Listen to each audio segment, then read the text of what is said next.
Black Widow finished dealing with the arms dealers and returned to SHIELD. Director, you want me to invite the Hulk? No, Natasha, it's Dr. Banner. This time, we don't need a transformed monster, we need a wise brain to help us find the Cosmic Cube. Director Fury detailed the recent events to Black Widow. A few days ago, there was an experiment in the West End. Dr. Eric observed that the Cosmic Cube explodes with energy every 4 hours. Just when they were worried about the danger of this energy, the Cosmic Rubik's Cube suddenly opened a channel, and a strong man came out of it. Not only did he steal the Cosmic Cube, he also hacked Dr. Eric and Hawkeye. The base's energy explosion caused the building to collapse, and the entire base sank underground. Deputy Director Agent Hill was also trapped in his car by the landslide. Fortunately, his life was not in danger. Fury said, the energy level of the Cosmic Cube is high enough to easily destroy the Earth. We must retrieve it before it explodes. It's emitting gamma rays all the time, and we can track it by tracking the gamma rays. And the person who knows the most about gamma rays in this world is none other than Dr. Banner. Black Widow said, Director,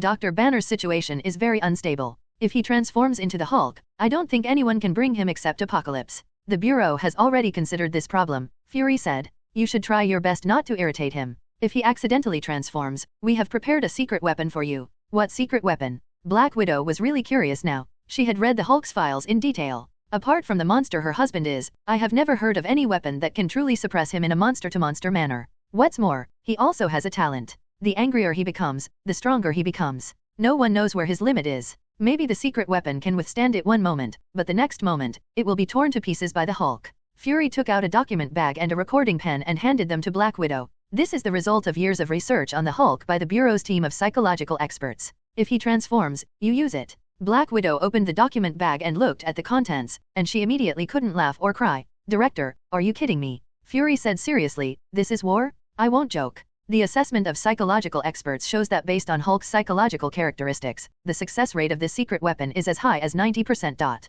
A 90% success rate is already an extremely high number for agents who often hover on the edge of life and death. In the original plot, Black Widow used some psychological techniques to guide Hulk. But the risk is still extremely high. Black Widow needs to pay attention to Hulk's micro-expressions at all times and adjust her tone, speech content, expressions, and even tiny movements in a timely manner. Let the angry Hulk slowly calm down and transform into Dr. Banner. This requires extremely high skills. As an agent and spy, Black Widow has professional training in this area, which ordinary people cannot learn at all. Later, Thor met Hulk on Sakaar and wanted to imitate him. However, he was beaten up by the Hulk because he couldn't smile enough. But now, Fury tells Black Widow that as long as she takes out the secret weapon and does nothing, there is a 90% success rate to turn Hulk back into Banner. Black Widow thought it was a bit fanciful, but after looking at the secret weapon, it seemed like it might be possible, right? I have prepared the 9th Elite Team for you. They are already waiting for you. You distribute the secret weapons to them. Fury said. Okay. There are more than a dozen big men in the 9th Elite Team, fully armed, already waiting in the weapons room. When he saw Black Widow coming in, he immediately stood up and saluted. Head. Well, sit down. Is the mission clear to everyone? This time we are inviting Dr. Banner, not Hulk. Don't anger him. A soldier stood up and said, Boss, this guy is extremely unstable. No one can guarantee that he will not transform. Many of them had participated in the hunt for the Hulk in their early years and knew best how terrifying this green monster was. Black Widow said calmly, the Bureau has taken this into consideration. We have prepared a secret weapon for you. If he transforms, you put on the secret weapon. Then, a dozen document bags were handed out. A dozen elite men took out the contents and looked at each other in shock. They almost cursed on the spot. Are you kidding me with my life? But seeing Black Widow's serious face, no one dared to really curse. Although the leader may be beautiful and sexy, the soldiers who often go on missions with her know best how terrifying she is. Finally, a dozen big men discussed quietly for a while and sent out a strong man who failed in the bet. The strong man is the heavy weapon player in the team. He is 2 meters tall and weighs over 400 pounds. At this time, he is like a little daughter-in-law, turning his head 3 times and looking at his teammates with resentment.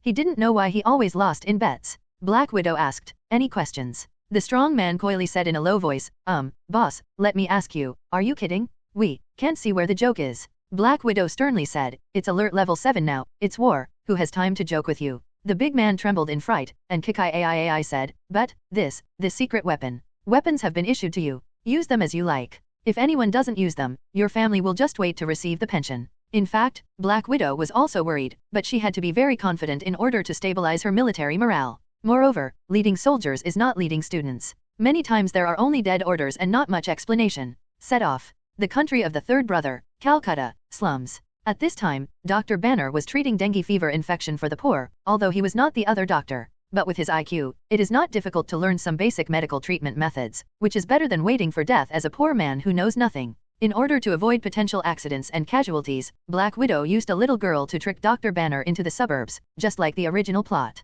When Dr. Banner saw the little girl disappear and the Black Widow appear, he immediately understood that this was a trap. You were smart and led me to the suburbs. I guess this place is already surrounded. Black Widow tried hard to create a stress-free image and whispered to Banner, I just want to have a good talk with you. I have something to ask you for help. What's your name? My name is Natasha. Yeah, that's a good name. What if I refuse? This matter involves the safety of countless people's lives. I believe you will agree after understanding the situation. Banner paused and said, what if the other side of me says no? Black Widow smiled and said, I will convince him to. Dr. Banner suddenly slammed his hands on the table and shouted, lie. I know you want to put me in a cage. If you can't catch me, you just want to lie to me. The Black Widow was startled and instinctively stepped back, approaching the window, and then jumped out. In the original plot, she prepared a pistol under the table, but now that she has a secret weapon, she doesn't put the pistol away. Besides, everyone knows that bullets are useless against the Hulk. Dr. Banner was stunned. He originally just wanted to scare the other party, but he didn't expect that the other party jumped out of the window and ran away, which surprised him.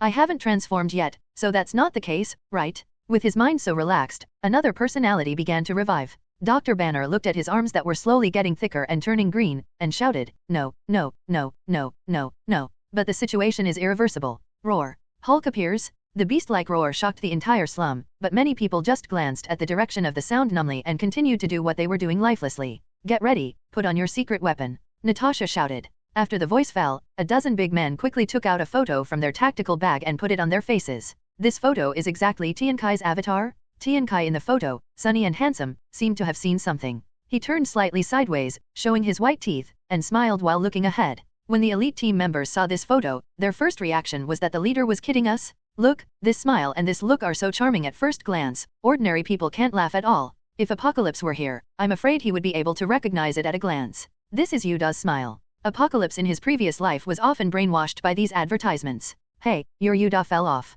No, it's your Yuda. Then when he turned around, that sunny and handsome smiling face came from this. Coupled with the additional performance of Zhang Wei, the god of toilet war, in the previous life, this smile poisoned the hearts of many young people. Even after traveling through a universe, these imprints are still in Apocalypse's mind. He didn't even know when he smiled or when he was photographed by S.H.I.E.L.D. agents. Roar, roar, roar. The Hulk smashed the small shabby house flat with random smashes. After he smashed all the things that blocked his vision, he looked around. The two-story green body staggered in fright, and its wild beast-like rage instantly transformed into a frightened deer. A dozen apocalyptic faces were smiling at him. It was like a nightmare. To the Hulk, there is nothing more terrifying in the world. This is Fury's secret weapon, Apocalypse photos? It seems absurd, but there are actually extremely high psychological skills behind it. This is a decision that can only be made based on a complete and in-depth understanding of the personality of the Hulk. After years of tracking, they analyzed that the Hulk's personality seemed violent, but he was actually kind-hearted and didn't like killing. It's just that the gamma energy is too large, which can easily cause some hallucinations.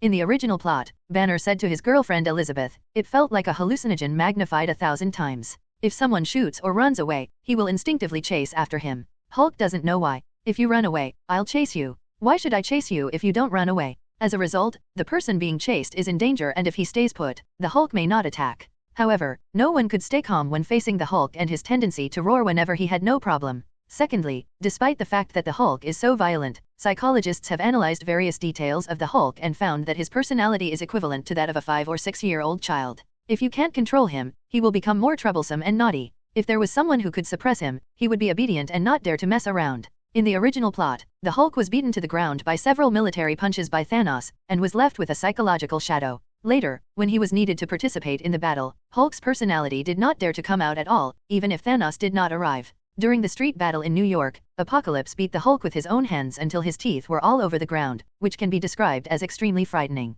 If he was just afraid, Fury wouldn't dare to let Black Widow come over with the photo. However, Apocalypse saved his girlfriend again, and he has an instinctive closeness to Apocalypse. Who? Friend. No. No fight. I can't beat. No fight. Ho. Under the strong hallucination of gamma energy, the Hulk could not distinguish between reality and fantasy. Faced with more than a dozen apocalypses, he did not want to fight and did not dare to fight. The 9th Elite Team was very unsure at first, but they didn't expect it to be really useful. Suddenly they felt that this world was really absurd and could be solved by wearing a photo. Why did they risk their lives before? The Hulk's two-story body huddled up, like an aggrieved child. He didn't understand. I didn't do anything bad. Why would I have such a nightmare? One team member instinctively wanted to raise his gun, which suddenly alerted the Hulk. Roar. Black Widow hurriedly stood in front of the team member and ordered in a low voice, "Don't use guns, everyone, stay calm and don't move." Then, Black Widow stretched out her hands and comforted, "The sun is setting, big guy, you should have a good rest now." Boom, boom. In 2 steps, the Hulk's huge body came closer and looked down at the Black Widow.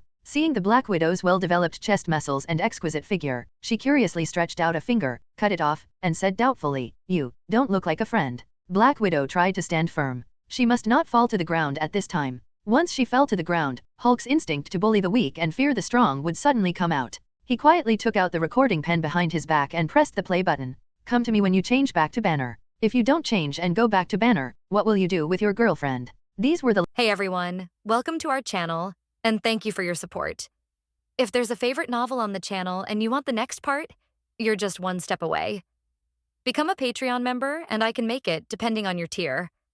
Thank you for your attention. last 2 words Apocalypse said to the Hulk during the New York battle. "There is monitoring and recording equipment on the helicopter. The original sound is very small, but after the tuner repaired it, it is almost the same as the sound of ordinary people." Ho. The voice brought back memories of the Hulk, and the feeling of being dominated by Apocalypse probably came back to his mind. The Hulk was spinning around, trying to escape from this nightmare, but he was surrounded by Apocalypse's smiling face, and he felt like he couldn't get out, even though he could jump dozens of kilometers in one big jump. Then the voice of Apocalypse was still in his mind, "Change back to Banner, change back to Banner, change back to Banner, change back to Banner." After struggling for a while, Hulk finally gave up.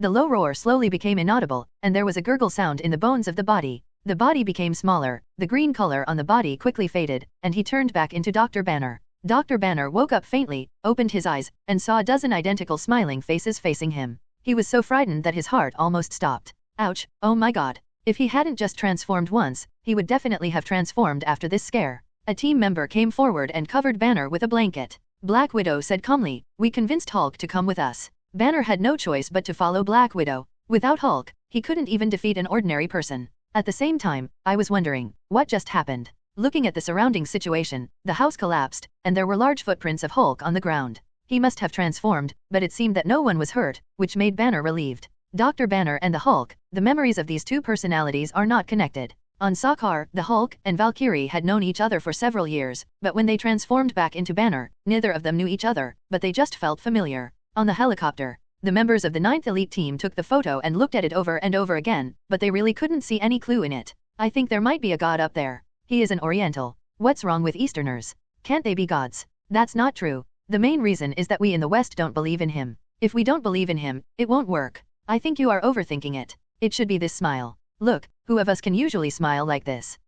It seems so. A dozen or so heavily armed men bared their teeth at the photo, but they felt it lacked some charm. Is it the head-shaking part that's missing, or is there something in front of me? After laughing for a while, someone said with emotion, "Well, this smile is a bit extraordinary. We can't even laugh." That's right. It's really magical. But we don't know where the magic is. How about asking the boss? After a small bet, De Zhuang lost again and was sent to talk to Black Widow. Boss, can I ask who the person in this photo is?" She didn't expect her man to be so impressive in every photo. Black Widow was naturally very proud. Plus, the photos were shown to the team members, so she didn't need to keep the confidentiality so tight. So he said, "He is my man." Hiss. The team members gasped with more than a dozen mouths. Unexpectedly, the Black Widow, who everyone in the world was afraid of, actually had a man, and looking at her, she clearly looked like a fallen little girl. Although they are Black Widow's subordinates and respect and fear her, not everyone wants to try to seduce Black Widow. However, none of them succeeded, and instead they were sent to training. Now, they believe even more that the smile in the photo is magical. Hey, even the Hulk and the boss can't resist the magic of this smile. Everyone says that if we learn how to pick up girls, wouldn't it be great to pick up girls? Sigh. If I had learned this smile earlier, maybe something would have happened to me, boss. When handing over the task, other colleagues saw the weirdest 9th Elite Team in history, a dozen big men with weird smiles who laughed at everyone, especially beautiful women. Black Widow arranged for Dr. Banner, but before she could rest, she received the news. S.H.I.E.L.D. discovered Loki's whereabouts. To be precise, Loki deliberately let them find out. After Loki arrived on Earth, he blackmailed a group of people, including Hawkeye, and carried out his own plans. At the same time, he appeared in major cities to vent his anger. When his father chose to save the Earthling, Loki completely hated the Earth. Even without Thanos' instigation, he would come here as soon as possible to cause a scene. In the original plot, he only made one public appearance at a concert, then pretended to fail and was caught on purpose. But this time, he simply stopped hiding it. appearing directly in many places, waving the sharp knife and scepter in his hand, using the soul gem embedded in it, directly blackmailing everyone present. Of course, Loki doesn't need these mortals, but wants them to take revenge on other Earthlings. Blackened people have no concept of good and evil, and are not even afraid. They are more terrifying than criminals. In a short period of time, many cities in Europe have experienced soaring crime rates and plunged into chaos. Black Widow Anne came to the conference room. Director Fury and Agent Hill were already waiting for her. There were several technicians next to them, waiting for instructions.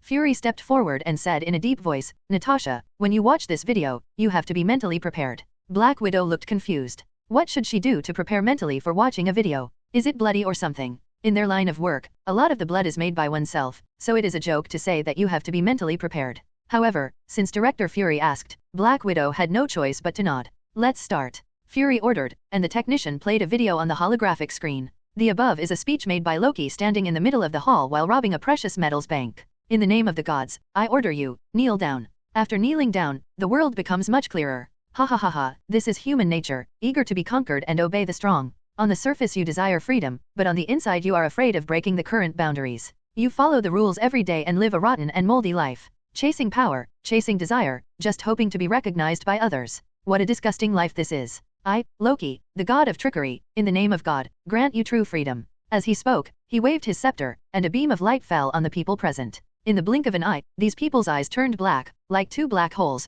and then they turned around and left numbly. Next, this group of people detonated crime throughout the city. Some people were killed, houses were burned, and there were screams everywhere. At the end of the shot, Loki glanced at the surveillance camera, smiled evilly, and disappeared into the air. Obviously, he left these images deliberately and didn't care about others knowing about his presence. He said his name was Loki, god of trickery. Black Widow's face suddenly turned pale. He stepped forward and pushed away the technician, operated the computer himself, and then opened an archive video. This video was shot by Coulson from a distance during the Battle of the Western Town. Black Widow fast-forwarded the video to the scene when Thor walked towards the destroyer. "Loki, I know you're looking at me. Is this what you want? Killing civilians, hurting innocents, what good will it do to you? If you want to kill, kill me. Otherwise, when I return to Asgard, I will teach you a lesson, brother." Seeing this, Black Widow's face lost all color and she could hardly stand still. Agent Hill quickly stepped forward to support her. Fury said, "Natasha, I'm afraid Apocalypse will never come back. I know you are very sad now, but we need you to stay rational and not be impulsive.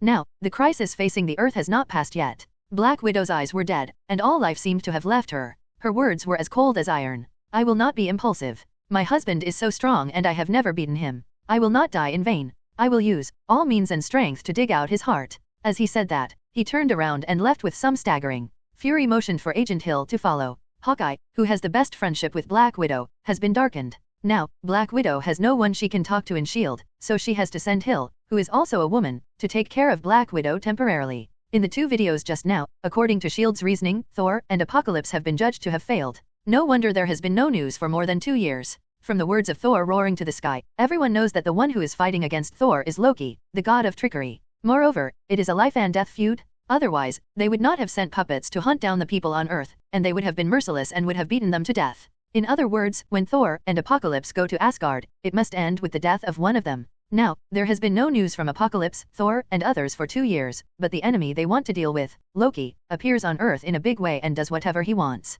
The difference between victory and defeat can be determined at a glance. According to Fury's analysis, Thor and Apocalypse are inherently weak parties. Otherwise, how could Thor have been knocked off the Earth before? Going to the kingdom of Asgard, facing the gods on someone else's territory. Although Apocalypse is strong, the odds of winning cannot be said to be high. Now, it really failed. Fury sighed, and now Loki began to harvest the Earth as a victor. We really can't blame Fury, Black Widow, and others for thinking this way. Across the universe and with not much information, the current reasoning is undoubtedly the most reasonable. Who would have thought that the victorious Thor and Apocalypse would be trapped in Asgard due to the rupture of the Rainbow Bridge, unable to return for the time being? Loki, who failed, did not die, but opened a passage from another universe and came to Earth faster than them. Loki naturally deduced that the Rainbow Bridge would not be repaired so quickly, so he dared to be so arrogant. Therefore, it gives people the illusion of a winner. After waiting hard for 2 years, but for this result, Black Widow felt dead in her heart. She thought her heart had died long ago, and she stayed in S.H.I.E.L.D. just to find a little feeling of home. Unexpectedly, during a mission, I would encounter Apocalypse, and my cold heart began to regain its vitality. She even began to search for various advanced treatment options, looking forward to the day she would have children in the future. If he had never encountered Apocalypse and never had life ignited in his heart, then Loki would be nothing more than a powerful intruder. But now, he has taken away all his love and hope. In grief, Black Widow not only did not lose her mind, she became more ruthless than ever. Alas. Fury sighed, I have to be a villain again. After that, send the 2 videos before and after to Iron Man. Tony, I hope that after you watch the video, please don't lose your cool. The Earth needs you now. I watched the 2 videos quickly, and with Iron Man's IQ, I understood them instantly. Did that mysterious man who once delivered takeaways when he was in the most difficult situation, saved himself in danger time and time again, shouted for takeout fees all day long, but never asked himself to give him anything in return? Did he just die in a foreign land like this? Did he just disappear into his own world? Even his relationship with Pepper, it was his clever push that led to the love he has today. I couldn't even get his body, and I didn't even know how to hold a funeral or mourn for him. An unspeakable sadness surged from the heart of Iron Man. Apart from hearing the sad news about his parents, Iron Man never thought that he would lose such an important person in his life again. Iron Man pressed the call button on the phone on the table and said in a hoarse voice, Pepper, come in quickly, I need you. Pepper Potts could never resist Iron Man's words. He rushed in and saw Tony's extremely sad expression. He was frightened and at a loss and asked, what's wrong? Don't ask first, hold me tight and don't let me cry. I'm afraid that after crying, I will become weak and afraid to face. Pepper hugged Iron Man tightly, feeling his breathing, rapid and depressed. Pepper said, Tony, although I don't know what happened, if you want to cry, just cry and no one will laugh at you. I can't cry now. What he wants to do hasn't been done yet. I want to finish it for him. When the destroyer came to the western town, although everyone was not sure whether Asgard had any idea of invading the Earth, but objectively, it does endanger the safety of people on Earth. If it weren't for Apocalypse, I don't know how many people would have died in the entire town. Publicly and privately, Apocalypse goes to fight Asgard to protect the Earth. I don't know how long it took, but Iron Man's breathing finally calmed down. Thank you, I'm fine now. Iron Man's face was as dark as water and his eyes were bloodshot, which made Pepper panic. He gently pushed Xiaojiao away and said, I want to go out for a while. After that, he walked resolutely towards the laboratory where the suit was stored. Where are you going? Go kill a god. Fury here. He opened the computer and found a top-secret document with the title, Avengers Plan. This document was established as early as the last century, when Captain Marvel just left. SHIELD is monitoring more and more alien civilizations, and more powerful people are coming to the Earth. They don't take the Earth seriously at all, and they fight here at will, and even massacre. Fury has realized that traditional weapons and combat concepts can no longer cope with these powerful men. Only through force can we resist the alien enemies. They even have to counterattack to make them dare not underestimate the Earth. This is the original intention of the Avengers. The name comes from one of Captain Marvel's fighter planes. Now, on the document, there are simply a few names written. Captain Marvel, Carol Danvers. Captain of the United States, Steve Rogers. Iron Man, Tony Stark. Hulk, Personality, Dr. Banner. Hawkeye, Clint Barton. Black Widow, Natasha Romanoff. War Machine, Lieutenant Colonel James Lord. Oriental Tang Tiankai. These are all added or deleted by Fury at any time based on the actual situation. Now, as if his fingers were extremely heavy, he placed them on the delete key and deleted the 3 words Tang Tiankai one by one. Fury took out an inconspicuous pager, and a golden red pattern appeared on it, with a golden star in the middle and red abstract wings extending out on both sides. It was the interstellar pager that Captain Marvel left for Fury. This pager was originally just a technological product of the people on Earth in the last century. Captain Marvel adapted it to local conditions and modified it with the technology of the Kree civilization. The signal can be transmitted throughout the galaxy. No matter where she is, she can receive it. As long as there is a big crisis related to the survival of the Earth, if you press this button, Captain Marvel will rush back to the Earth from other galaxies in the galaxy. Fury took the interstellar pager in his hand, hesitated for a moment, and then put it away close to his body. Although we are facing gods now, it seems that it will only cause chaos and casualties, but will not destroy the Earth. Fury decided to give it a try. At this time, the staff outside sent a message, Director, Iron Man, Captain America, and Dr. Banner are all here. Are you ready to take off? Let Hill command the liftoff. I'll go to the deck to greet them. In the original plot, it was Black Widow who handled the reception. Now that Black Widow is so heartbroken, it is naturally inappropriate to send her there again. Fury walked out of the office and saw a vast ocean outside, with many fighter planes parked on the huge deck. Many staff were constantly using tools to fix fighter planes and equipment. Hey, welcome, Steve, Tony, Banner. Fury greeted him. Iron Man nodded politely, while Banner looked indifferent. As for the American captain, he has just woken up from a 70-year slumber and is still in the process of adapting to this new era. Seeing the fighter planes around him, he sighed, if we had so many advanced fighter planes, we wouldn't have killed so many brothers when fighting the Nazis. We won after all, didn't we? Fury said. Let's go in first. There will be some lack of oxygen here. Just as he was talking, whirlpools slowly rose on the sea surface and appeared on both sides of the huge deck, 2 in front and 2 in the back, and the water sank one after another. Then, a huge motor roar came, and 4 huge turbine fans slowly rose from the vortex. The fan pages alone were more than 10 meters long. The water that has not yet had time to fall is like a waterfall. Under the beating of the turbine fan, it splashes water mist all over the sky. The deck gradually rose, and the huge hull appeared completely in the air. This is an offensive and defensive command center built by SHIELD, the space carrier. Facing a threat that can destroy the Earth, it is obviously not suitable to stay in a dead place. The enemy has too many ways to invade. If a story like the last one at the West Side Rubik's Cube Institute happens again, everyone will be blamed and the accusation system will be completely paralyzed. The space carrier rose several hundred meters into the sky. Captain America and Banner had enough of the scenery and went inside. Hill, who was directing the flight, gave the order, prepare to become invisible. Then, the space carrier opened its simulated reflectors, and the entire huge mothership completely disappeared in the sky. Unless it passes through some clouds, some strange shapes will appear. Going inside, there is a huge command center, with people coming and going, and everyone is responsible for their own subsystem. He saw a lot of advanced technology after waking up.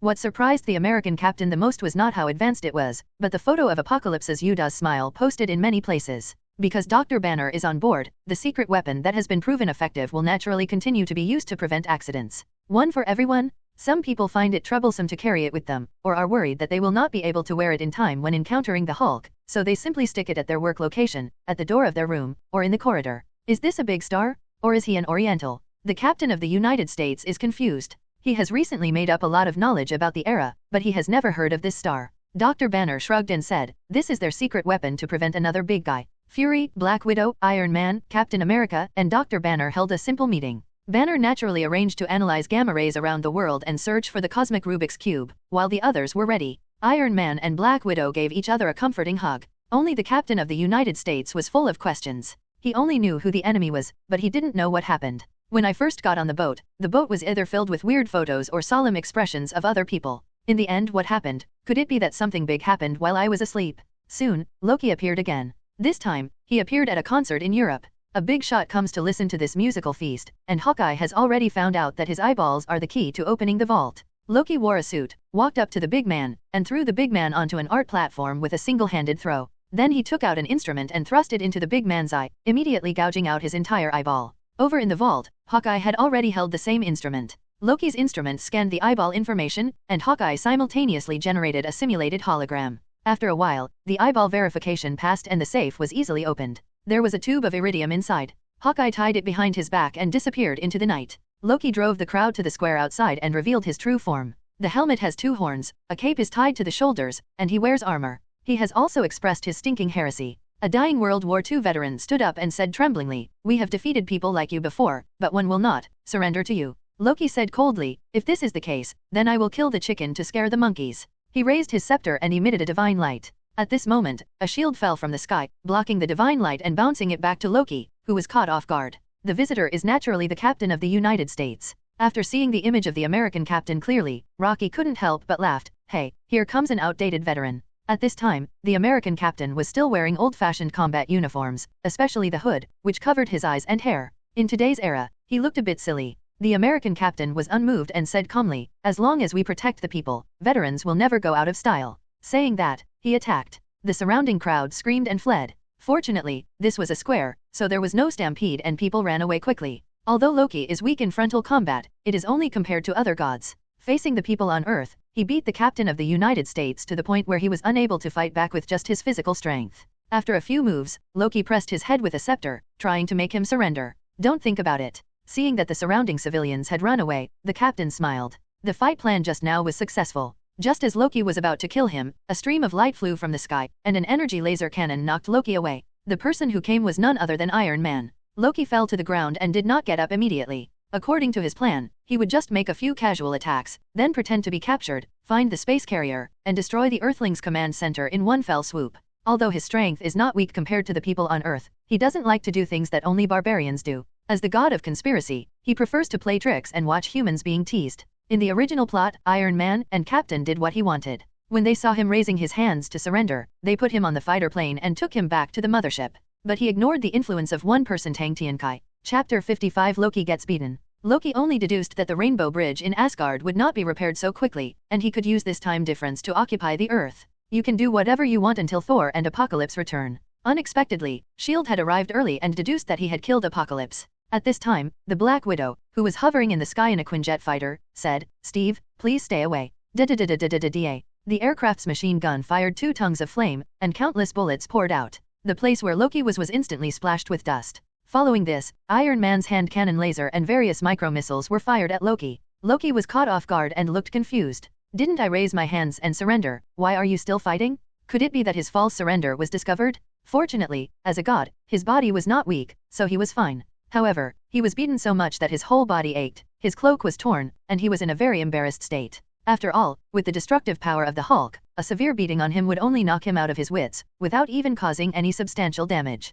One can imagine how strong his body is. However, the American captain was a little confused. The guy just raised his hands and surrendered, right? Why are Black Widow and Iron Man still working hard? But at this time, the 10-meter radius where Loki was already filled with bullets, artillery fire, and lasers, and the captain did not dare to approach rashly. Loki was angry and confused, and shouted, "Stop fighting, I surrender." At this time, the onboard machine gun had finished firing bullets, and the Black Widow lowered its flight altitude and allowed the Quinjet to enter autopilot. He jumped up and shot towards Loki from the sky. Loki was furious. "I even pretended to be defeated and surrendered. You still want to bully me?" So, he raised his scepter and stabbed Natasha. Just as he was about to assassinate Black Widow in midair, Iron Man accelerated and knocked Loki down. When the American captain saw it, he didn't have time to think so much, so he naturally stepped forward to help. As a result, Iron Man, Captain America, and Black Widow surrounded Loki and attacked. Iron Man can fly and naturally attacks from the air. The captain held a shield and faced Loki's divine light head-on. As for Black Widow, she seemed to be crazy, trying desperately to attack the fatal parts of Loki's body, even without regard for her own safety.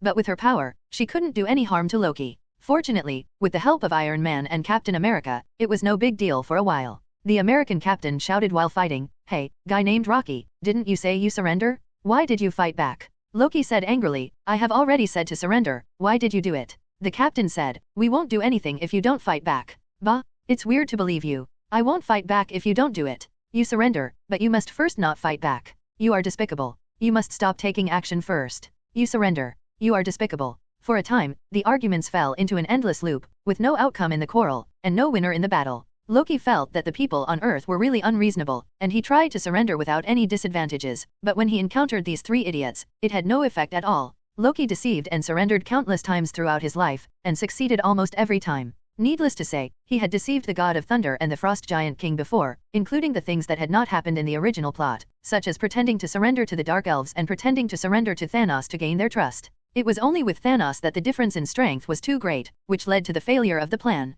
Unexpectedly, his first false surrender on Earth failed, and people simply ignored him. Loki felt aggrieved. If you raise your hands, you will just get beaten. If you fight back, you still have to be beaten. Fighting and killing was not in line with his style as a deceitful god. At this time, Loki and Iron Man were fighting back and forth, and they were really not pretending. His frontal combat power is limited, and he may not be able to beat Iron Man, not to mention Captain America and Black Widow. Fortunately, his divine body is strong and he can resist directly. Although his injuries are increasing, he is not serious yet. There was no way to go on like this. Loki saw the opportunity and resisted the captain's shield slap in the face, sending a divine light towards the Black Widow's abdomen. Zi. The divine light passed through the body, leaving a wound as big as a bowl of ocean on the Black Widow's body. She almost broke into 2 pieces and fell to the ground. Natasha. The American captain was shocked and hurriedly stopped attacking and came over to check. Iron Man said coldly, "Don't worry about her. Keep fighting. Don't let Loki escape." The captain said angrily, "Do you have any humanity that you don't even care about your teammates?" Iron Man kept his hands on his hands and whispered, "Humph, old antique." The captain half knelt beside Black Widow, held her hand, and said, "Natasha, you have to hold on." With this injury, the captain knew that there was probably no chance of survival, but other than these comforting words, he didn't know what to say. During World War II, he bravely killed the enemy and saved countless comrades, but countless comrades still died beside him. The captain felt sad for a moment, as if he had returned to the World War II era, and held the Black Widow's hand tightly. Natasha's face was twisted in pain, and she said, "You, don't worry about me." The captain said, "Natasha, how can I ignore you? Although we have known each other for a short time, I am your comrade. If you have anything to say, just say it and I will remember it for you. Let go quickly. If you don't let go, I will really die." "What?" The captain felt that Natasha was using her last strength to try to break free from her hand, so she quickly let go. With difficulty, she took out a bottle of green potion from her tactical bag and drank it. A green light lit up the wound, and in the blink of an eye, the missing flesh and blood at the hole grew back. However, the clothes were not restored. Black Widow reveals her firm and elastic belly and lower waist, and with the sweat and dirt on her face, she has an alternative sex appeal. Black Widow jumped up from the ground and continued to attack Loki. The captain was stunned. Well, I'm sorry just now. No wonder Iron Man told himself not to worry about her. It turned out there was such a magical potion. Instead, he came over and held her hand, almost killing his teammates. The captain felt a little guilty. Was he so far behind the times that he didn't even know about this magical potion? Stop talking nonsense. Come and fight. Seeing Black Widow resurrected with full health, Loki was secretly frightened. Where did such a perverted potion come from? You're going to beat yourself up like this. If you continue like this, you will be able to resurrect with full health in an instant if you injure them, but your injuries will become more and more severe, and you may capsize in the gutter. After thinking about this, Loki decided not to fight anymore. With a flash of his body, he transformed into a dozen Lokis and fled in all directions at the same time. Black Widow waved her hand and shot 3 darts, and the 3 illusions disappeared immediately. The American captain's shield flew away from his hand, and flew back to his hand in a large arc, scattering the 5 illusions. Iron Man is much more efficient here. He uses his eyes to operate the position on the miniature screen. The lasers on his body are divided into more than a dozen beams, covering all Loki. Oops. Loki screamed, all illusions disappeared, and the last real body was hit by the laser. But at this time, he was already more than 10 meters away from the 3 Iron Man men. He jumped a few times, climbed over the outer wall, and disappeared from everyone's eyes. On the way back, Iron Man did not fly alone, the 3 of them sat together in the Quinjet. Black Widow said coldly, with his strength, there is no way he can kill my husband. The captain asked, my condolences? However, I still have to take the liberty to ask, who is your husband? Is he strong? The photo you saw on the mothership is him. As for his strength, Iron Man sneered, if he were here, he wouldn't even dare to come to Earth to cause trouble if he gave Loki 100 courages. It turns out to be a fallen hero, no wonder so many people on the mothership posted his face everywhere, the captain thought to himself. But, is this avatar the wrong choice? The portrait of the fallen hero should be a solemn one, right? The smile in that photo always feels weird. Iron Man said, if he is as strong as he is today, even if he adds the magic that can blacken others, regardless of whether apocalypse is there or not, it will definitely not be enough to occupy the Earth. Unless, the 3 of them looked at each other and thought at the same time, he has helpers. The Quinjet accelerated and flew towards the mothership. They wanted to go back and discuss with the director to find out what Loki's conspiracy was. According to the original plot, Loki should have pretended to surrender on this fighter plane, but due to the invisible influence of apocalypse, the timeline here has been seriously deviated. In the unknown time and space, the time variation manager looked at the sacred timeline and found another branch, and couldn't help but feel dizzy. The mysterious man who made the Guardian of Time appear in person and was designated as an outlaw, caused serious interference to the Earth's timeline even though he was far away on the other side of the universe. If this continues, the sacred timeline will collapse sooner or later. A group of employees of the Space and Time Bureau are discussing hard to see if they can come up with a plan to stabilize the sacred timeline without offending the noble outlaw. Black Widow, Iron Man, and Captain America soon returned to the space carrier. He immediately reported the battle to Fury and the speculation that Loki might have helpers. Fury gathered everyone for a meeting to discuss. Hill, please immediately list the places Loki has robbed these days and see if there is any correlation. Yes. Detailed reports on the cases are listed on the screen, and then the computer program automatically analyzes them, constantly looking for correlations from locations, people, casualties, etc. Dr. Banner suddenly said, there's something strange here. Loki robbed precious metal banks, and the stolen metals were all iridium. Iron Man frowned, thought for a while and said, iridium has many uses. As far as I know, there are at least dozens of industrial applications that use it. However, these are probably not what Loki wants. He doesn't want to come to Earth to open a factory, does he? Then, there is only one more reliable possibility left. Particle physics uses iridium in the production process of antiprotons. High-intensity proton beams are directed at a conversion target that must be very dense. It can more stably withstand the temperature rise caused by the radiating particle beam. Shockwave. Banner's eyes lit up when he heard this. If there is enough energy to open the Einstein-Rosen bridge, then iridium will be an essential element, and it can be used as a stabilizing buffer. Ahem. Fury gestured, speak humanly. Dr. Banner and Iron Man looked at each other, and Iron Man said, you are an expert in this field, so let's talk about it. Dr. Banner was not polite and said, the Einstein-Rosen bridge is what most people call a wormhole. Opening it requires an astronomical amount of energy. Moreover, during the opening process of the wormhole, antiprotons will be generated. If not processed, these antiprotons will cause the wormhole to be unstable. The captain of the United States said, wait a minute, I don't understand the theories you mentioned. If I understand correctly, if Loki wants to open a wormhole and let helpers from another world come over, then, 2 conditions are needed. One is energy, the second is stability. Energy can be provided by the universe Rubik's Cube, stability can be achieved by the iridium element. In other words, he already has all the conditions. That's right. Everyone fell silent suddenly, realizing that something was in trouble. Just one Loki caused chaos in major cities in Europe. There were many casualties and it was already a headache. If his helpers come again, I'm afraid the Earth will fall completely. According to Fury's reasoning, Loki's helper may be the peerless powerful man who killed Thor and Apocalypse. Once he comes, no one on the earth can stop him. Fury ordered, Hill, I want you to do everything possible to find traces of Loki. Use all surveillance, cameras, and spy satellites on the earth if necessary. Dr. Banner, Tony, the task of tracking gamma rays and finding the cosmic cube will be left to you. I will requisition all gamma ray detection instruments within my authority for your use. Steve, Natasha, you are always on call.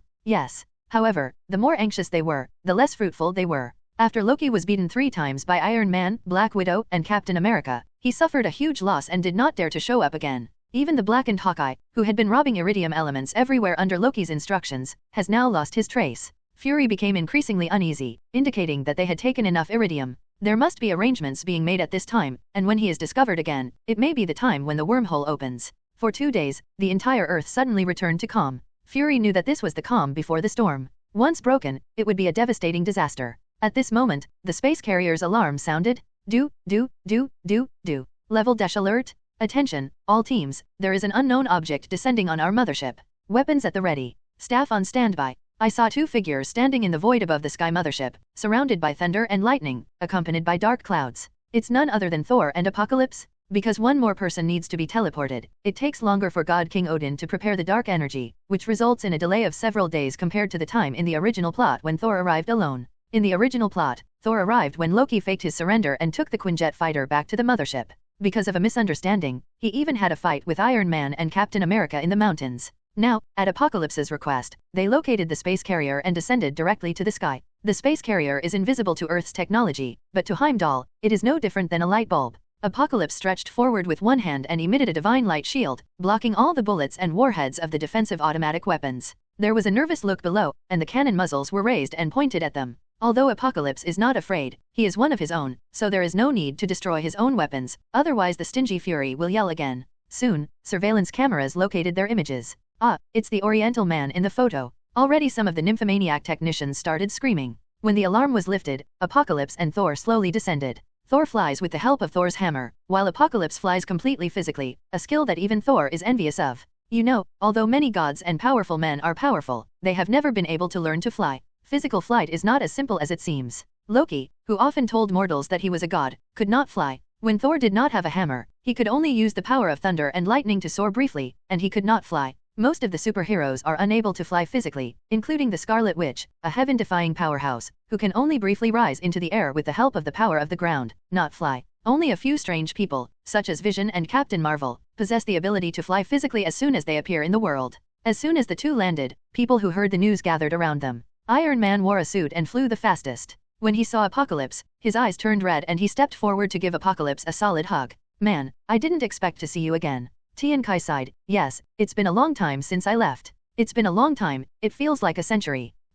Gradually, Apocalypse felt something was wrong. Iron Man, why did you hold me for so long? Everyone around is watching. If you don't think it's embarrassing, I still want to save face. The American captain lowered his voice and asked Fury, Director, are you sure? This person named Apocalypse is married to Natasha. Seeing the jealous Black Widow beside him, Apocalypse couldn't bear it any longer. I had returned from afar, and my beloved wife hadn't even hugged him yet. Hey, Tony. Get out of here. Seeing Apocalypse push Tony away, Black Widow pounced on him without saying anything, kissing her until she almost suffocated. It lasted so long that even if the people around me were Westerners, they couldn't stand it anymore. Ahem, Fury said, Dawn, welcome back. Apocalypse had no choice but to separate from Black Widow. When they came back this time, everyone seemed to be particularly enthusiastic. Long time no see, Director. Fury said, let me introduce him first. This is Dr. Banner. I believe you know him. Banner was polite, shook hands and said, Mr. Tang, I finally see you in person. Your smile is normal. What the hell is a normal smile? Tian Kai didn't have time to ask, so he shook hands. This is my deputy, Agent Hill. Hill is a tall and slender beauty with a refreshing and handsome temperament, capable and dashing, and a heroic appearance. She is a completely different type from the Black Widow. This is Captain America, Steve Rogers. This was the first time Tian Kai saw the Captain of the United States in person. He looked carefully. He was tall, handsome, and upright. He was wearing an old-fashioned tight-fitting combat uniform, exactly like the captain in his memory.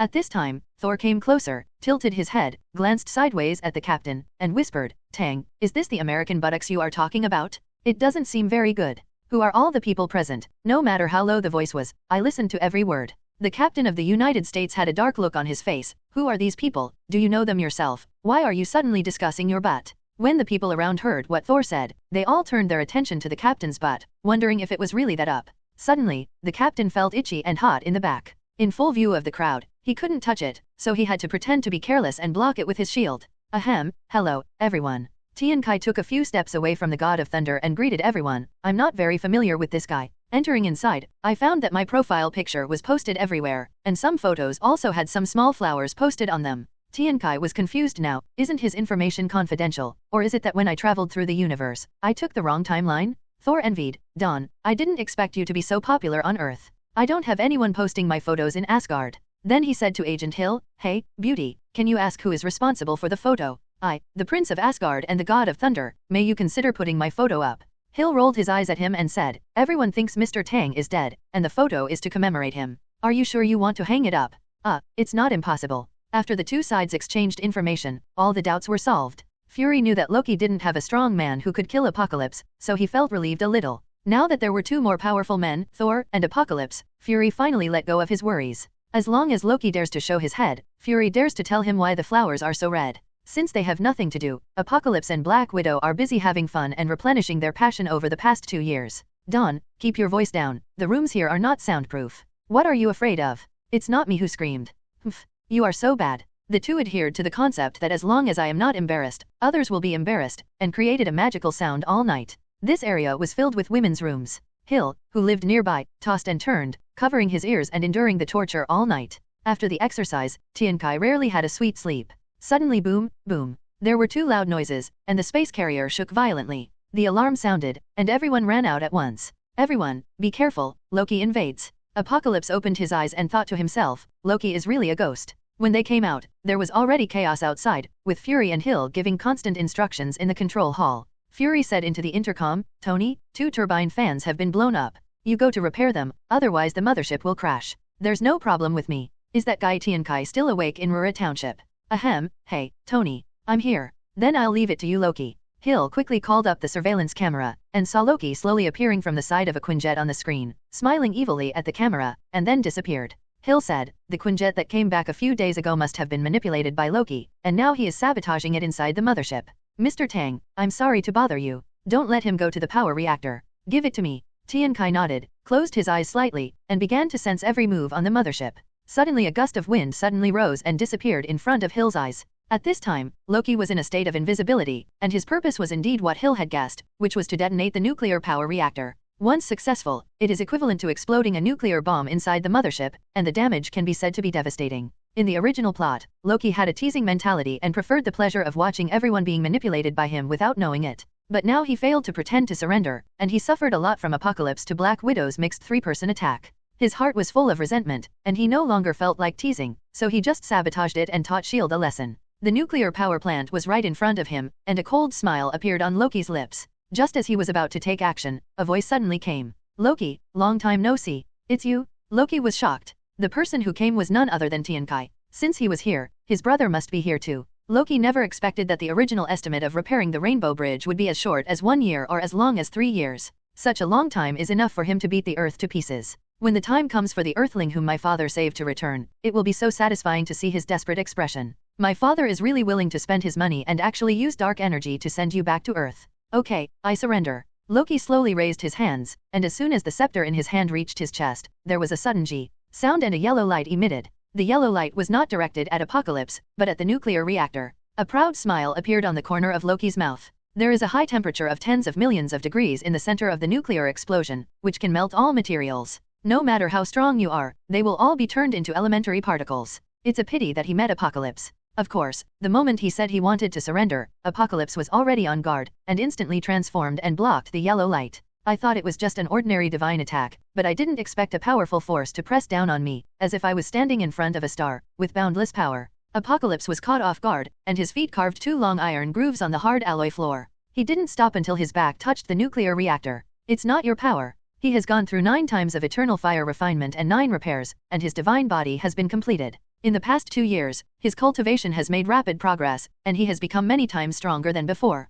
Even if Loki has made some progress, he cannot be so exaggerated. Apocalypse looked at it and saw that the light on Loki's scepter was dim, and the place where the Mind Stone was originally stored was empty. It turns out to be the power of the Mind Stone. Although the Mind Stone is not known for its destructive power, it is an infinity stone after all. Loki only borrowed part of it and it is already so powerful. If it weren't Apocalypse who came to intercept, but if Thor came instead, he might have succeeded. However, looking at the holes in his scepter, it was obvious that he only borrowed power and did not bring his true body. As expected of the god of trickery, he is indeed cautious. Loki looked up to the sky and laughed, "Do it again, let's see if you can catch it." As soon as he finished speaking, another ray of yellow light shot out. But the people suddenly transformed into a dozen or so people and ran towards the surrounding passages. Apocalypse patted away the yellow light. This time, it was just Loki's disguise of divine power, not the real power of the Mind Stone. Apocalypse had already sensed it. Seeing a dozen Lokis running away at the same time, Apocalypse did not chase any of them, but grabbed the void ahead with his right hand. A human figure gradually appeared from the air.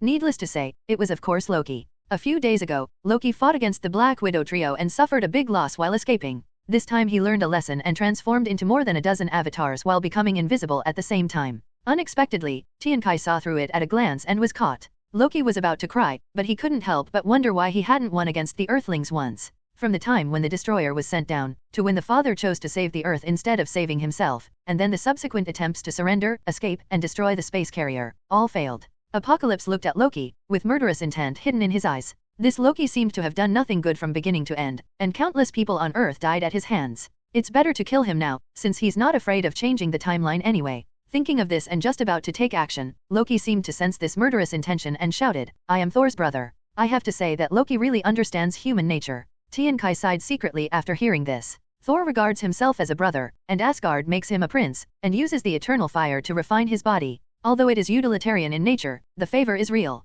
It's really unjustifiable to kill their relatives rashly without repaying them now. Thor, in particular, still regards Loki as his younger brother. Now that he has been captured, it is expected that he will not be able to start another New York war. Catch him first, and then ask the god of thunder. As a result, a divine force blocked Loki's ability to move, and he was lifted onto the deck like a chicken. At this time, the other approaches have basically been solved. Some miscellaneous fish soldiers can naturally be dealt with by the escort force on the mothership.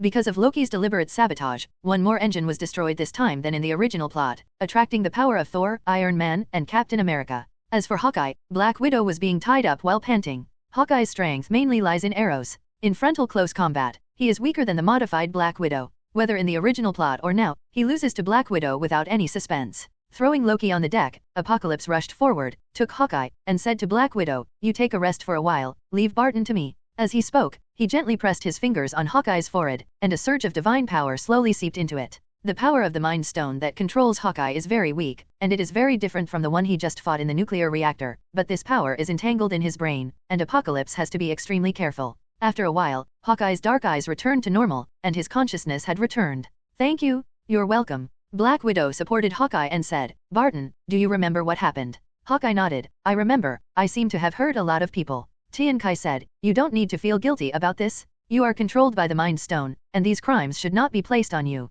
The culprit is over there." At this time, the problems of all parties were resolved. Thor, Iron Man, Captain America, Fury, Hill, etc. all gathered around and looked at Loki. Fury was secretly frightened. If Apocalypse hadn't returned in time, the space carrier would never have been spared, and everyone would have died in a nuclear explosion. The god of trickery is still the god of trickery. Although he did not fake his surrender to the mothership, he still left his mark on the Quinjet. Thor sternly said, "Loki, you are really too willful. What qualifications do you have to teach me a lesson?" Loki said with a sad smile, "My father would rather save that Earthling than save me. You, Odin, and Frigga are not my relatives." Thor was speechless for a moment. He felt deeply guilty about this matter. He would rather his father save Loki than him, which made him feel better. Hill kicked him and said, "Loki, right? You are suspected of causing a large number of casualties on Earth. We will try you in accordance with the law, up to the death penalty." "Hey!" Thor shouted, "He is my brother, please be respectful. The number of deaths on Earth caused directly or indirectly by him is probably more than 3,000. Well, he's adopted, and we're not that close. Even so, it is impossible for Thor to really let Loki die here. No matter how kind Thor is, he still has selfish motives. He still regards Loki as his younger brother and cannot let anyone kill him." At this time, Iron Man looked around and said, "Are we missing one person here?" When everyone took a look, Dr. Banner was missing. No, it should be said, Hulk. Roar. A dull roar came from below, followed by a chaotic ping-ping-pong-pong sound, and I don't know how many equipment were damaged. Fury stroked his braised egg head and felt a headache. He was about to ask Apocalypse to stop the Hulk. Suddenly there was a loud boom, and the Hulk crashed through the deck and jumped up from below. There are pictures of Apocalypse everywhere below. The Hulk has no way out but the ceiling, so he crashes through the floors and jumps up.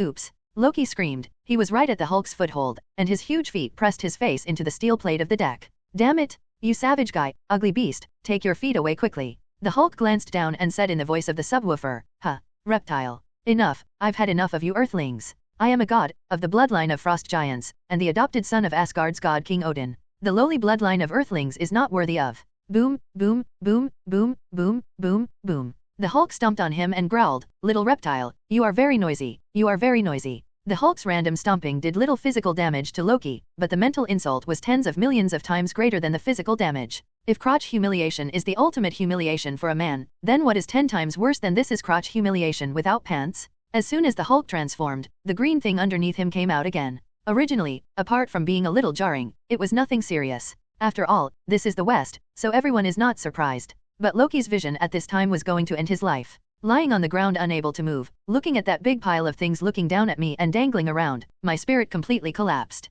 Loki's face turned pale, feeling that the insults he had received over the past 1,000 years combined were not as harmful as today. You, kill me if you can. Who, little reptile, then I will kill you. The Hulk seemed to understand Loki's words. He stretched out his hands and lifted Loki's legs up. Roar. He tore him in half forcefully. Thor shouted, Loki. Although Loki is known as a god, he will still die if he is torn in half. In the original plot, he was killed by Thanos after his neck was strangled. Thor rushed over, only to find that Loki, who was torn in half, did not have a drop of blood coming out. Instead, he slowly turned into a puff of ash and disappeared into the air. It's a clone. Thunder God shouted. The clone is different from the illusion. The illusion is just a false light and shadow, but the clone exists in reality, like a real person, and has a certain strength. Of course, the level of strength depends on the specific strength of the subject. The clone is controlled by the main body, and thoughts and perspectives are shared with the main body. The enhanced version of crotch humiliation just now was truly transmitted to Loki's main body. This feeling can never be washed away. No wonder Loki just asked the Hulk to kill him.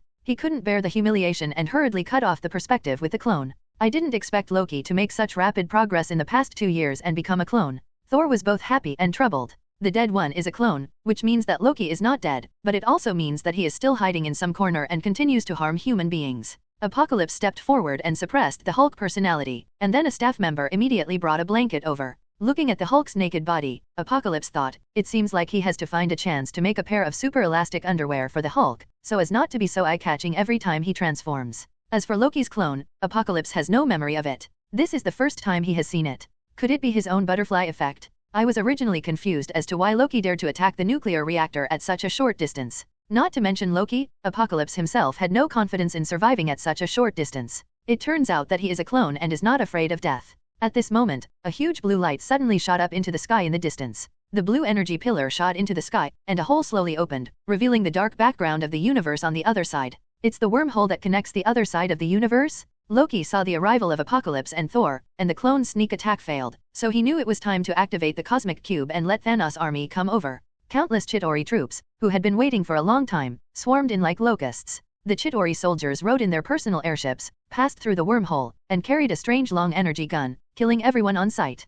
Coupled with the energy cannon on the airship, cars on the ground were blown away with one shot. Suddenly, screams continued throughout New York, explosions occurred, and people fled one after another. After a while, the blue energy pillar became larger and larger, the wormhole opened wider, and a huge mechanical dragon slowly entered. The entire body of the mechanical dragon is made of unknown alien metal and is dark copper in color. Buildings are knocked down wherever it passes, and half of the building can be shattered with a flick of its tail. Its body also contains many Chitauri soldiers. When it passes a building, it immediately jumps out and attacks the humans inside. The God of Thunder murmured, "Brother, you are in big trouble now." The alarm was immediately sounded on the mothership, and everyone was ready for battle. Tian Kai said, "I'll go find Loki's real body first. The infinite gems in his hand are the key to closing the wormhole. You are responsible for the rest." After saying that, Apocalypse took off from the space carrier and flew towards the wormhole. In the original plot, the Infinity Stones were embedded in Loki's scepter, but now that the scepter has fallen on the helicarrier, the Mind Stone has disappeared, and it must still be in Loki's hands.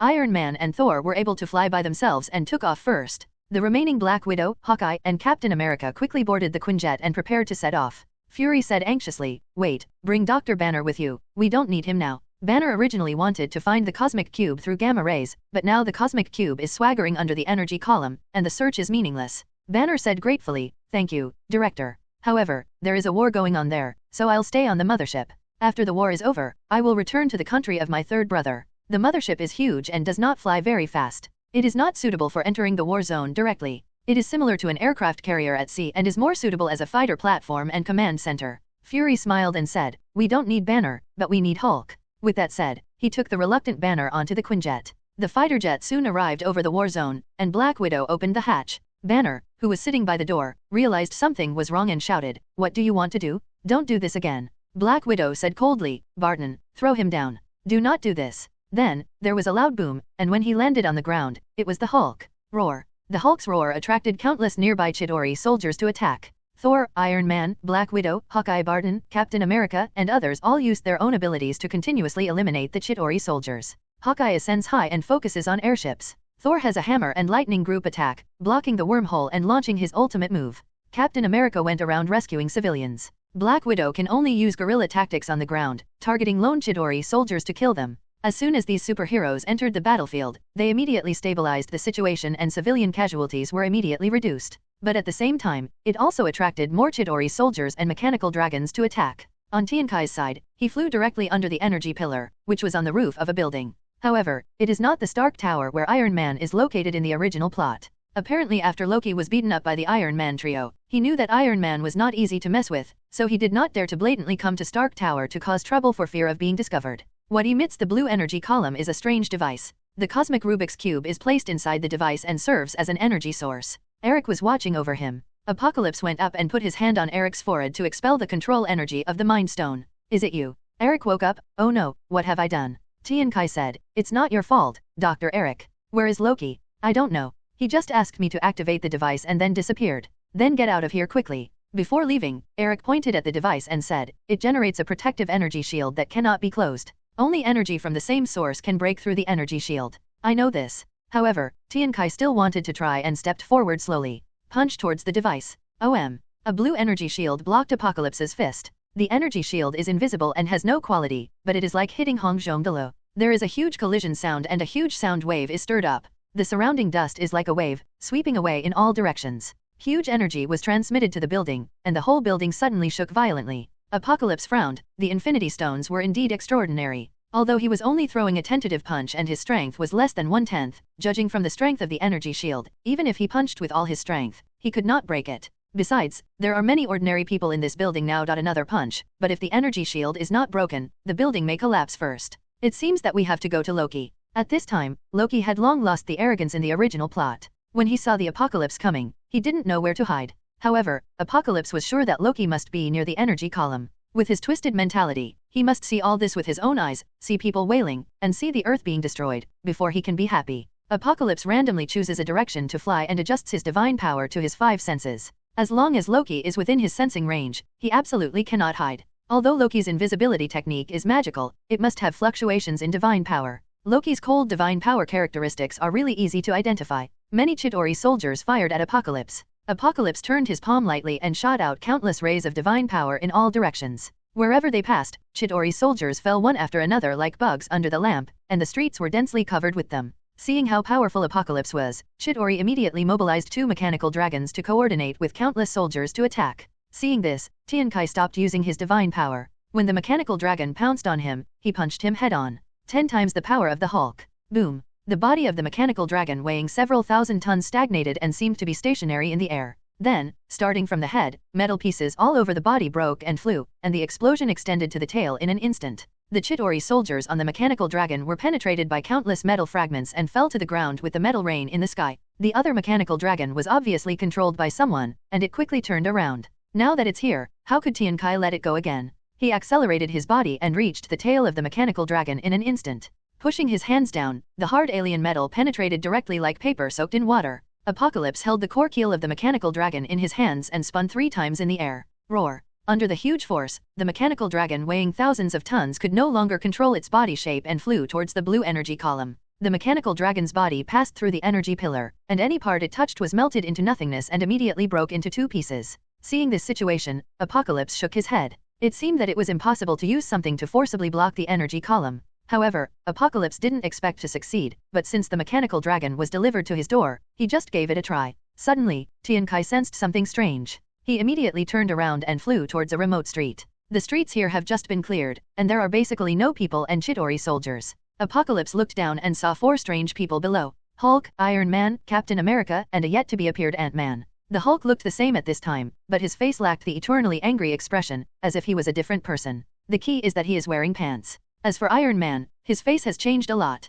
The American captain no longer wears the old-fashioned hood and has a handsome haircut. As for Ant-Man, wearing a dark red battlesuit, this was the first time Apocalypse saw him in person, and he was no different from what he remembered. Apocalypse knows that they should have traveled through time in Avengers 4. Didn't you change the future? It shouldn't be. Thanos isn't that hard to fight. Apocalypse descended and suddenly appeared in front of them, asking, "Where am I?" The four people were startled, and then breathed a sigh of relief when they saw it was Tiankai. Ant-Man said, "Hey, Don, I didn't expect to see you here." Iron Man said, "Don, I knew it, you could tell that we came from the future. Anyone who can ask where am I is either a fool or a philosopher or prophet." Obviously, when Iron Man heard this, he knew it was the apocalypse of this time and space. Hulk Banner said, "Don, time travel is not going back to the past, but traveling in different times. Telling you where you are in our timeline has no impact on your time." Tiankai frowned. Could it be said that there was a new fork in the sacred timeline, in this branch line? He didn't defeat Thanos? But where were they separated? Since I traveled through time, it seems that not many key nodes have changed.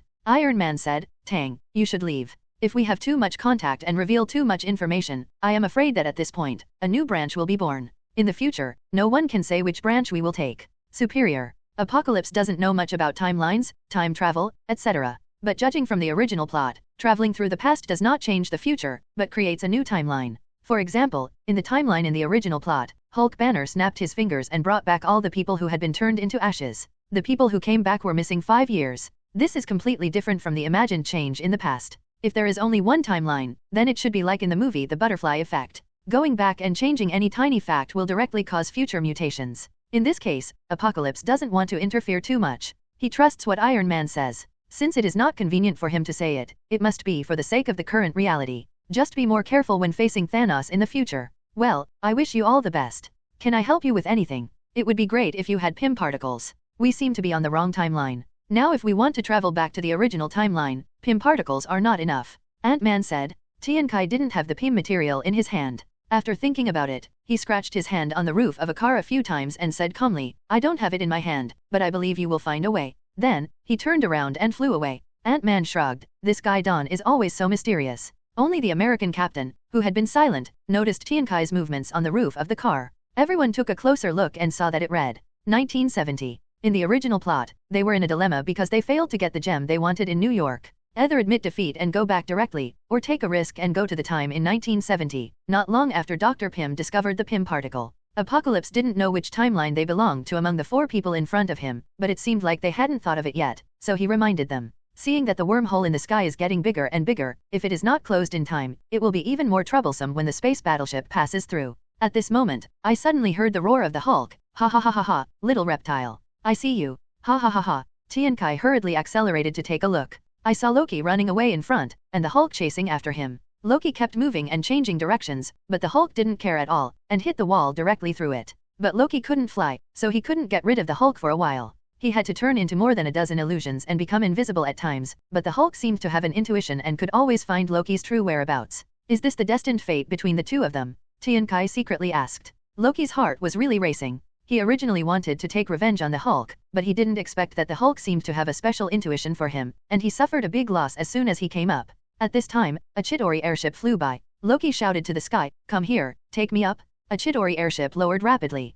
Loki made a feint, avoided the Hulk's attack, and jumped onto the airship. Roar. The Hulk roared and jumped dozens of meters high, but missed the target. Loki was secretly feeling proud when suddenly there was a bang sound, and the airship seemed to hit something and fell from the sky. Then his neck tightened and he was picked up by Apocalypse. "Where is the soul gem?" Tiankai asked. Loki's face was ferocious. "Ha ha ha ha ha ha. I won't tell you. You will never be able to close the wormhole. The Earth is just waiting to be destroyed." "Ha ha ha ha." Tiankai said angrily. "Don't think that I won't dare to kill you as long as Thor is here." An imperceptible smile appeared on the corner of Loki's lips, and he said, "You don't need to kill me. I'll die for you." "What?" Boom. With a muffled sound, Loki in Apocalypse's hand turned into a ball of divine power and exploded. However, apart from blowing Apocalypse's clothes, it did no harm. "It's actually a clone again?" Tiankai knew that this was a bit of a problem. Loki used his clones twice. Although the clones had little strength, it showed that he was now very vigilant and had hidden his true body and the Mind Stone deeply. It was probably unlikely that he would be found in a short time. When the wormhole expands to a wide enough level, alien warships will come over, and then the Earth will suffer catastrophe.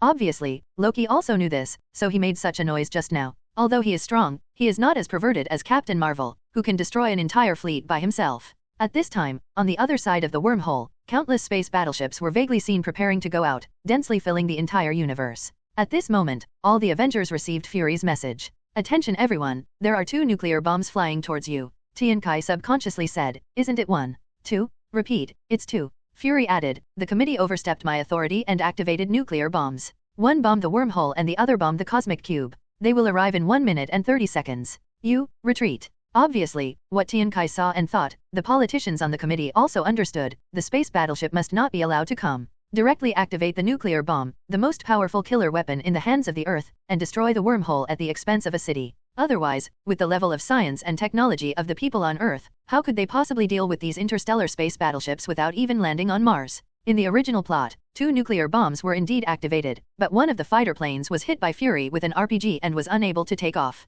Now, under the butterfly effect of the apocalypse, Fury did not stop one like the original plot for some reason. Iron Man said angrily, there are millions of people in New York City now. If a nuclear bomb explodes, 10 people may be turned into ashes immediately. How dare they? Then he said to Tian Kai, I'm going to intercept one of them, Tang. I'll leave the other one to you. No problem. I saw 2 missiles in the distance, flying at twice the speed of sound, dragging long white exhaust gases, towards the center of New York. Iron Man used his suit to stick to the missile and held the missile towards the wormhole. Although Apocalypse can destroy the nuclear bomb on the spot, I don't know if it will detonate accidentally. Already in the city at this time, Apocalypse did not dare to take the risk, so he could only take the nuclear bomb to the wormhole like Iron Man. The 2 missiles quickly crossed the wormhole and rushed towards the Chidori space battleship. Then, 2 fireballs lit up in space. The intense light was like 2 suns, illuminating the entire city through the wormhole and making it almost invisible. When the fireball disappeared, looking from a distance, I saw that except for the front one of the space battleships, which was slightly damaged, the entire fleet did not suffer any damage. Tian Kai thought to himself, this is normal. In many science fiction movies and TV shows, nuclear bombs are regarded as the ultimate weapon of the Earth. As long as aliens come, no matter how big the warship is, they can be solved with nuclear bombs. But think about it carefully, how is this possible? The people on Earth have not even left their home planet, and their technological level is far behind those of the races that roam the universe. Nuclear bombs are a major killer in low-level civilizations, but alien races should have already had defense methods. They don't use nuclear bombs, maybe because nuclear bombs are too backward. Just like humans eliminated black powder. Alas. Fury's voice came, full of helplessness, you'd better retreat. New York City can't be saved. If New York is not sacrificed, I'm afraid humanity can't be saved.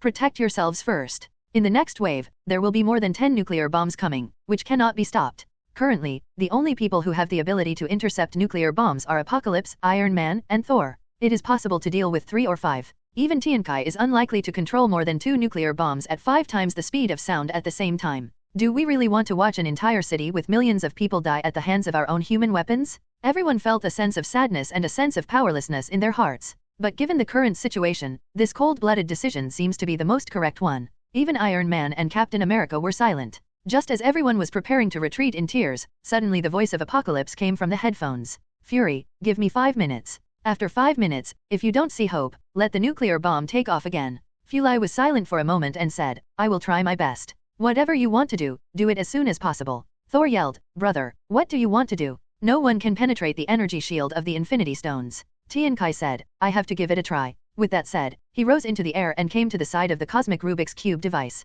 Apocalypse pressed his hand on the universal Rubik's Cube and slowly felt the energy shield of the Rubik's Cube. Although the energy shield is tough and indestructible, it has no offensive power. As long as you control your power, you will not be harmed. What Apocalypse wants to try is to absorb the energy of the cosmic Rubik's Cube. Ever since he became a god in Asgard and was able to practice divine power, magic and spells, he has been thinking about whether the infinite stones can be used for himself. After all, Captain Marvel just crashed once and accidentally absorbed part of the power of the space stone to become so abnormal. Tian Kai is extremely greedy. If you could directly draw energy from the infinite gems, you wouldn't have to work so hard to find a way to break through the bottleneck. Moreover, the cosmic Rubik's Cube also has a special feature. It can also use appropriate scientific and technological instruments to derive energy, indicating that it can be utilized. As for whether the human body can absorb and strengthen it, it depends on the individual's nature. Apocalypse operates the method of cultivating divine power, and strives to find the frequency where his divine power resonates with the energy of the cosmic Rubik's Cube. 1 minute passed. 2 minutes passed.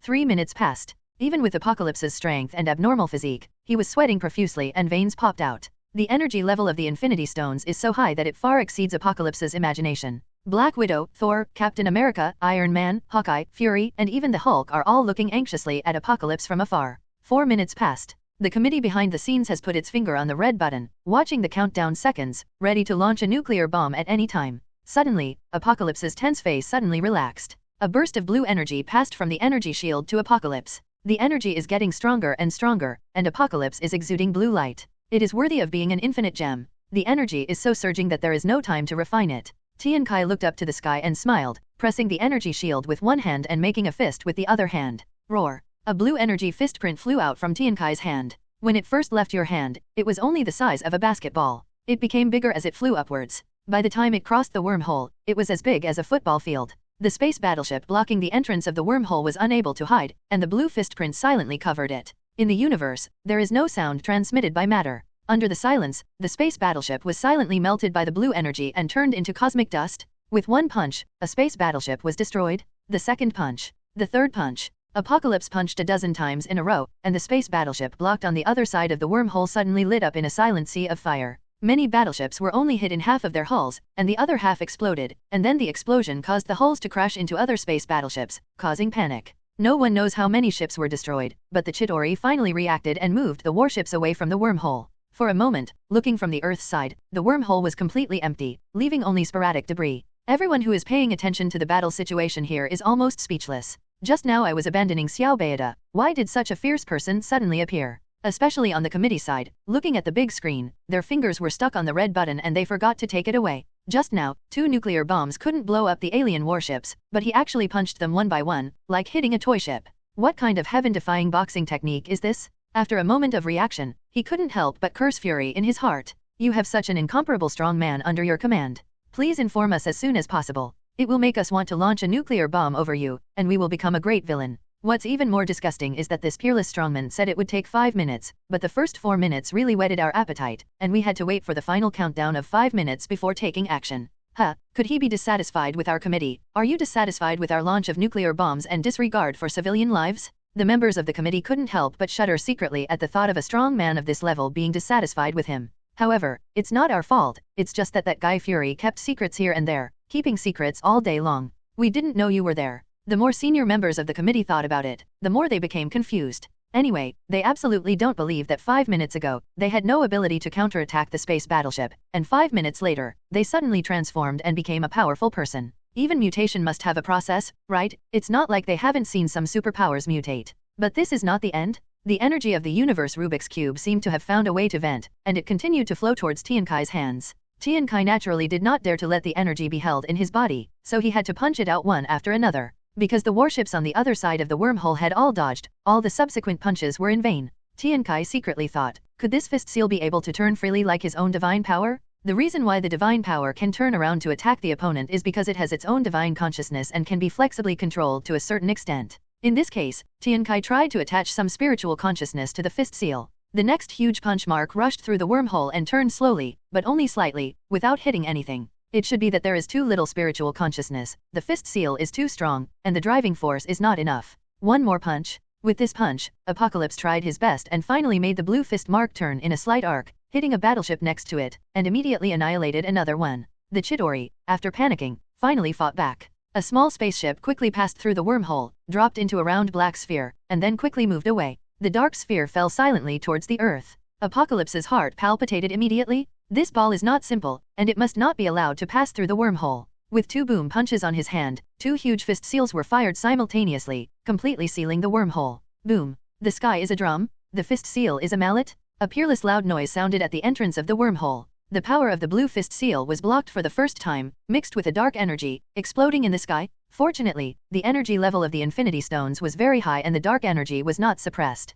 It just turned into a dark cloud that spread out in the sky and extended to hundreds of kilometers away. The entire New York City suddenly fell into darkness, as if the end was coming. The only light is the blue energy pillar rising into the sky from Tian Kai. At this moment, it is no longer a pillar of light that destroys the world, but a hope of salvation. People who were inexplicably trapped in the darkness saw a small figure under the Tianzu. It seemed that they had sustenance in their hearts, and they did not become too disturbed and watched silently. In the explosion just now, most of the fist marks were blocked on the other side of the wormhole, and only a small amount leaked to the earth. Even so, it was already so terrifying. Apocalypse couldn't imagine what kind of hell it would be like if that ball fell to the earth. This power has far exceeded that of a nuclear bomb and has reached the level of planet destruction. As the explosion on the other side sounded, Apocalypse's eyes moved and he sensed the energy of another Infinity Stone. This energy is exactly the same as the one on Loki's scepter. It turns out that Loki's true body has long been hiding in the wormhole and is looking down at the Earth through the hole. If it hadn't been for the explosion of the star-destroying bomb, which forced him to use the energy of the Mind Stone to protect himself, Apocalypse would not have noticed it.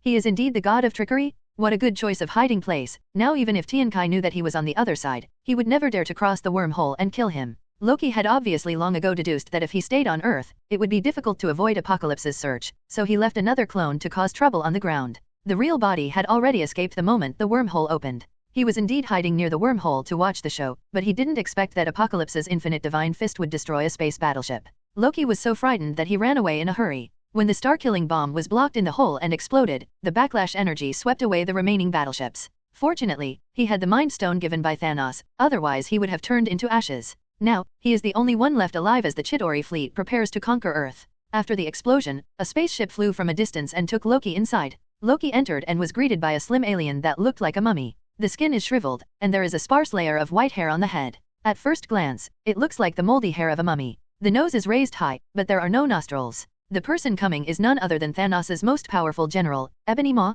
How powerful is Ebony Throat? In Avengers 3, he came to Earth and faced the three powerful men Iron Man, Doctor Strange, and Master Wong, who joined forces and forcibly tied Doctor Strange onto the spaceship and took him away. Ebony Throat looked at Loki with sinister eyes and said, "Is this the Earth you said you can easily take down by one person?" Loki trembled, his thoughts changed quickly, and he said, "When I came, he was not here yet. He just came back from Asgard."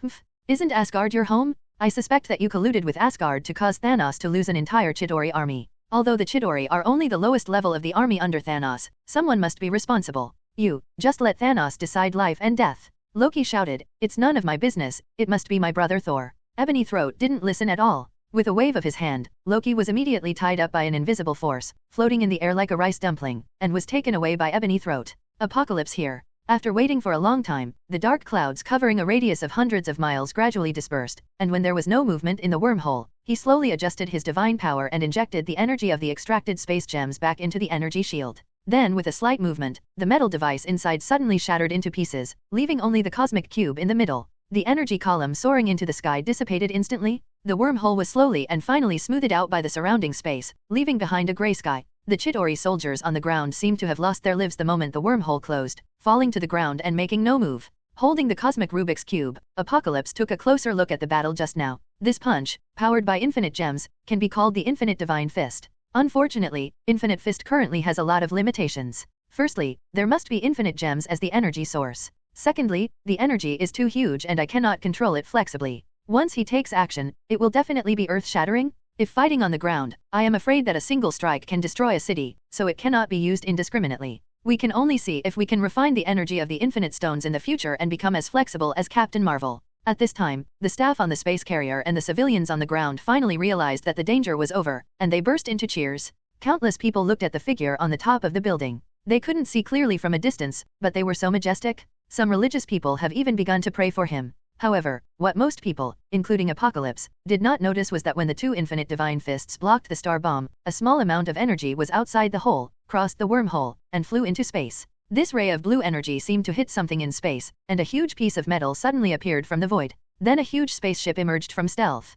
The corners were cut off, causing the spacecraft to temporarily lose its stealth ability. Inside, a group of blue-skinned aliens with pointed ears and wrinkled faces screamed. Fortunately, someone took control of the spacecraft, and the spacecraft immediately returned to stealth. But at this time, many satellites have already observed the anomalies here. This spacecraft is known to only a few people on Earth, and Fury is one of them. They are the Skrulls who came with Captain Marvel more than 20 years ago. At this time, an adult Skrull looked at the Earth with lingering fear, thinking to himself, when did the Earth have such a peerless man besides Captain Marvel? Apocalypse, on his side, left with the cosmic Rubik's Cube. This behavior caused a headache for the Time Variation Administration. Originally, the original plot was that after the victory of the war, Thor returned to Asgard with Loki and the Tesseract. The spiritual scepter stayed on the Earth, and finally became Vision. Now, the timeline has changed drastically. Apocalypse himself has comprehended the infinite divine fist, and it is impossible to hand over the cosmic Rubik's Cube to anyone else, and no one is more qualified than him to keep the cosmic Rubik's Cube. As for the Mind Stone, with Loki going to the other side of the wormhole, we don't know if Vision will be born in the future.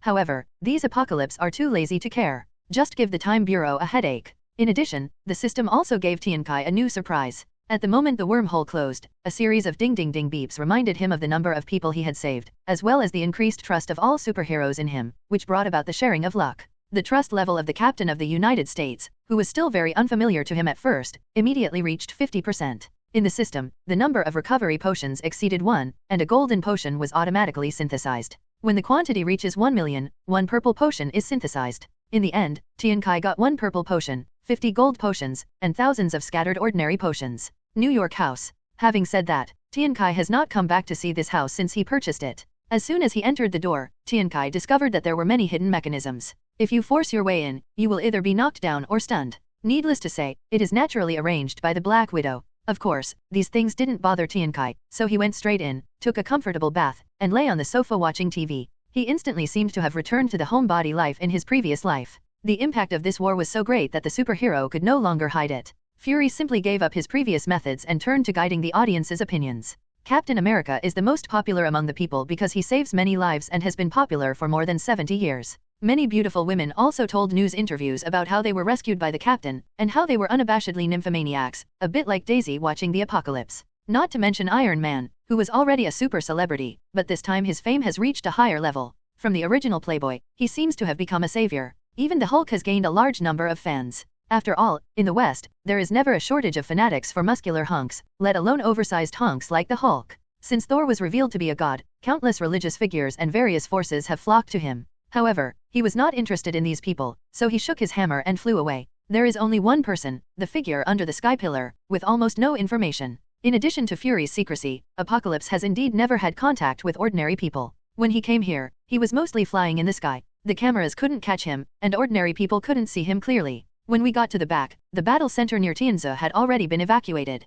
The people who were safe could only see a human figure from a distance, and it was impossible to distinguish the appearance. As a result, this most powerful god-level hero has become an unsolved case in the eyes of the public. However, I don't know if Fury deliberately released the news. Everyone heard that this man came with Thor, and many people subconsciously regarded Apocalypse as the god of Asgard. Apocalypse doesn't care about this. In the past, I was afraid that I would be targeted by supervillains if I became too famous, but now I am too lazy to deal with such trivial matters. Whether it's heart or strength, as long as a person is strong to a certain extent, public opinion no longer matters. After Black Widow finished her chores, she returned home and jumped directly on Apocalypse. Her legs were like a snake, tightly wrapped around Apocalypse. As a result, Tianligo was on fire, and after a long time, to show respect, there should be more space in between. Black Widow rested her head on Apocalypse's arm, her fingers unconsciously drawing circles on his chest. Tiankai took out a bottle of golden recovery potion and said, "Natasha, this bottle should be able to restore your physical defects, so that you can have children in the future." Black Widow's face was filled with joy. She took it and was about to drink it when she suddenly hesitated and said, "Apocalypse, there are frequent wars now, so I don't think it's the right time yet." Then he glanced at Tiankai cautiously. "You won't blame me, will you?" Tiankai laughed. "How could it be possible? I actually never thought about becoming a father so suddenly. I feel like I am still a child. As a man, you will never grow up until you have no need to take on responsibilities. What's more, Black Widow is indeed right. The next few years will probably be the most turbulent time, and it is indeed not appropriate to have children." Iron Man also gave birth to a daughter, Morgan, in the post-Thanos era. Within a few days of such happy days, Black Widow began to go on missions every 3 days. Tiankai secretly cursed that this guy Fury didn't have any eyesight. Next time he would charge his consulting fees severely until he went bankrupt. Since he was bored alone, Tiankai simply went for a stroll. While drinking coffee in a shop, Tiankai never expected that he would meet this old acquaintance in New York, the smuggler of the stowaway shop.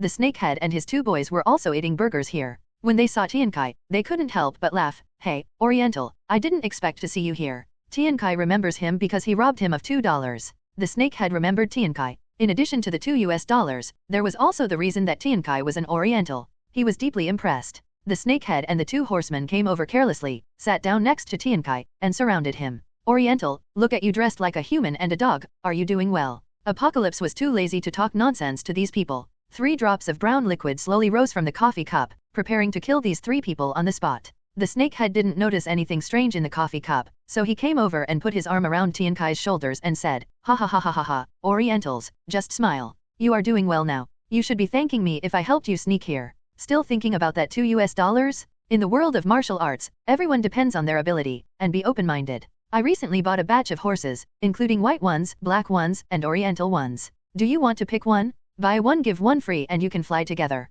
Saying that, He winked at Tiankai. Hearing that there were Orientals, the water in Tiankai's cup stopped and asked, "Where are the Orientals from?" The United States is full of opportunities to make a fortune, and countless people want to come here every year. Those in our line of business can always come across some good products, you know. Snakehead is not a passenger transport company and has no services or restrictions at all. Tiankai was robbed of $2 before, but in the eyes of the Snakehead, it was nothing. Among the many stowaways, some young and pretty women will be singled out and sold into slavery and prostitution in various parts of the world if they are not protected. This is not even the worst part. Smuggling is not about sitting on a sleeper berth with the air conditioner blowing and enjoying the world. It is often packed in a stuffy tank and traveled across the ocean. News about people dying of starvation, heat, or thirst inside almost every year. This was only discovered on the surface. Behind the scenes, it is impossible to count how many people died on this dark road. Tiankai secretly sighed. Although he was strong, he still seemed so powerless in the face of the evil in the world. There are many crimes and endless killings. Perhaps, this is the original sin of mankind. However, now that we have met him, especially if there are Orientals inside, we cannot ignore him. So, Tiankai said, "Okay, you take me to see it." The smuggler showed a proud smile and said, "According to industry regulations, we need to pay a deposit of $1 first. Can I swipe my card?" "Brother, what are you thinking about? In our business, transactions are always cash." Apocalypse originally wanted to follow the smugglers to their lair, then kill them and rescue the hostages. Now I have to collect a deposit. Regardless of whether this is a rule or not, it is a bit troublesome because I don't have so much cash with me. In this case, let's just stop doing these things and leave professional things to professionals. If you kill them yourself, you will only be able to destroy one of their dens. There are countless criminal networks out there. You can't interrogate, track, or kill them one by one. That's a grueling job. It's better to let S.H.I.E.L.D. take over, follow the clues, use the power of the military and police to eliminate this criminal group in one fell swoop.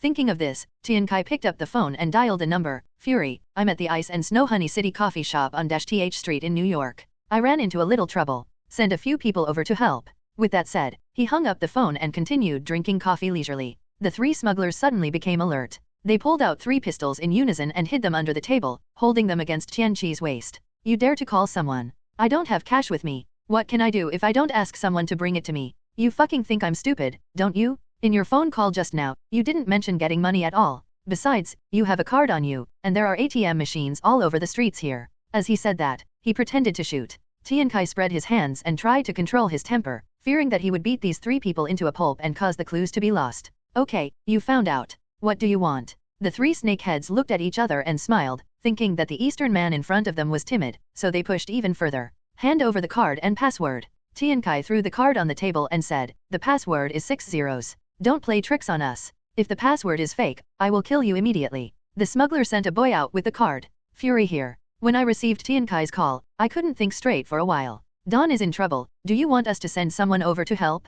Could it be Loki?" "No, Loki isn't that strong and can't possibly cause trouble to a pervert like Tang." "Could it be the peerless strongman on the other side of the wormhole? Did they send someone over so quickly?" With Tang's strength, he could blow up an entire space battleship, so he might not be afraid of them. However, Fury looked at the location. 18th Street was right in the center of the city. The previous wormhole war only affected some streets, and other streets quickly reopened for business. From this point of view, no matter whether Tang Nang can beat him or not, he must be an extremely strong man. Once the fighting starts, even if the victory is final, I am afraid that the entire city will be destroyed and all life will be in ruins. Where could such a perverted guy come from? Even Tang was not completely sure about it. You know, before they thought the Hulk was the one who destroyed the ceiling of power, a few photos made him behave like a kitten. Now that Tang himself is here and wants our help, you can imagine how terrifying our opponent is. This guy Tang is just as arrogant as that guy Tony, and he asks for help in such an understatement. Fortunately, I am smart enough to hear the implication between your words. Thinking of this, Fury wiped the sweat from Lu Dantu and suddenly pressed the red button on the table.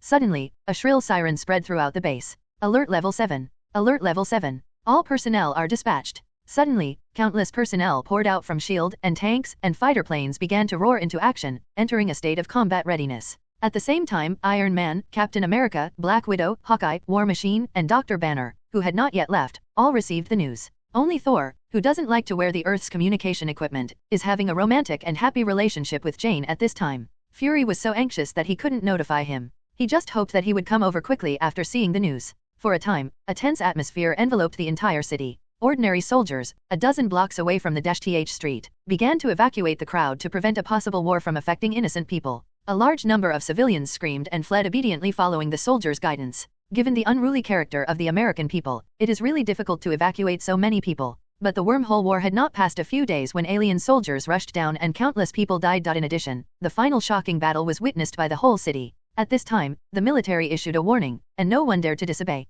For a time, a large number of civilians fled the nearby streets with unprecedented efficiency. On the contrary, the th street at the center of the storm was calm at this time. Some people heard some commotion in the streets in the distance and thought there was another shooting and ignored it. After all, in free America, shootings are part of their lives every day, and they are not used to it. Apocalypse is a little impatient here. Is that guy Fury so inefficient? Is it difficult to send a few agents over? I've finished a cup of coffee and still haven't seen anyone. The smuggler's brother soon came back with a brown paper bag and opened it for the smuggler. It was filled with US dollars. The snakehead's eyes widened. He thought he was just robbing a small fortune, but he didn't expect that he had robbed a big fish. Boss, the ATM limit has been reached. We can only withdraw so much today. Boss, guess how much money is left in the card? The snakehead slapped him and said impatiently, if you have any trouble, hurry up. How much money do you have left? The younger brother stretched out his fingers and counted them one by one. Finally, he counted all 10 fingers and said, Boss, there are 10 digits in it. I don't know how many it is. The smuggler didn't believe it. How is that possible?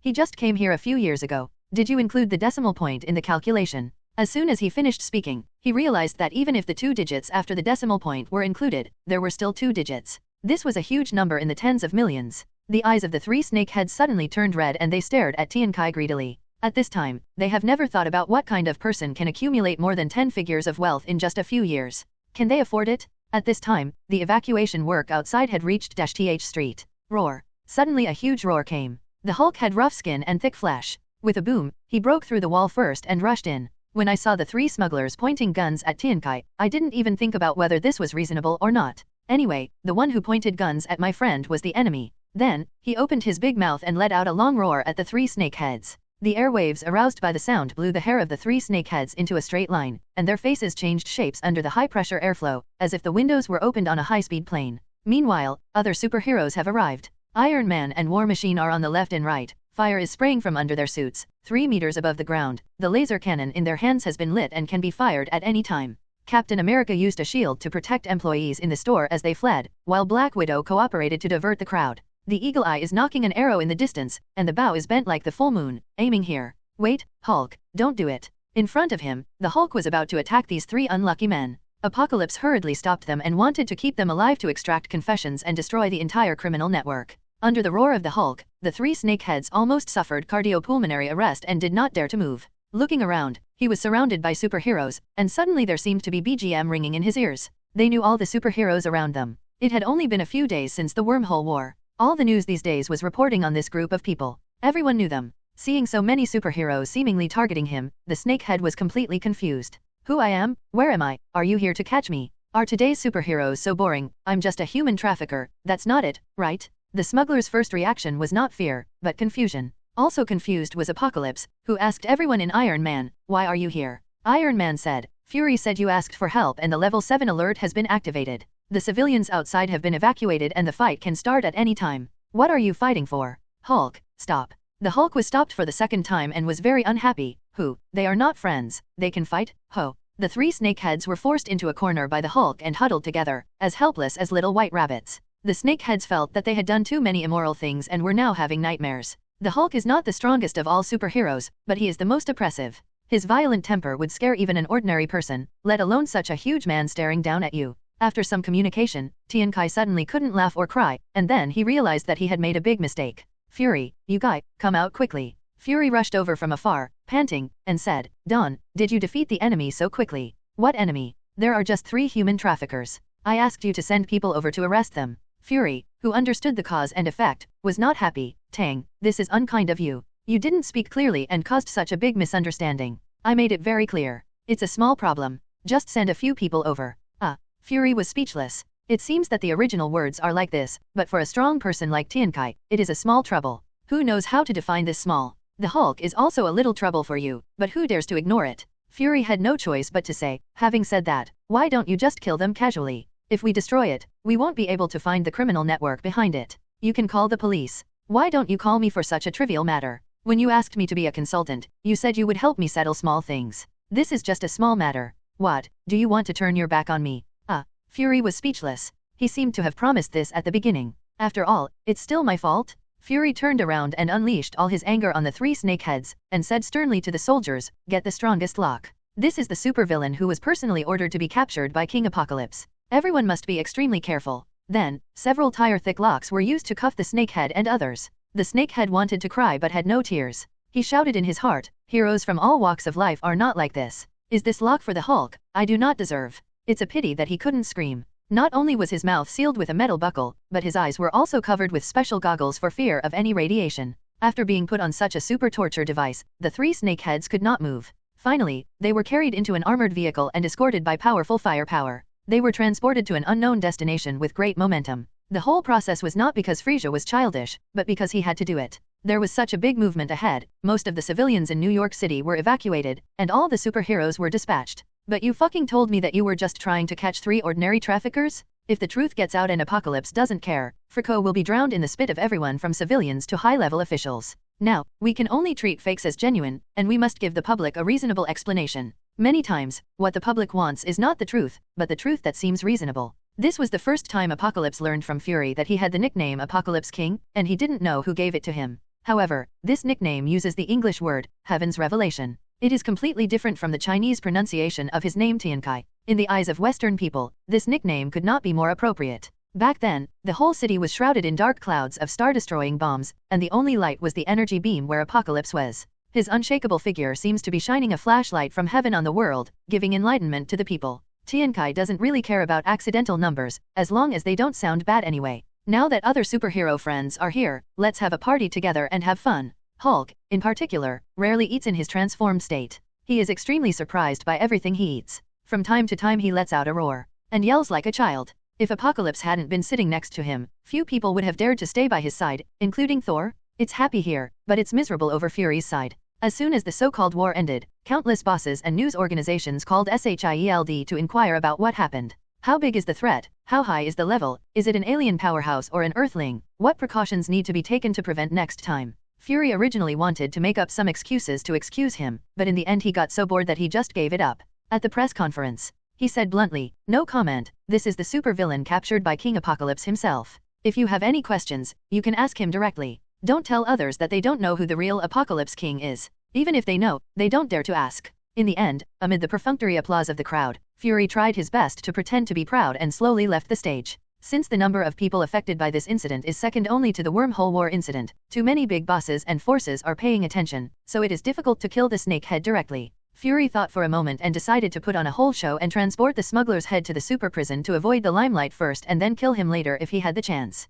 The official name of super prison is Island Prison. It is a man-made underwater metal building, and its location is highly confidential. During normal times, it sinks under the sea water, and no one knows where it will float. It will only briefly surface when receiving prisoners or receiving supplies. General Ross is now in charge. General Ross is the old general who captured the Hulk. He has spent half his life fighting superhumans like the Hulk. In addition to developing various weapons to deal with superhuman beings, this super prison was also specially built to hold supervillains. In the later Captain America 3, superheroes such as Hawkeye, Ant-Man, and Falcon were briefly imprisoned. General Ross looked at the prisoner information sent by Fury, which read, "Level unknown. The hazard is unknown. Skill unknown." A series of unknowns. Only in the last line of the file was a note written in a very small font, as if for fear of being seen. King Apocalypse arrested him personally. General Ross's hand that was supposed to receive the signature kept shaking, and he couldn't sign it. Finally, he got so angry that he simply stopped signing and called Fury's phone number. "Fury, you old bastard, why are you locking such an awesome prisoner here with me? Do you want to kill me?" "General Ross, don't worry. He's just an ordinary prisoner. You can lock him up as you please." General Ross said angrily, "You think I am too blind to see that line of fine print, do you? Can the person captured by King Apocalypse himself be an ordinary prisoner?" Fury secretly thought to himself, "Damn, I thought the same way at the beginning, but ended up being tricked into being unable to step down. But I would not say these words to General Ross." Fury said, "You are the only one in the entire Western Hemisphere who has a super prison. If you don't accept him, do you want King Apocalypse to tie him to his waist? Otherwise, why don't you explain to King Apocalypse?" General Ross is so angry. "Are you using King Apocalypse to suppress me? Okay, hold it down. Then you can't know this or that. Without level, skill, or degree of harm, how can I achieve targeted detention? Superhumans have too many incredible skills. If they are not imprisoned in a targeted manner, they may escape, or even be killed. For example, to imprison the Hulk, all one needs to do is find a cell that is strong enough although it has not yet been found. Some mind control criminals need to be locked in a cell that blocks their mental power. Those who enter must wear a mind-suppressing helmet to prevent their mental power from being exerted. Fury said in his heart, I hope he has some superpowers so that he can explain to the public. If he was not an ordinary person, I would not send it to you. But when the words came to his lips, they became, don't worry, it's okay, just find a place and close it. The perfunctory tone of his voice made General Ross's veins jump, and he said angrily, why the hell are you asking me to imprison you casually? This is a supervillain captured by King Apocalypse himself. Are you responsible for anything that happens? Okay, nothing will happen, don't worry. Okay, I'm busy, so that's it. General Ross looked at the hung-up phone blankly, feeling angry in his heart. How did Fury become the director of SHIELD when he was so irresponsible? How to protect the Earth? I can't be perfunctory like him. So General Ross activated the highest level cell in the super prison and locked the smuggler in it. The snake had committed evil all his life, thinking that he might not die a good death, and thought about 10,000 possible ways to die, but he never thought that he would end up with such a fate worse than death. Not only was he wearing the most perverted torture device, making it difficult to move, he was also locked up in the most heavily guarded prison, and his eyes were blindfolded when he entered the cell. Except for eating, he never unsealed his mouth, forcing himself to cover up the bad breath in his mouth. Even if you fart normally, someone will come over with a gas mask to check in case it is a poisonous gas-type super attack. Apocalypse, after following up on the hostage rescue situation, stopped paying too much attention and continued to search other dens. Naturally, professional people would do it. Now every day I'm either spending time with the Black Widow or studying the Rubik's Cube. Isn't that pure? As the impact of the wormhole war spreads, people not only know that there are threats from alien races in space, but also know that superheroes are so awesome. What's more, it's as if becoming a superhero isn't hard enough. For example, if you own an Iron Man suit, any ordinary person can immediately become the second Iron Man, or the next War Machine. As a result, the rich and talented began to tinker with all kinds of strange equipment. There are also people who want to seek mutation like the original Blinsky, and it would be nice to become the Hulk. As for Captain America, his super serum has been passed down for more than 70 years, and many top companies have been quietly researching it for a long time. Unfortunately, there are some effects, but they can never be perfectly replicated. More people try, and there are always some results. However, the character of Westerners has never been related to duty. If they have some ability, they have to do something earth-shattering. For a time, there were a lot more super crime cases in various places. Although most of these super criminals are half a bucket of water, far inferior to even the Black Widow, they are superior to most ordinary military police and are difficult to guard against. As a result, as one of the few superheroes that Fury had at his disposal, Black Widow began to appear frequently. The advantage of being with a woman like Black Widow is that she is not clingy, and the disadvantage is that she is not clingy. Just after the tenderness was over, the mission came. I just said I'm going out to work and set off. This made Apocalypse feel like he was being used, which made Fury's teeth itch with hatred. This morning, Black Widow received the mission, but instead of leaving directly, she came to the bedside and kissed Apocalypse gently to wake her up. Tang, let's see if this mission is related to you. Apocalypse took the tablet and looked at it. The suspect on it was a rough man named House. His main crime was selling super protective gear and creating a large number of super criminals. Although these super criminals are ordinary people themselves, with the help of super protective gear, their destructive power is far beyond that of ordinary people.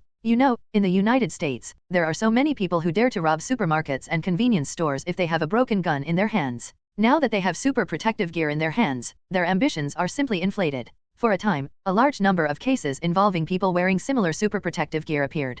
After an investigation, S.H.I.E.L.D. quickly found House's head. Black Widow drew out a photo and said, "Is this the mark of Asgard? I've seen it in Jane's information. This guy named House has such a mark on every set of protective gear he sells." After Apocalypse was made a prince, he learned some knowledge about Asgard. He still recognized such an obvious mark. It was indeed the mark of Asgard. These marks can be seen everywhere in Asgardian items and are a symbolic pattern of the kingdom of God. So it seems that the criminal is an Asgardian? If he doesn't call Heimdall back to the kingdom of God, why is he staying on Earth? If they were really Asgardians, given their physical fitness, Black Widow might still be in some danger. Thinking of this, Apocalypse nodded and said, "It is indeed the mark of Asgard. I will go with you to see it. After all, in the name of the prince, if the people of Asgard do bad things, they will always be punished. I need to help supervise it." Black Widow was so happy that she didn't wear the black tight-fitting combat suit. Instead, she wore a set of casual clothes. She held Apocalypse's hand and went out, as if she was going on vacation. If Tiankai takes action, all he has to do is drink milk tea and wait for the criminals to come to his door.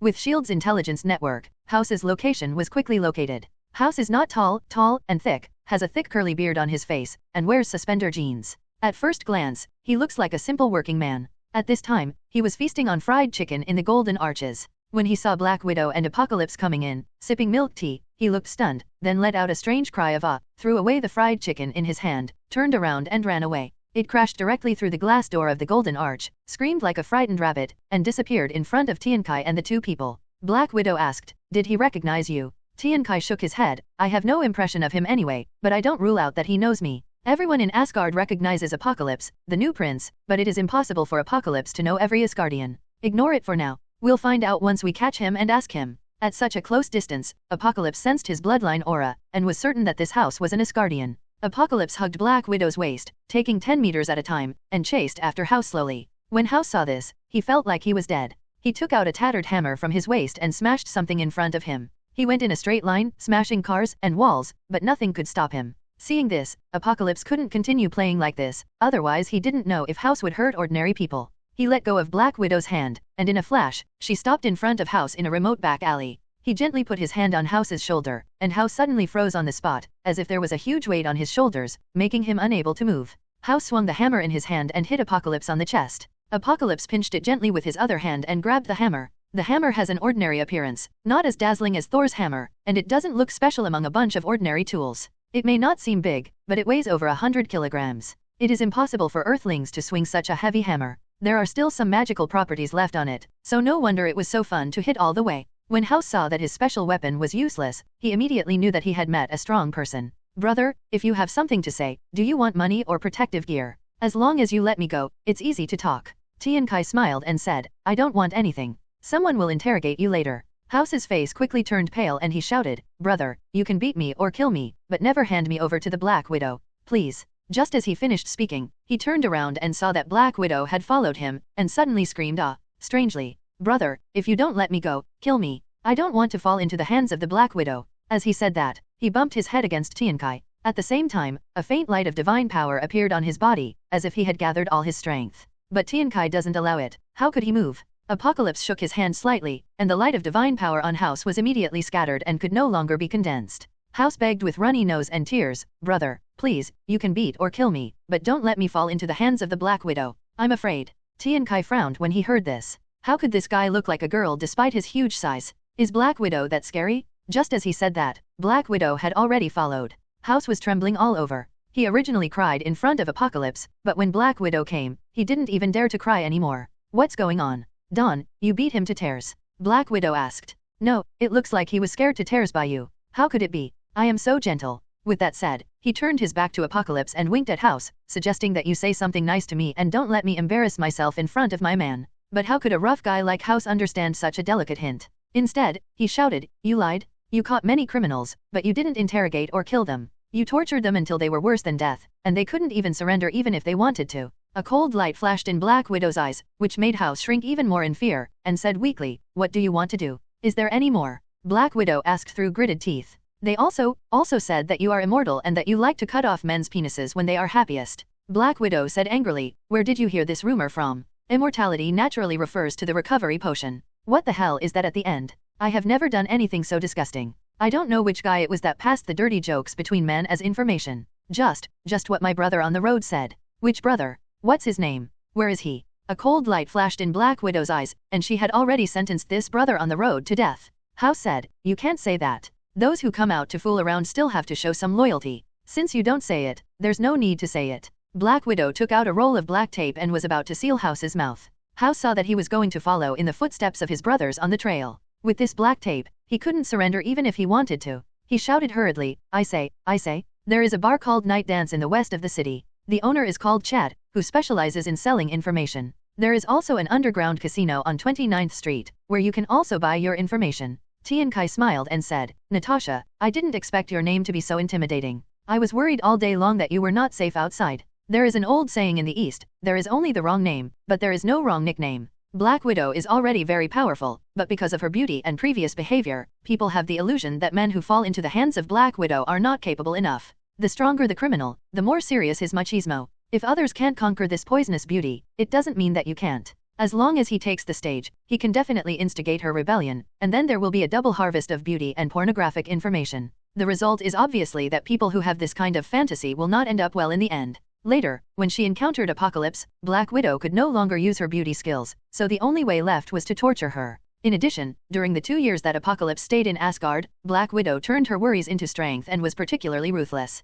Anyway, the criminals who can dispatch the Black Widow are not little shrimps themselves. They are full of crimes. Even if they are killed, S.H.I.E.L.D. will not say a word. Slowly, Black Widow also discovered that it was more efficient to go straight in this way. Before, it was too slow to pretend to be weak and use beauty. As a result, the style became more vigorous and resolute. When many criminals were being tortured, they tried to struggle and refused to answer when asked for the first time. As a result, they never had the chance to answer again. It's not like there weren't criminals who wanted to resist and designed traps and ambush, causing some harm to the Black Widow. If it were other agents, even if they didn't die, they would have to recuperate for at least a few months, and they wouldn't dare act too arrogantly in the future. As a result, as soon as the Black Widow drank the recovery potion, she was resurrected with full health in the blink of an eye, and the criminals could not escape even if they wanted to. In the end, he will only enjoy more severe torture. Therefore, with the spread of the underground intelligence network, the Black Widow became particularly terrifying. Underground intelligence is inherently true and false, and cannot be as rigorous as national agencies. It's a bit like gossip news.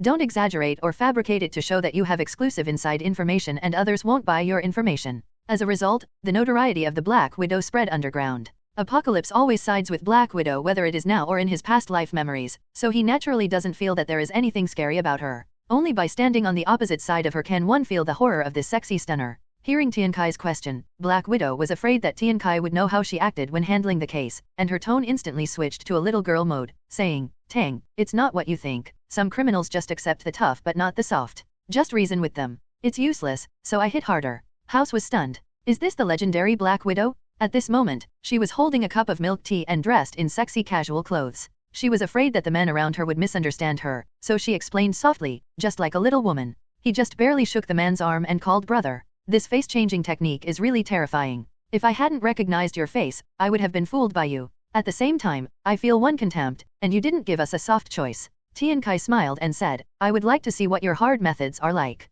When House heard this, his heart skipped a beat. Sure enough, they were in the same group, maybe a male version of Black Widow. He quickly said, I will say anything, please don't block my mouth. Why do you put this mark on your equipment?" Speaking of this, House showed a proud expression on his face and said, "This is a symbol of a great kingdom of God. You people on Earth don't understand." "Really?" Tiankai said lightly, with his divine power running around his body, a dark golden mark appeared on his chest. "So, do you recognize this mark? Prince's seal? This is impossible. I have never heard of any prince in Asgard. Are you saying that my royal seal is fake?" House struggled internally. Although he had never heard of any prince in Asgard, the powerful man in front of him could turn himself into a pulp with just one slap. It seemed that there was no need to get a fake power seal to deceive him. Moreover, fake power seals are not easy to obtain. Except for Asgardians, outsiders may have never seen them, and counterfeiting is out of the question. Thinking of this, House knelt down on one knee and performed an Asgardian etiquette. "How long have you been on Earth?" Tiankai said. House originally wanted to lie, but when he saw Apocalypse's majestic eyes, his heart was shaken and he immediately became honest.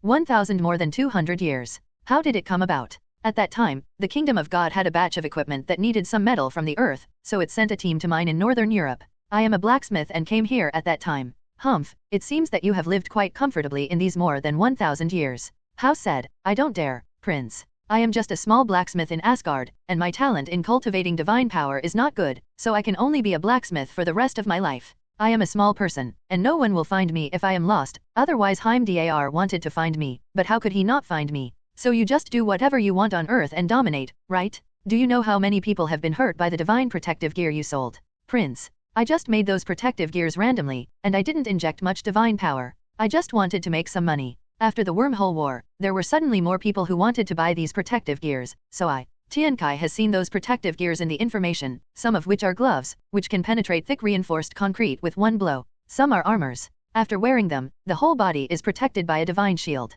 Before the divine power is exhausted, it is not afraid of any ordinary bullets. These protective gears are not very strong for superheroes, but for ordinary people, they are already very magical. This is still a defective product that was made casually. You can imagine how magical armor and the like that were made carefully would be to the people on Earth.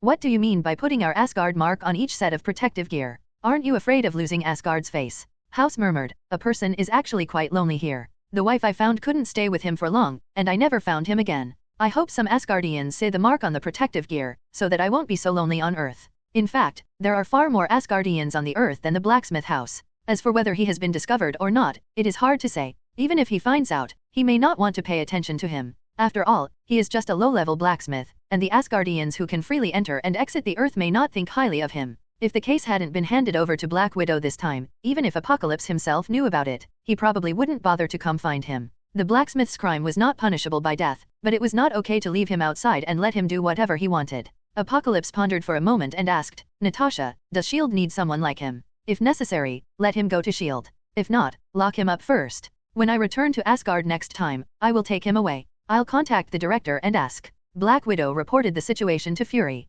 When Fury heard about it, he realized that he could use super protective gear. Naturally, the more the merrier. Moreover, with Tiankai personally suppressing him, Liang House didn't dare to mess around. House asked cautiously, Prince, from now on Black Widow and I will be colleagues, right?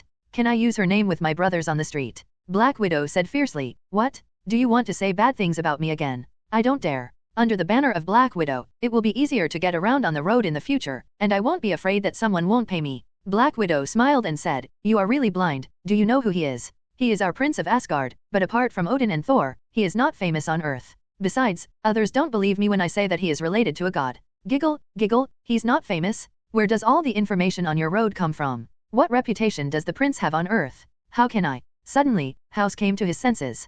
Previously leaked news said that the god-level man under the beam of light came from Asgard. Could it be that? King Apocalypse, so you are King Apocalypse. House's eyes suddenly widened, and he was a little scared. He actually dared to swing the hammer at him just now. If he hadn't been an Asgardian, he might have died countless times. Now that the matter is settled and it's still early, Apocalypse and Black Widow simply go shopping. Along the way, House worked as a moving boy for the Black Widow. Looking at him working hard and without complaint, he didn't seem to be uncomfortable at all. After all, he was just a blacksmith at the lowest level in Asgard, and now that he could work as an errand boy for the prince, he seemed to have been promoted. Apocalypse hadn't played with Black Widow for long when a message interrupted their shopping fun. Happy was injured and hospitalized. Apocalypse was a little surprised when he received this news. Although he did not directly give Happy the recovery potion, Iron Man did. After all, there is a layer of separation between me and Happy is not a superhero, so I don't need his luck. Some favors would be better from the hands of Iron Man. After all, no matter how good their relationship is, they are still bosses and employees in name only. As a result, Apocalypse and Black Widow had to separate. Black Widow took House back to S.H.I.E.L.D., while Apocalypse went directly to the hospital to visit Happy. Apocalypse comes to see Happy. Not only are they half friends, but they are also related to the plot of Iron Man 3. As soon as he entered the ward, he found that Iron Man and Pepper were already guarding the room. Seeing the arrival of Apocalypse, Happy was a little flattered and wanted to struggle to get up. I didn't know where I got the courage to challenge him in the ring. No wonder he said he wanted to find a weak person to practice with, fearing that he would just beat the person to death. It turned out to be true. Tianqi pressed her hand softly, signaling him not to move, and asked, why don't you drink the recovery potion? Happy said, it's nothing serious. I'll just lie down for a month and I'll be fine. We can't waste such precious medicine. Restoration potions are not uncommon for Apocalypse, but the relationship between Happy and Apocalypse is, after all, separated by a layer, and they cannot be like Iron Man and Black Widow, who can ask for anything at will. Apocalypse is not a good person either. No one will cherish things that are too easy to obtain. Anyway, Happy is not fatally injured. How did you get injured? I saw two suspicious people outside the mall. I wanted to follow them to see what was going on, but I was discovered by a person. Later, Happy was a little confused. I don't know if I was dumbfounded by the explosion. In my memory, I saw one person exploded, another person's leg was broken, and then it grew back, and then ran away. Human bomb. Apocalypse thought for a moment and realized that this was indeed the plot of Iron Man 3. This is a human medicine developed by a scientist named Aldrich Killian. It can repair defects in the human body, regenerate broken limbs, and also has high-temperature superpowers. The body can emit temperatures of several thousand degrees and can melt most metals. The materials used in Iron Man's suit are definitely not bad, but they still can't stand in the face of this high temperature. Its disadvantage is that it is extremely unstable. A person injected with this drug may turn into an oversized suicide bomb anytime and anywhere. Killian naturally knew this problem, and in order to make a profit, he recruited a group of remnant soldiers who had been abandoned by the government. These disabled soldiers were physically disabled on the battlefield, did not receive due pensions, and were full of hatred for the US government. Now that Killian's potion can restore limbs, I am naturally grateful. I can let them do some suicide attacks without additional brainwashing. Iron Man said, S.H.I.E.L.D. has been asking me for help recently. There is a terrorist leader who calls himself the Mandarin and claims to be responsible for many bombings. Their suicide bombings were extremely destructive, but there were no traces of explosives. They wanted me to analyze whether there were new ingredients. If it was a suicide bomb, then the person who carried the bomb should have residual limbs left behind. Apocalypse shook his head and said, Tony, open your eyes a bit. The human bomb I am talking about is not a human carrying a bomb, but the human body is a bomb. Iron Man was startled and stood up. How is this possible? If this is the case, then the explosion scene can be explained. Has the Mandarin already mastered such high technology? The prototype of the Mandarin is an Eastern evil villain created by Americans in the early days. He has a sharp mouth, hanging eyes, a thin beard, and wears the official uniform of the Qing dynasty. Just one look at him can give people nightmares. In the United States, it can be said that the Mandarins are known to everyone. But the Mandarin mentioned by Iron Man is a Westerner, and not the real leader. This so-called Mandarin was just a puppet arranged by Killian. He used beautiful women and drugs to control him, and then asked him to shoot some threatening videos to make the world think that he was behind all this. The first thing I want to do is to use the name Mandarin to create a sensation, and secondly to divert the attention of SHIELD and other departments. This Mandarin actor is a fool. After becoming this puppet, he was always attended by beautiful women when he came in and out. Apart from being under house arrest, he lived a very happy life. What's even more amazing is that for such a big thing, not only did he not die, he didn't even spend a few days in jail. In the later Shang-Chi, he also appeared and became good friends with an Eastern mythical beast De Zhong. Thinking of this, Apocalypse asked Pepper, "Has Killian been looking for you?" Little Pepper asked strangely, "You also know this?" "He did come to see me. I was afraid that Tony would misunderstand, so I haven't told Tony yet. He showed me a neural network technology. However, I feel that this technology is too weaponized. Now that Tony won't let the company develop weapons, I will send him away." Ha ha ha ha, Tian Kai laughed. "Do you know that he is the leader behind all this? The Mandarin is just a puppet he introduced to divert attention." Iron Man, Pepper Potts, and Happy looked in disbelief. Iron Man asked, "How is this possible? Why is he doing all this? What good does this do to him?"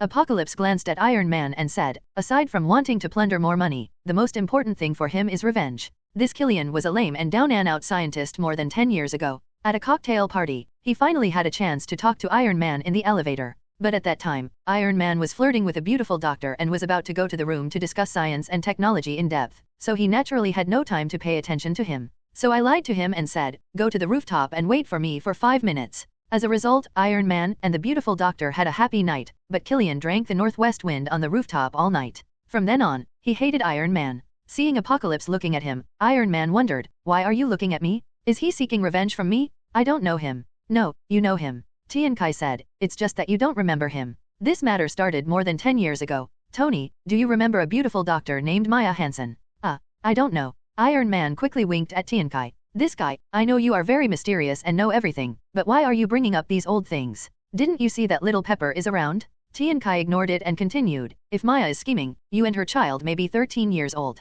Iron Man's face suddenly turned pale, and Pepper's expression began to turn evil. She stared at Iron Man, angry and aggrieved, with tears welling up in her eyes. You know, with Iron Man's net worth, it is really possible for a beautiful woman to secretly give birth to a child without telling him for a huge alimony. After all, it is really his own blood, and Iron Man cannot ignore it. Even if he wants to default on the debt, the laws of the United States will enforce it. Iron Man has been so romantic all his life that he can't even remember how many women he has had relationships with. It's not impossible if 1 or 2 fall for him. Looking at Iron Man's face, you can tell that he didn't take any protective measures at all back then, otherwise he would not be scared, but suspicious. Don't worry, I'm just saying if. Iron Man breathed a sigh of relief and said, Tang, you guy, don't scare people casually, okay? If you fart, hurry up. Do you still remember that when you were in the elevator with Dr. Maya, there was a lame man trying to sell you a technology? When you mention it like this, it seems that there is indeed such a person. What happened next that I forgot about him? I think I sent him to the rooftop. He's Killian. With Iron Man's IQ, when he mentioned this, everything immediately connected. The once down and out kid now wanted to show off and take revenge on those who had humiliated him before. Iron Man suddenly became uneasy when he thought that this man had also been to Stark Company and looked for Pepper Potts. Don, are you here to help eradicate them? No, Tian Kai shook his head. Happy is my friend, and I mainly came to see him. I believe that with your ability, you can easily handle these small things. By the way, that beautiful doctor named Maya is working for Killian now. If she comes to you, you must be careful. Also, the current vice president has colluded with Killian. In the plot of Iron Man 3, the opponent's strength is actually not very strong, but Killian's layout is good and there are too many ways to confuse him. As a result, Iron Man wasted a lot of time just tracking down the Mandarin. Later, Pepper was tricked into being a hostage by Dr. Maya, and she fell into a passive position. Now Apocalypse has revealed everything to him. With Iron Man's strength and connections, even with the support of the vice president, he can easily destroy this criminal group. Before leaving, Tian Kai took the pen and paper, wrote a line of words, folded it, and said to Iron Man, when you and Pepper come to the hospital, there are countless reporters waiting outside. When you go out later, what are you doing? If you have anything to say, I suggest you read this note first. Iron Man said, is this a clever trick from Eastern legends? It's not a clever idea, just a little reminder. I'm leaving now, Happy, have a good rest. Where are you going? Though Soul and Jane discovered something interesting in London, the kingdom of Big Fart. I want to go and see it myself. As soon as Apocalypse left, Happy finally couldn't suppress his mood and his heart began to beat wildly. Little Pepper was so frightened that she wanted to call the doctor, but Happy quickly stopped him and said, "No need to call the doctor, I'm fine, I'm happy. King Apocalypse said I was his friend. Ha ha ha ha ha ha. I even had a fight with him. When we drink from now on, let's see who is better than me." Little Pepper put her hand on her forehead and was speechless. It was really hard for her to understand that if a man drinks, he drinks. Why should bragging be regarded as such an important thing, as if bragging and drinking are meaningless? Iron Man, who is also a man, can understand Happy's thoughts and said, "It's awesome, but you have to have people believe it." In one sentence, Happy was thrown into troubles of happiness. If Iron Man said that he was a friend of King Apocalypse, no one would believe it. After all, they were comrades fighting side by side in the New York Wormhole War. But, how can you be so virtuous? You can't even get close to me. If King Apocalypse can even look at you, I'll think I'm a loser. Happy thought to himself, otherwise, he might as well say that he had a fight with King Apocalypse. This seems to be slightly less credible. Well, no one would believe it. Iron Man and Pepper Little finished their visit. As soon as they left the hospital entrance, they were blocked by reporters who had been waiting for them. Iron Man was originally angry and afraid of Happy being bombed. Even if he had the recovery potion given by Apocalypse, if he was killed on the spot like other innocent people, no matter how magical the potion was, it would be useless. Now I am annoyed by reporters. I just wanted to announce my address to the public and make a fight with my enemies like in the original plot. Suddenly I remembered the note Tiankai gave me. When I opened it, I saw it said, "Do not publish your address." Iron Man was shocked. How powerful is this guy Tang? What he just wanted to say was just an impulsive thing that came to his mind less than 10 seconds ago. How could he know it in advance? So, when the words came to his lips, they became, "Mandarin, if you have the ability, come to me. My home address is, number 880, lane 365, Malibu Highway.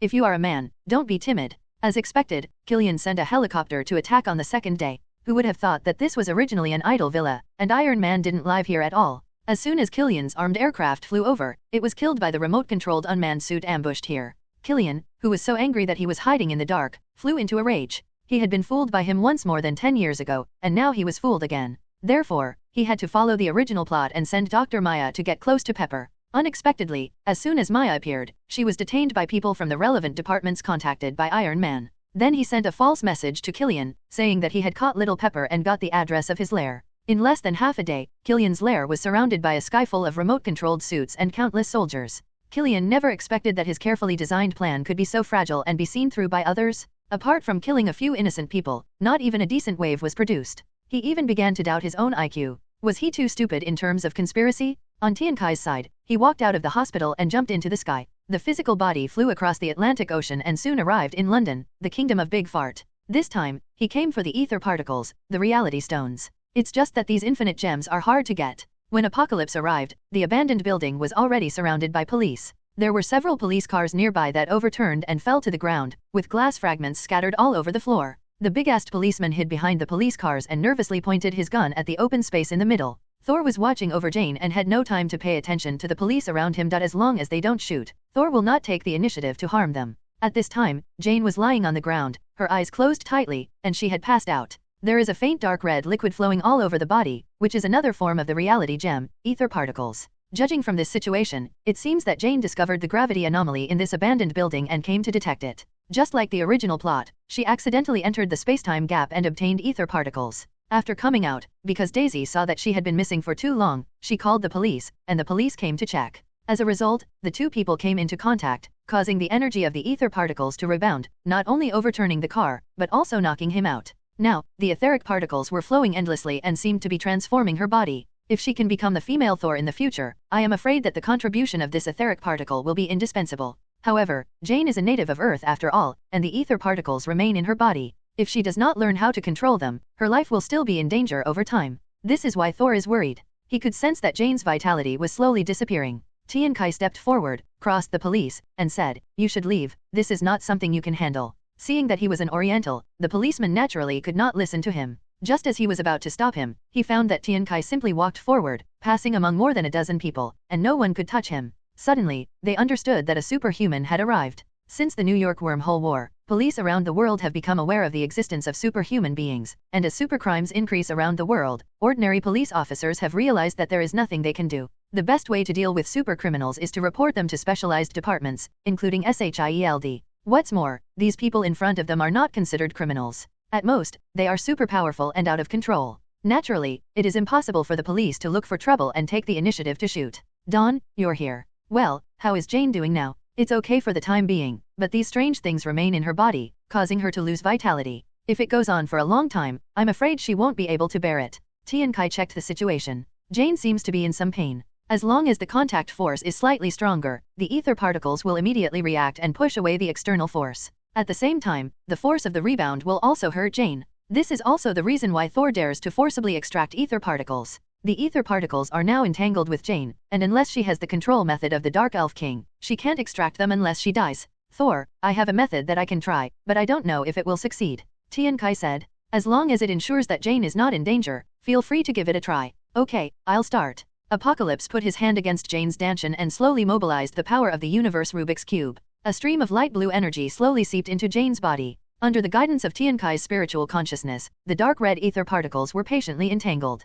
The energy of the Infinity Stones has the same origin, and the ether particles do not seem to reject the energy of the cosmic cube. Slowly, Jane's body forms an intertwined color of dark red and light blue. Seeing that the entanglement was almost complete, Tian Kai mobilized his consciousness and pumped blue energy, trying to pull out the ether particles. As soon as he moved, a huge counterattack energy suddenly burst out. With a muffled sound of bang, with Jian as the center, two waves of dark red and light blue energy swept out in all directions. Suddenly, the police cars and policemen surrounding him were overturned to the ground. Fortunately, Jane had exploded before, so they had taken precautions and only caused minor injuries to a few people. The police officers retreated one after another, and then retreated another 20 meters, calling for support. But Jane's situation was dire. Two huge energies exploded in her body, and her internal organs were shattered. She vomited blood and her life hung on a thread. Tian Kai hurriedly took out the recovery potion and poured a bottle into it before repairing the injury. At the moment when the ether particles and the energy of the cosmic cube exploded, there was a remote and desolate dark space in the vast universe. The energy light of a spaceship slowly turned on, and in the blink of an eye, the entire spacecraft turned from darkness to dark red. A pale-skinned dark elf opened his eyes. This person was the Dark Elf King Malekith. He seemed to be talking to himself or to others. Ha ha ha ha, ether particles are waking us up, the celestial body convergence has begun again, and our era is coming. Immediately afterwards, the huge cabin inside the spacecraft and the dormant cabins of countless dark elves lit up with dark red light. Then, all the sleeping dark elves were waking up. Thor naturally doesn't know what happened in the dark place of the universe. He only cares about Jane now. Dawn, you can't try again. Apocalypse nodded. This time, it was just a slight attempt and almost killed Jane. Fortunately, there was a recovery potion. If the energy is increased, Jane may be shocked to death on the spot. In that case, no amount of recovery potion will help. After all, not even the purple recovery potion can bring the dead back to life. I'll take her back to Asgard to see what my father can do. Okay, this can only be the case for now. Tian Kai knows that Asgard has no way to remove the ether particles, but according to the original plot, the appearance of the ether particles means that the Dark Elves have awakened. It won't take long for the Dark Elves to follow the energy of the ether particles, and a battle will be inevitable. The Earth's technology is too backward and there is no defense. Facing the Dark Elves, I am afraid there will be heavy casualties. It would be better to go to Asgard. After all, as the kingdom of God that once defeated the Dark Elves, it still has a lot of means. Thor was about to call Heimdall, and then a voice came, wait a minute. Apocalypse looked over and saw that it was Daisy. Take me with you. Tian Kai frowned and said, what are you going to do? Seeing that Apocalypse seemed unhappy, Daisy spoke weakly and said, I can take care of Jane. Do you two grown men know how to take care of people? He said he was taking care of Jane, but in fact his eyes were on Tian Kai the whole time, and even a blind man could see his affection. The God of Thunder said, that's fine. You are her friend and a human being from Earth. It is indeed easier to take care of her. Ahem. Apocalypse wanted to remind Thor. Asgard is so advanced, can't it even take care of an individual? Don't you know what Daisy means to me? Are you giving me this trouble? However, Thor didn't understand his hint at all. At this time, he was extremely anxious. As long as he could help his girlfriend a little bit, he could not wait to arrange everything. Tian Kai had no choice but to signal Daisy to come over. Daisy suddenly smiled like a flower, walked over and hugged Apocalypse's strong arms, as if she had hugged him countless times before. As soon as Daisy hugged me, Apocalypse felt the warmth, softness, and elasticity, but he still couldn't help but ask, ahem, why are you hugging me? I'm afraid of falling out when the rainbow comes down. Well, that's indeed a good reason. In Thor 3, Thor and Loki were knocked out of the rainbow energy channel by Hela, and finally fell to the planet Sokka. After all, Daisy is an ordinary person. If she is frightened and falls out, let alone falling into space, even if she falls from 2 or 3 floors, it may be fatal. Seeing that she seemed to have convinced Apocalypse, Daisy hugged her tighter. Tian Kai sighed secretly, I don't know how to deal with this comfortable trouble. Thor hugged Jane and called Heimdall. Soon, a rainbow fell from the sky, and the 4 disappeared in the open space, leaving only an ancient rune. After arriving in Asgard, Daisy still held Apocalypse's arm, so Apocalypse had to remind, "We're here." Seeing the Asgardians coming to greet her in the distance, Daisy reluctantly let go of her hand. Thor settled Jane down and asked Daisy to stay with her. Medical staff from the Kingdom of God came to check. Feeling relieved, he came to the temple and gathered with Apocalypse, God King Odin, God Queen Frigga and others. Seeing everyone gathered, Tiankai got straight to the point and said, "King God, the ether particles have awakened the Dark Elves. I'm afraid it won't be long before they come to find Jane and take her away." Odin was a little surprised, thinking that Apocalypse called everyone here to discuss how to save Jane, but he didn't expect that they were discussing the Dark Elves. Prince Tang also knows about the Dark Elves. Know a thing or two? Thor asked in confusion, "What does this have to do with the Dark Elves?" The God King sighed slightly and said, "This is a long story, and it goes back to your grandfather's generation. The ether particle was once a sacred object of the Dark Elves. Its body is the reality gem, which can turn people's ideas into reality. Dark Elves naturally like dark and cold places. The light of the universe is as uncomfortable as hell for them. At the beginning of the universe, many stars had not yet formed, and the universe was dark. At that time, it was the golden age of the Dark Elves. But with the emergence of the Celestial Clan, a large number of stars were created in the universe, allowing light to shine in this ancient universe." Speaking of the Celestials, not to mention distant gods like Seeing Lord's father, Apocalypse remembered that there is one currently gestating under the earth. Once born, the entire earth will burst like a placenta and turn into wasteland, and all humans will die. However, Apocalypse still doesn't know how to solve this problem. "I only hope that in the future, if we become stronger and unite with the Eternals, we can prevent this tragedy from happening." Odin saw Tiankai's expression was different and asked, "Prince Tang also knows about the Celestial Clan. I know a thing or two. However, let's solve the problem at hand first, and think of a solution later." Immediately, a thought flashed across his mind. Did Asgard deliberately create the structure of the flat continent to prevent the Celestials from breeding inside the planet? However, this matter is not urgent. We will discuss it with Odin when we have the opportunity in the future. Just listen to Odin continue. "The Dark Elves can only shrink under the light and live in the country of Wathium. Thousands of years ago, the Dark Elf King Malekith obtained the ether particles from nowhere and wanted to use the energy of the ether to extinguish the stars and return the universe to darkness. My father, Thor's grandfather, King Bauer, after learning about this, started the first war against the Dark Elves and prevented this catastrophe. Since then, there has been peace in the Nine Kingdoms for thousands of years." "Wait," Thor interrupted, "you didn't tell us how we won." Odin glanced at the god of thunder and said slowly, "King Bauer, kill them all." Thor's breath was suffocated. He was kind-hearted by nature, but he still couldn't bear it, even though thousands of years had passed. Why did Tang still say they would come after killing them all? All the Dark Elves who participated in that war were killed. However, the Dark Elf King Malekith is not dead, and there are still some descendants left in the dark places of the universe. Since Prince Tang said they would come, they will definitely come. Odin then said, "This is just one of the troubles. At this point in time, it is when the Nine Kingdoms are wandering in the cosmic tree and connecting in a line. They meet once in 5,000 years. During this period, the boundaries between the Nine Kingdoms will be blurred and they can easily cross each other. If Malekith obtains ether particles, he can use this moment of celestial bodies to gather to enhance the ether energy and plunge the Nine Kingdoms into darkness, which may then affect the entire universe." Until now, Apocalypse has not been able to figure out what the world tree mentioned by Odin and Thor looks like, but judging from the original plot, the major event of connecting the Nine Kingdoms did happen. Is there really an invisible world tree? In the original plot, Asgard was unprepared and was invaded by the Dark Elves invisibly. It was caught off guard and even the energy core of the protective shield was destroyed. But now with the reminder from Apocalypse, it is naturally impossible to give the Dark Elves any chance to succeed. The three men were discussing the matter of guarding against the Dark Elves, while Queen Frigga on one side remained silent and kept silent. However, her hands rubbed the hem of her skirt from time to time, looking a little restless. Just when Apocalypse was about to persuade him not to worry about the Dark Elves, his mind changed and he suddenly understood. In the original plot, when the Dark Elves invaded, it was the day the God Queen Frigga died. The God Queen Frigga actually foresaw her own death a long time ago. Later, the fat Thor with a beer belly came back in time and tried to inform her of her fate so that she could avoid it. Frigga just responded calmly and declined Fat Thunder God's kindness. "It's not that I don't want to change, it's not that I'm open to it, it's that I don't dare." Being able to peer into the long river of time, she has become aware of the existence of the sacred timeline and the unpredictable power that maintains it. Frigga did not dare to change without authorization for fear of bringing more terrible consequences to Asgard. Or, she may have tried to change it before, but the result was the miserable ending of the original plot. If she changes it again, Asgard may be completely destroyed. No matter what, Frigga accepted her fate anyway, even in the face of her own death. Now, because Frigga agreed to the apocalypse, she no longer peeps into the flow of time, and wonders whether she will develop according to her original destiny.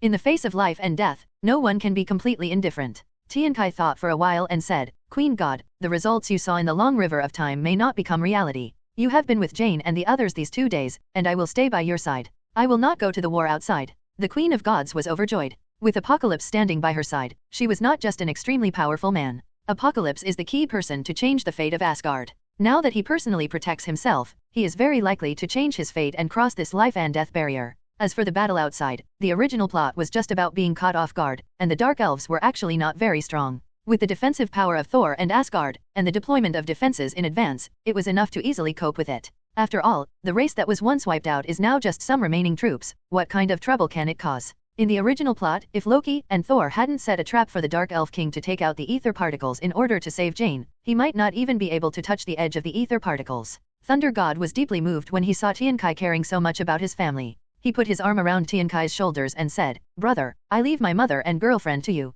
It's a pity that you can't participate in such an exciting thing as fighting the invaders. You might not even be able to see a single enemy inside, and I'll wipe them all out." Odin said, "Thor, my life is over. I'm afraid I won't be able to help in this battle. You have to have an overall view and don't just rush and kill like a warrior. Otherwise, how can you convince the people when you become the king in the future?" The God of Thunder was non-committal. He didn't care whether he was convinced or not. Being able to fight was the most satisfying thing. In the next few days, Tiankai sat quietly outside Jane's room, letting go of his sensors and closely monitoring the surroundings. The Queen of God also stayed in the room with Jane. This greatly moved Jane, who thought she was immortal and would be discriminated against here. Unexpectedly, her boyfriend's mother came to accompany her in person, and her boyfriend's best friend guarded the door day and night, fearing that she was not safe enough in the kingdom of God. What made her angry was that Thor didn't come to see him much in the past 2 days. However, it was inconvenient for Thor to tell him that a group of dark elves are coming to kill you and steal the ether particles in your body. "I want to set up defenses outside. This will only make Jane needlessly worried."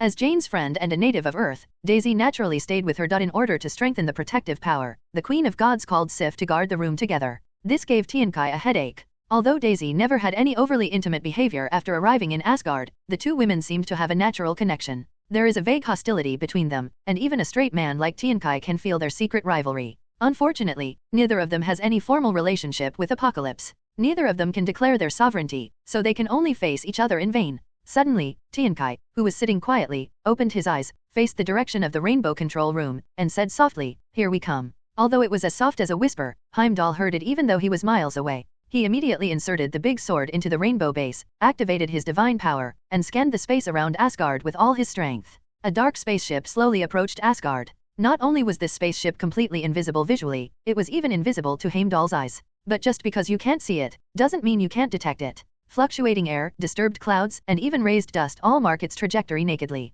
In the original plot, Heimdall didn't notice it. He was just unprepared. Now with full reconnaissance, the Dark Elf spaceship is naturally invisible. Beep. There was a long blast, and Asgard's alarm sounded. The divine turrets scattered around were raised one after another, and their black muzzles were aimed at the coordinates provided by Heimdall. In the center of Asgard, the main body of the temple, a golden energy shield slowly rose. However, the temple is too big and it will take some time for the protective shield to rise from the bottom. Boom. A divine cannon accurately hit the invisible Dark Elf spaceship. Ripples rippled through the air, and the spacecraft suddenly emerged from invisibility. The huge hull is like a star, full of oppression. The rainbow control room in front of it is as big as a fruit core on a giant. Now that it had been discovered, the spacecraft was no longer invisible, and immediately the low hum of the engine sounded, and countless small combat ships flew out from the mothership carrying Dark Elves. The goal of these battleships is very clear, it is the Asgard Temple. Along the way, the battleship completely ignored the divine turrets on the ground and rushed towards the temple with all its strength without dodging, or attacking. They have to rush in when the golden shield is completely raised, so that this mission can be successful. For a time, the ground turret fired countless yellow magical shells, and the battleships were hit one after another. Thick smoke streaked across the sky, falling and hitting the buildings on the ground. Finally, after the Dark Elves paid a heavy price with dozens of battleships, a dozen ships rushed into the temple before the golden energy shield was fully raised. One ship directly broke through countless huge pillars and rushed into the middle of the temple, causing a commotion among the guards inside. The battleships outside began to attack around the temple, looking for opportunities. At the same time, a strange minotaur imprisoned in the dungeon seemed to sense the movement in the outside world, with a strange smile on its face. He dug out a piece of jet black crystal from his body, with blood as black and shiny as petroleum on it, which turned out to be embedded in his body. When the minotaur squeezed it, the crystal suddenly shattered and turned into a strange energy that seeped into his body. Then, his body glowed red like lava. When the other criminals of the alien race in the same cell saw this, they were so frightened that they retreated until they reached the honeycomb-shaped energy wall before they could no longer retreat. When all the magma-like energy in the body was transformed, the minotaur grew in size. It originally had only 2 horns, but now it had 4 more horns, 4 on the head and 2 on the lower jaw. The whole person's aura increased greatly. The Minotaur stepped forward with 2 steps, grabbed an alien prisoner with 1 hand, and threw it hard towards the energy wall. Circles of honeycomb-like structures suddenly appeared on the energy wall, but it did not break. The Minotaur seemed to have expected it, and without stopping, he smashed the alien prisoner's brains to pieces. The energy wall was finally overwhelmed, and it flashed a few times before disappearing completely. This mutated Minotaur was the secret hand of the Dark Elves ambushing Asgard in the original plot. At that time, Loki was still watching the fun and showed him the way. "You'd better take the stairs on the left." This sentence led the Minotaur to break into Jane's room, eventually leading to the death of the Divine Queen who was guarding it. This time, he didn't have Loki to guide him and went straight to the energy core of the Golden Shield according to his original plan. At this time, capable generals such as Fandral were sent outside to participate in the battle, and naturally there were not many guards left in the innermost energy core. The hexagonal Minotaur passed through all the obstacles and easily came to a golden energy ball. This energy ball is 5 meters in size and rotates slowly, showing the battle situation of the Golden Shield outside in real time. As long as there is an attack, the core will immediately mobilize energy to replenish the attacked area to ensure that the Golden Shield is not broken. Without even thinking about it, the Minotaur pounced with its entire tall body. The energy core was disrupted and exploded with a boom, and the Minotaur was also blown away. But he still got the result the Dark Elf wanted. The Golden Shield lost its energy supply and slowly disappeared. Seeing the energy shield disappear, the Dark Elf mothership released more small warships, like wasps, attacking the temple. Thor, who was fighting outside, had no time to think about why the energy shield disappeared. He waved Thor's hammer and flew towards the battleship with thunder and lightning shining all over his body. With one blow, a battleship was often destroyed. However, the battleships were too small and numerous to be killed by the Thunder God, and soon many of them crossed the defense line and approached the temple. "Sif, no matter what happens outside, don't come out to protect the Queen and Jane," Tian Kai said. "Understand." Sif was wearing a yellow leather armor and holding a long sword, staring closely at the window.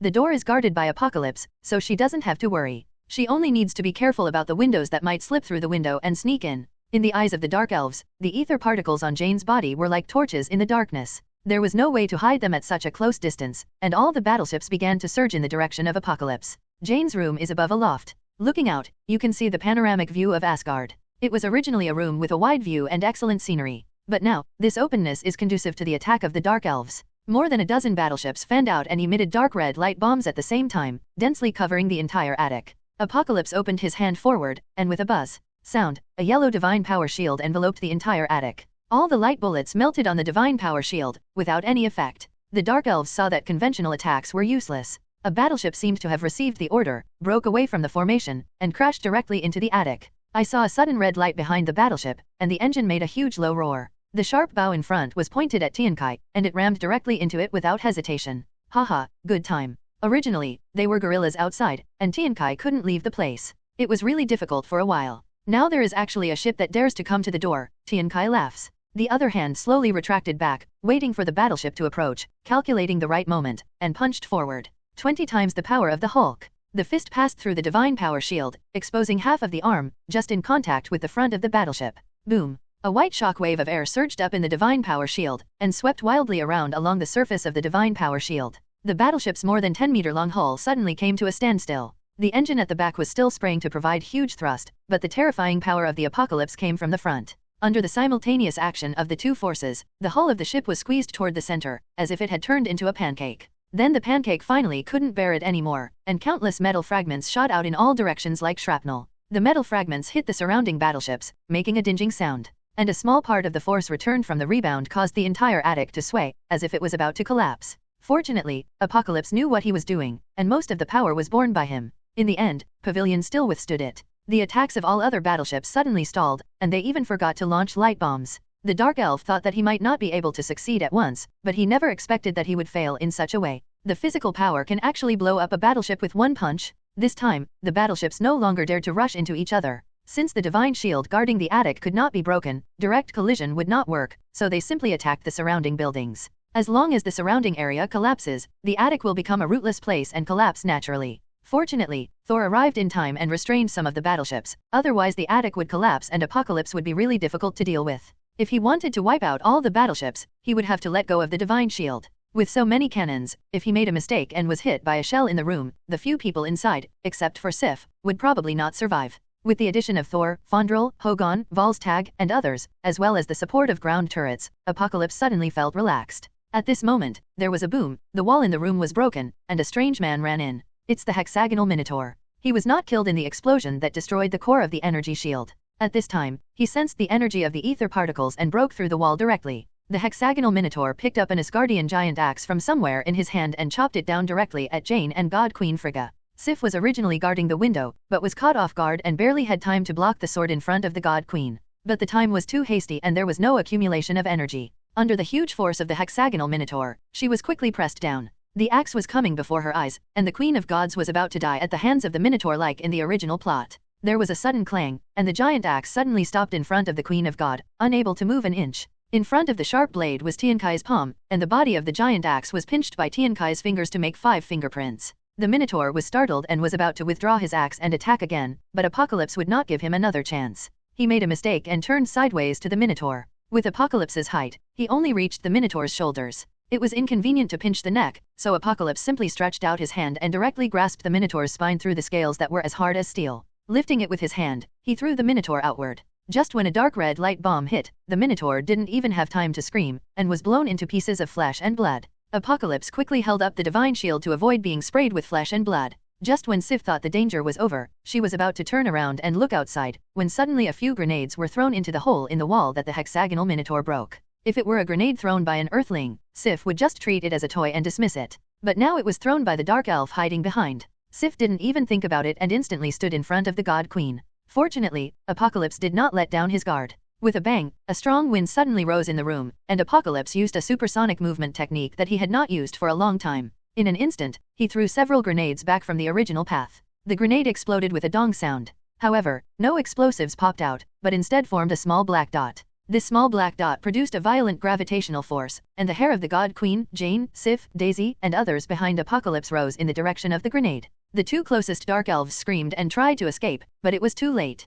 They were sucked up into the air and sucked in by the small black dot. Finally, they turned into a speck of dust and fell to the ground. This is the extremely weird gravitational collapse bomb of the dark elves. At the moment of explosion, the energy of the grenade will be used internally to generate a miniature black hole. Although this black hole is very small and its existence time is extremely short, it is enough to suck people and objects with a radius of 3 meters into it. Under the gravitational pull of a black hole, any substance can instantly destroy its structure. The electrons on the periphery of the atom will be sucked into the nucleus, neutralizing the charge of the proton. You must know that 99% of the space of an atom is empty. With such a compression, no matter how tall a person is, it is no more than the size of a grain of rice. The average strong person is simply unable to resist this instantaneous gravitational force. Once sucked into the micro black hole, he will die. Seeing the strange killing effect of the grenade, Sif had a frightened expression on her face. If Apocalypse were not here and these gravity bombs were allowed to explode around him, even the God Queen might not be able to survive, not to mention himself. However, Queen Frigga did not have a fearful expression on her face, but instead breathed a long sigh of relief.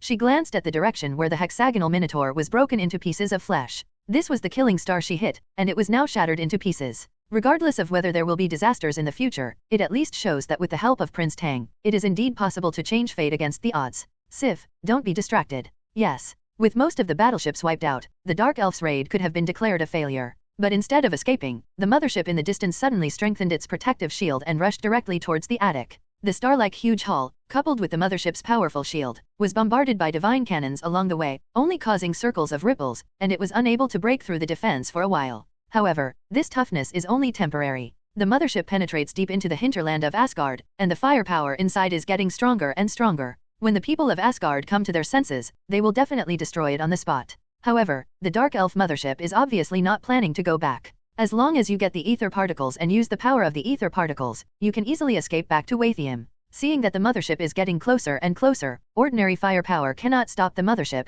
and the energy cannon of Rainbow Bridge cannot be prepared so quickly. Upon seeing this, Thor shouted, "Fandral, Hogon, Volstagg, tell everyone to stay back." What? The queen is still up there. Can't go back. Fandral, Hogon, Volstagg, and others couldn't believe their ears. Is this an order from Prince Thor? The Queen of Gods and your girlfriend are still in the attic. Not only did the 3 of them not retreat, they continued to attack. They wanted to block the mothership with their bodies and buy some time for the attic. Thor was so angry, he cursed in his heart, these idiots. He had no choice but to swing the hammer, accelerate instantly, and drag the 3 people away. Fandral and others were so angry that they yelled, "Thor, do you even care about your mother? How do you deserve to be a prince?" The god of thunder knocked them on the head and cursed, "Who said you don't care? Mother's life is naturally protected. I am saving your life." However, the mothership is so big, Prince Tang's divine shield cannot possibly block it. Just as he was talking, an inexplicable fluctuation spread throughout Asgard. The entire kingdom of God fell silent. Infinite Divine Fist. A huge blue fist mark shot out from the attic. It was only the size of a human head when it first appeared.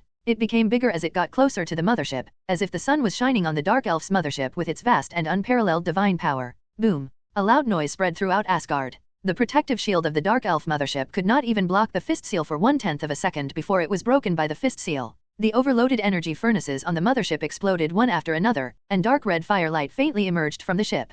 However, the force of the fist seal remained unabated, and before the explosion on the mothership fully exploded, it was directly destroyed by the fist seal and swept away. The huge fist mark passed through the middle of the star-like mothership, smashing most of the hull into nothingness, leaving only a donut-like outer shell. The fist mark was not destroyed, and after passing through the mothership, it flew towards the starry sky in front of Asgard, and finally disappeared from everyone's sight. Fondrel, Hogon, and Volstagg were frightened for a while, and looked at the direction where the fist print disappeared, dumbfounded. No wonder Sol told us to leave it alone. It turns out that Prince Tang is such a pervert. If he had stood in front of the mothership and the mothership had not hit him to death, he would probably have died from this terrifying punch. If Prince Tang had come out earlier and punched twice, would we still have had to work so hard? In the attic, even the well-informed God Queen opened her eyes in surprise. She knew that Prince Tang had completed the unprecedented 9 refinements of the divine body, but there was also a process to cultivation, right? How long did it take for him to be able to destroy a starship with one punch? On the contrary, Jane and Daisy reacted better. Although they were not in New York during the New York Wormhole War, after the war, almost everyone on the planet had seen the video of Apocalypse destroying a starship with one punch.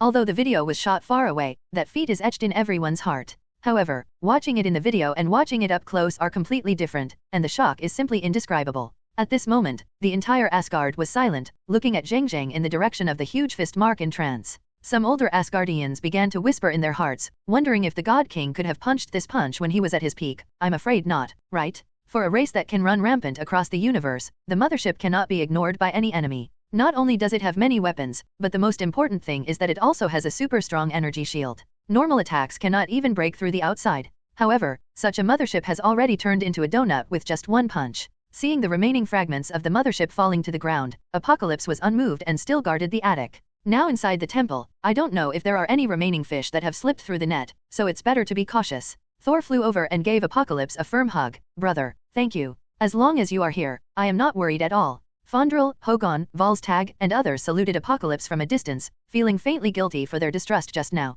Then go with others to clean up the battlefield and remove the remaining remnants. Apocalypse did not leave Jane's room until all locations had been swept and the few hidden Dark Elf soldiers had been cleared out. This time, with Tiankai's reminder, there were not many casualties, but more of them smashed some buildings. After the war, Apocalypse, God King Odin, God Queen Frigga, Thor, Jane, Sif, Daisy, and others held a simple banquet. Odin expressed his gratitude to Apocalypse many times, and even Frigga frequently toasted to Apocalypse. This time, it was not just as simple as repelling the Dark Elves, but it also meant that the God Queen had changed her destiny. Since the fate of the God Queen has changed, it means that the fate of Asgard has also changed. This is why Odin and Frigga are so grateful for the revelation. After saying the polite words, Tiankai asked Frigga, Queen God, have you seen a fat Thor with a beer belly and a beard recently? Thor was not happy when he heard this, thinking that Tiankai was joking on him, and said, Tang, what are you talking about? I have a figure that will not deform in 3,000 years, and I still have a beer belly? Are you afraid of drinking with me later? Frigga smiled and ignored Thor's interruption, and said to Tiankai, that's not true.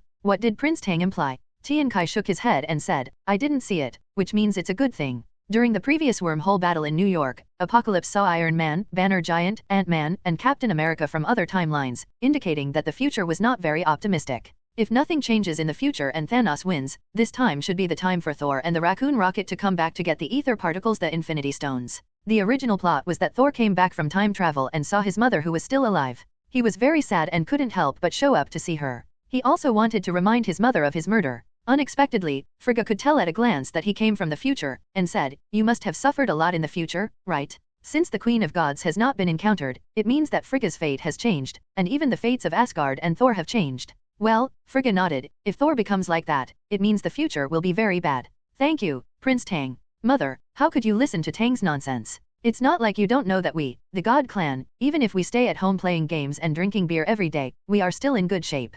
Jane, please touch my abdominal muscles. Jian Cai was not as heartless as Thor. She slapped his hand away and whispered, with so many people watching, be more serious? By the way, Thor, when you were cleaning the battlefield, did you find the Dark Elf King Malekith? Apocalypse asked. I didn't see that. Could it be that he was annihilated by your punch? At this time, Odin said, Malkis has not come. If he comes, I can sense his breath. Tian Kai breathed a sigh of relief. Fortunately, it's good that he didn't die. The god of thunder was unhappy and said, Brother, why do you feel sorry for the enemy? If you hadn't warned us in advance, Asgard would have suffered huge losses. That's not true. Apocalypse shook his head. Malkis has the secret to manipulate etheric particles. If he dies, I'm afraid it will be lost. Now, Jane's safety depends on him. The god of thunder stood up and said loudly, Dawn, let's kill Wathium now and force him to hand over his secret. Tian Kai responded, Okay, it's refreshing enough. It's time for us to fight back. Let's kill him in his lair and take the method by force to see if he dares to agree. In the original plot, Loki, Thor, and Jane tricked the Dark Elf King into taking out the ether particles in a cunning way. But now that Loki is away, Apocalypse and Thor can't pull off this trick. Apocalypse has some misunderstandings and is worrying about how to deceive the Dark Elf King and help take out the ether particles, when he is awakened by Thor's words. If you have the strength, why do you want to play tricks? Jane put her hand on her forehead, feeling a little headache, and seemed to see the two of them again when they first met on Earth. After a hasty meal, Apocalypse, Thor, and Jane arrived at the Rainbow Bridge. Daisy and Sif wanted to go along, but Daisy is immortal, and Apocalypse cannot take her. Daisy can't find any reason this time, so she has to stay in Asgard gloomily. Sif originally thought that Apocalypse would take her with her, but she didn't expect that Apocalypse would also refuse. The main reason is that Sif's strength is low. Not only will she not be able to help, she may have to take care of one more person. This time we are going to Wathium, the country of the Dark Elves. Sif's strength is not bad for a few, but if she faces thousands of enemies, she is no different from Jane. Seeing that Sif couldn't follow her, Daisy's depression was instantly relieved by more than half, and she felt that the Apocalypse was not targeting her alone. Sif also seemed to sense Daisy's gloating mood. Their eyes were aligned in the void, as if sparks were about to spark. Apocalypse took a look and realized that he couldn't afford to offend him, so he had better leave quickly. After the light of the rainbow flashed, Apocalypse, Thor, and Jane disappeared into Asgard, and in the blink of an eye, they had arrived at Wathium. Wordheim is dark, the ground is desolate and dilapidated, there are almost no plants, and the sky seems to be pressing down. It is extremely depressing, and a normal person will go crazy if he stays here for a few days. Only dark elves naturally like this kind of environment. My hell, his heaven. The country of Wathium is so big that you can't even see it at a glance. There were dark clouds everywhere and the light was not good. Apocalypse couldn't tell whether it was a planet or a flat continent, but it is estimated that except for Asgard, no one is so free that they insist on flattening the planet into a pie. For a moment, Thor was a little confused. In such a big country, where can I find the Dark Elf King? If the Dark Elf King doesn't want to see him and just hides in a dark place, 2 or 3 people may not be able to find him even if they spend a lifetime looking for him. What's more, we have to be prepared for sneak attacks by dark elves along the way. Tian Kai waited for a while, but there was no response from the Dark Land. The Rainbow Bridge had just arrived, and it was impossible not to know about it in a dark place like Wathium. Either they don't want to come out, or they don't dare to come out to see Tian Kai and the others. Asgard's punch must have sent the image back to Wathium. No matter how impulsive the Dark Elf was, he knew that Apocalypse was not easy to mess with. In this case, Tian Kai will not be polite. You are a bad visitor if you come to the door. If you don't come out, I will kick the door down. I'll take action later, you speak. Tian Kai said to the God of Thunder. What do you mean? Before Thor could react, Apocalypse suddenly punched the sky. With a soft bang sound, the huge dark blue fist flew towards the sky. After flying for dozens of kilometers, it stopped in the sky. From a distance, it looks like a full moon. The light blue light shone on the land of Wathium, immediately reflecting many dark elves hiding in the shadows. The elves panicked for a moment, then quickly searched for the nearest dark hiding place. However, this is just the beginning. Bang bang bang bang bang. With dozens of soft sounds in a row, Tian Kai fired dozens of infinite divine fists in a 1,000-mile radius. These fist marks are all under the control of his spiritual consciousness, hanging in the sky and can be blasted down at any time, like the dark elf version of the Sword of Damocles. Dozens of infinite fist seals are dozens of moons. The light blue light illuminates everything within sight into a strange blue day. Apocalypse could already hear countless low roars in the distance. Obviously, this behavior had made the dark elves extremely angry. But no one dared to act rashly, because everyone can sense the terrifying energy fluctuations of dozens of moons above their heads. Once they fall, it will be a disaster for the world. Thor finally understood what speaking meant and shouted, Malkis, come out quickly. If you dare to attack Asgard, you must be mentally prepared to face Asgard's wrath. Seeing no one responded, Tian Kai stopped talking and snapped his fingers, and a fist mark fell from the sky in the distance and hit the ground. Suddenly, it was like a nuclear explosion. A huge mushroom cloud rose from the ground. The light blue infinite energy spread out around dozens of kilometers with the mushroom cloud as the center. Wherever it passed, sand and rocks flew, and the mountains collapsed. As soon as many dark elves came into contact with this energy, they turned into fly ash and were swept away without a trace along with the waves of dust. The reason why Apocalypse is so cruel is not just the grudge between Asgard and the Dark Elves. It is the natural and essential opposition between the two major races. Light and darkness. Live or die. Regardless of justice or evil, the victory of either party means the massive destruction of the other party. The reason why the Dark Elves are weak now is not because they are humble, but because the light race has won. Let the stars shine and the light shine in the universe. Only then can all light races, including humans, reproduce. If the Dark Elves succeed in extinguishing the star, most ordinary people on Earth will die in just one day. The rest, without light, will eventually disappear one after another due to temperature, food, etc. This is also the reason why thousands of years ago, Thor's grandfather, King Bauer, directly massacred the Dark Elves. From the height of King Bauer, he could naturally see that the Dark Elves were different from the races in other countries, and there was basically no possibility for the two races to coexist peacefully. This is an opposition between the essence of life, a battle for survival, and there is no mercy. The winning side is justice. If one day, the Dark Elves extinguish the stars and occupy an absolute position, then in their country, there must be rumors that the once evil race of light is occupying their place of survival and massacring their people. When the energy of the Infinite Fist dissipated, Apocalypse could sense that countless Dark Elves were already ready to move within 100 miles. However, it seems that someone stopped the behavior of these Dark Elves. I saw the Dark Elf King Malekith approaching slowly from a distance and appeared in front of Apocalypse Thunder God Jane and the others. Thunder God Thor, son of Odin, what do you want? The ether particles are the sacred objects of our clan. It is only natural that we send people to get them back. Thor said, it's very simple, as long as you give us the method of manipulating etheric particles. Your sin of invading Asgard can be written off. Malekith said angrily, impossible? Only our people can control the sacred objects of our clan. Really? Tiankai said lightly, I heard that you only obtained the ether particles thousands of years ago. How did it become your sacred object? Then whose sacred object was it 137 billion years ago? In the beginning, there was darkness, and the entire universe belonged to us Dark Elves. If the Celestial Clan hadn't created stars everywhere, how could you humans have done anything? When the Elf King saw the weak Jane leaning on Thor, he immediately understood what was going on. I can help you take out the ether particles and save the woman, but there are two conditions. One is that the ether particles belong to me, and the other is that you must remove the fist seal in the sky and promise not to invade each other. Tiankai took a step forward and said, Malkis, I think you are mistaken. It is not you who threaten us, but we who threaten you. We only have one person, and you have thousands of people. Let's see who is more powerful. Important. Malekith laughed loudly and said, my people can sacrifice their lives for the great mission of reviving their homeland, but will he give up the beauty in his arms? Tiankai didn't answer. He snapped his fingers again with a pop sound, and another fist mark fell to the ground. A huge wave of dust rolled in from afar, and no one knew how many Dark Elves disappeared. Apocalypse raised a divine shield to block the dust. I saw Malekith's ferocious expression looming in the dust waves, and he was obviously extremely hateful. If only Thor had come, he would have already accepted the Dark Elf King's proposal.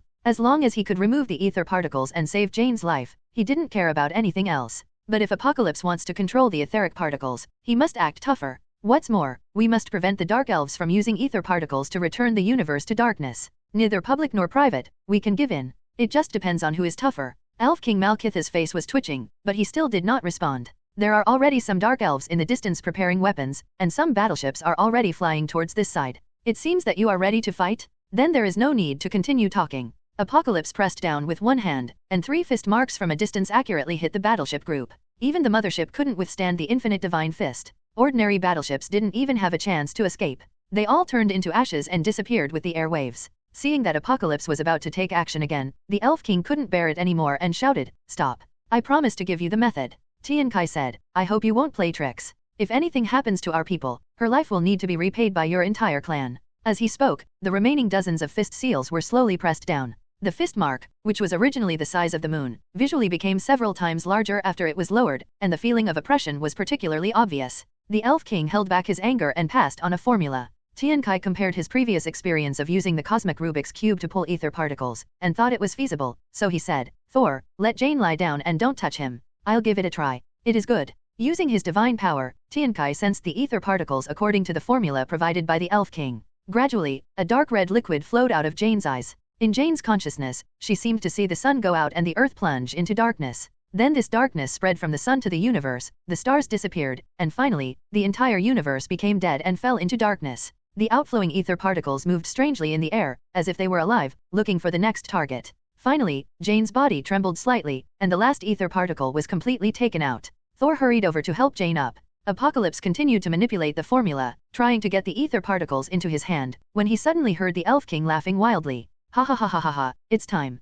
8 huge holes suddenly appeared in the sky of Wathium. Each hole was several kilometers in diameter, and the scene of another world could be clearly seen. Apocalypse even saw a city on Earth. The various words and buildings on it clearly showed that it was a Western city. Pedestrians over there obviously saw these 8 strange holes and couldn't help but scream. This is what God King Odin said, the celestial bodies converge and the 9 realms are aligned. At this moment, not only can the 9 major kingdoms be easily crossed, but the gravity, temperature, and light of other worlds can also be affected by each other. Apocalypse suddenly felt his hands tighten, and the ether particles he controlled suddenly flew towards the Elf King. Apocalypse secretly said something was wrong. Malekith actually kept a secret. Obviously the formula passed down was incomplete. The ether particles in front of him were about to be taken away by Malekith. Thor instinctively sent out a bolt of lightning, hitting the ether particles. With a thunderous sound of boom, the ether particles exploded, and dark red explosion waves raised dust all over the sky. Tiankai hurriedly held up a divine shield. Although this explosion was not strong, and he and Thor were fine, Jian, as an ordinary person, might not be able to bear it.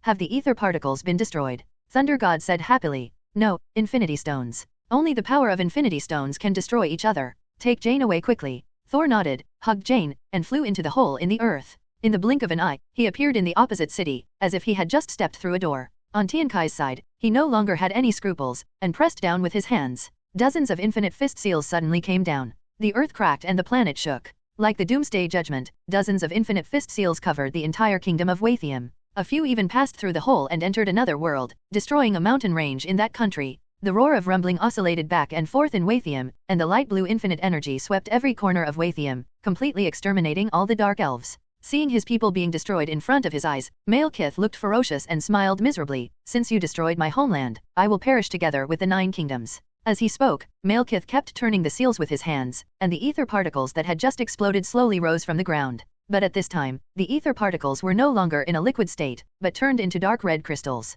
The crystal rotated faster, and finally turned into a tornado, shrouding Malekith in the center. The tornado was like a millstone, grinding Malekith's armor, flesh, and bones into powder layer by layer, and finally completely integrated into the ether particle tornado. At this time, the tornado changed from dark red to blood red, becoming more and more weird. Ha ha ha ha, people on Earth, please destroy us together. Malekith's roar rose from the tornado. Tiankai didn't know what kind of method he used, but he was able to abandon his body and completely combine with the ether particles. Then it depends on whether you have the ability. Infinite Divine Fist. Apocalypse punched the tornado directly. But the tornado was only shaken slightly, and then the fist mark passed through the middle and disappeared into the darkness in the distance. The power that was enough to destroy starships turned out to be as weak as hitting the air. This was the first time that Apocalypse encountered the invincible Infinite Divine Fist and failed. He punched a few more times, but the result was the same. It had no effect. Malekith did not entangle with Apocalypse, drew a strange trajectory, and instantly rushed into the hole on the other side of the earth. Tiankai had no choice but to rise into the air and follow in.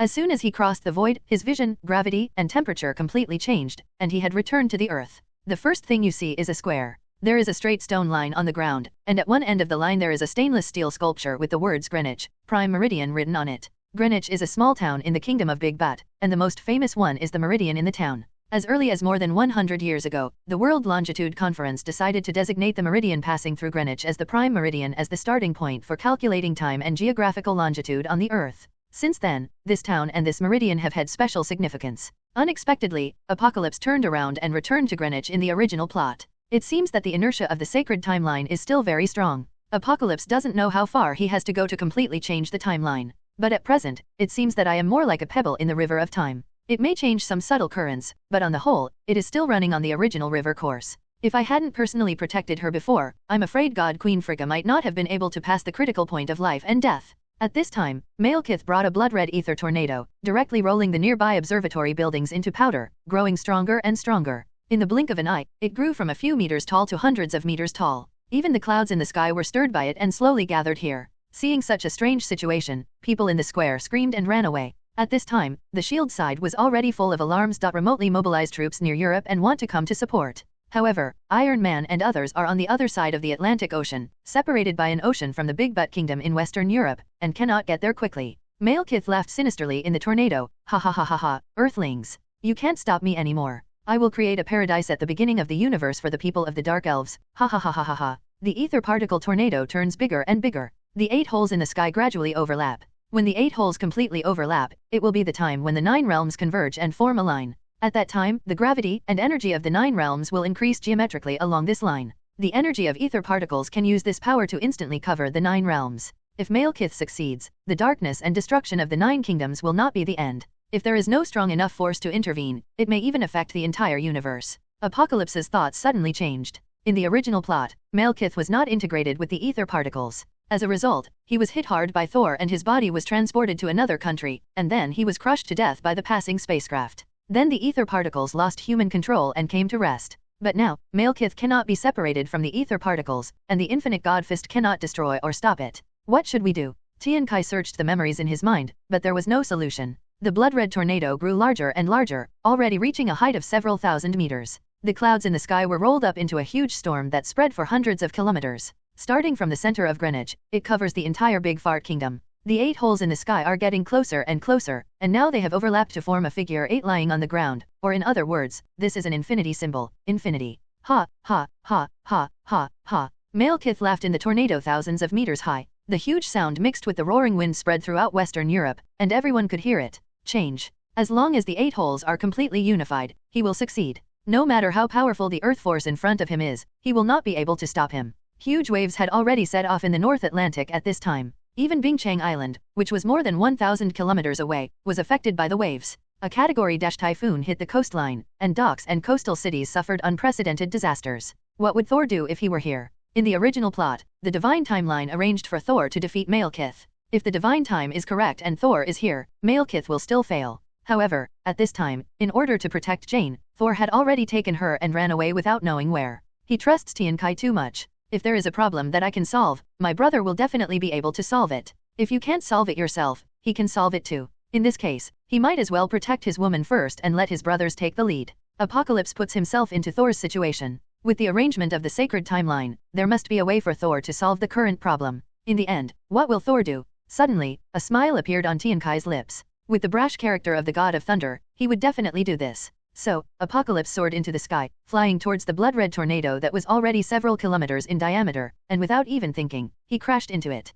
The ether particle crystals in the tornado were like countless knives, peeling off the flesh and blood from Apocalypse's body bit by bit. Even though Apocalypse is a 9 refined divine body, he cannot resist the attack of the Reality Stone. In the blink of an eye, only a bloody skeleton was left. However, Tian Kai also succeeded. Although the formula for manipulating ether particles passed down by Malekith was incomplete, he successfully integrated his consciousness into the tornado with the help of his own flesh and blood. Malekith, who was attached to the ether particle, was shocked. How did you get in? You guess. Apocalypse laughed. Now that Malekith has been found, the rest will be much easier to handle. Although the manipulation method is incomplete, Apocalypse's spiritual consciousness is much more powerful than Malekith. He uses his strength to make up for the lack of mantras and forcefully diverts the tornado towards the North Atlantic. How could Malekith give in? The hole in the sky in front of him was about to merge into one, and success or failure was right in front of him. Relying on the fact that he had more control, he slowly pushed the tornado that had just moved back and rolled it towards the hollow. Seeing that he was about to approach the void, Apocalypse naturally couldn't let him get what he wanted.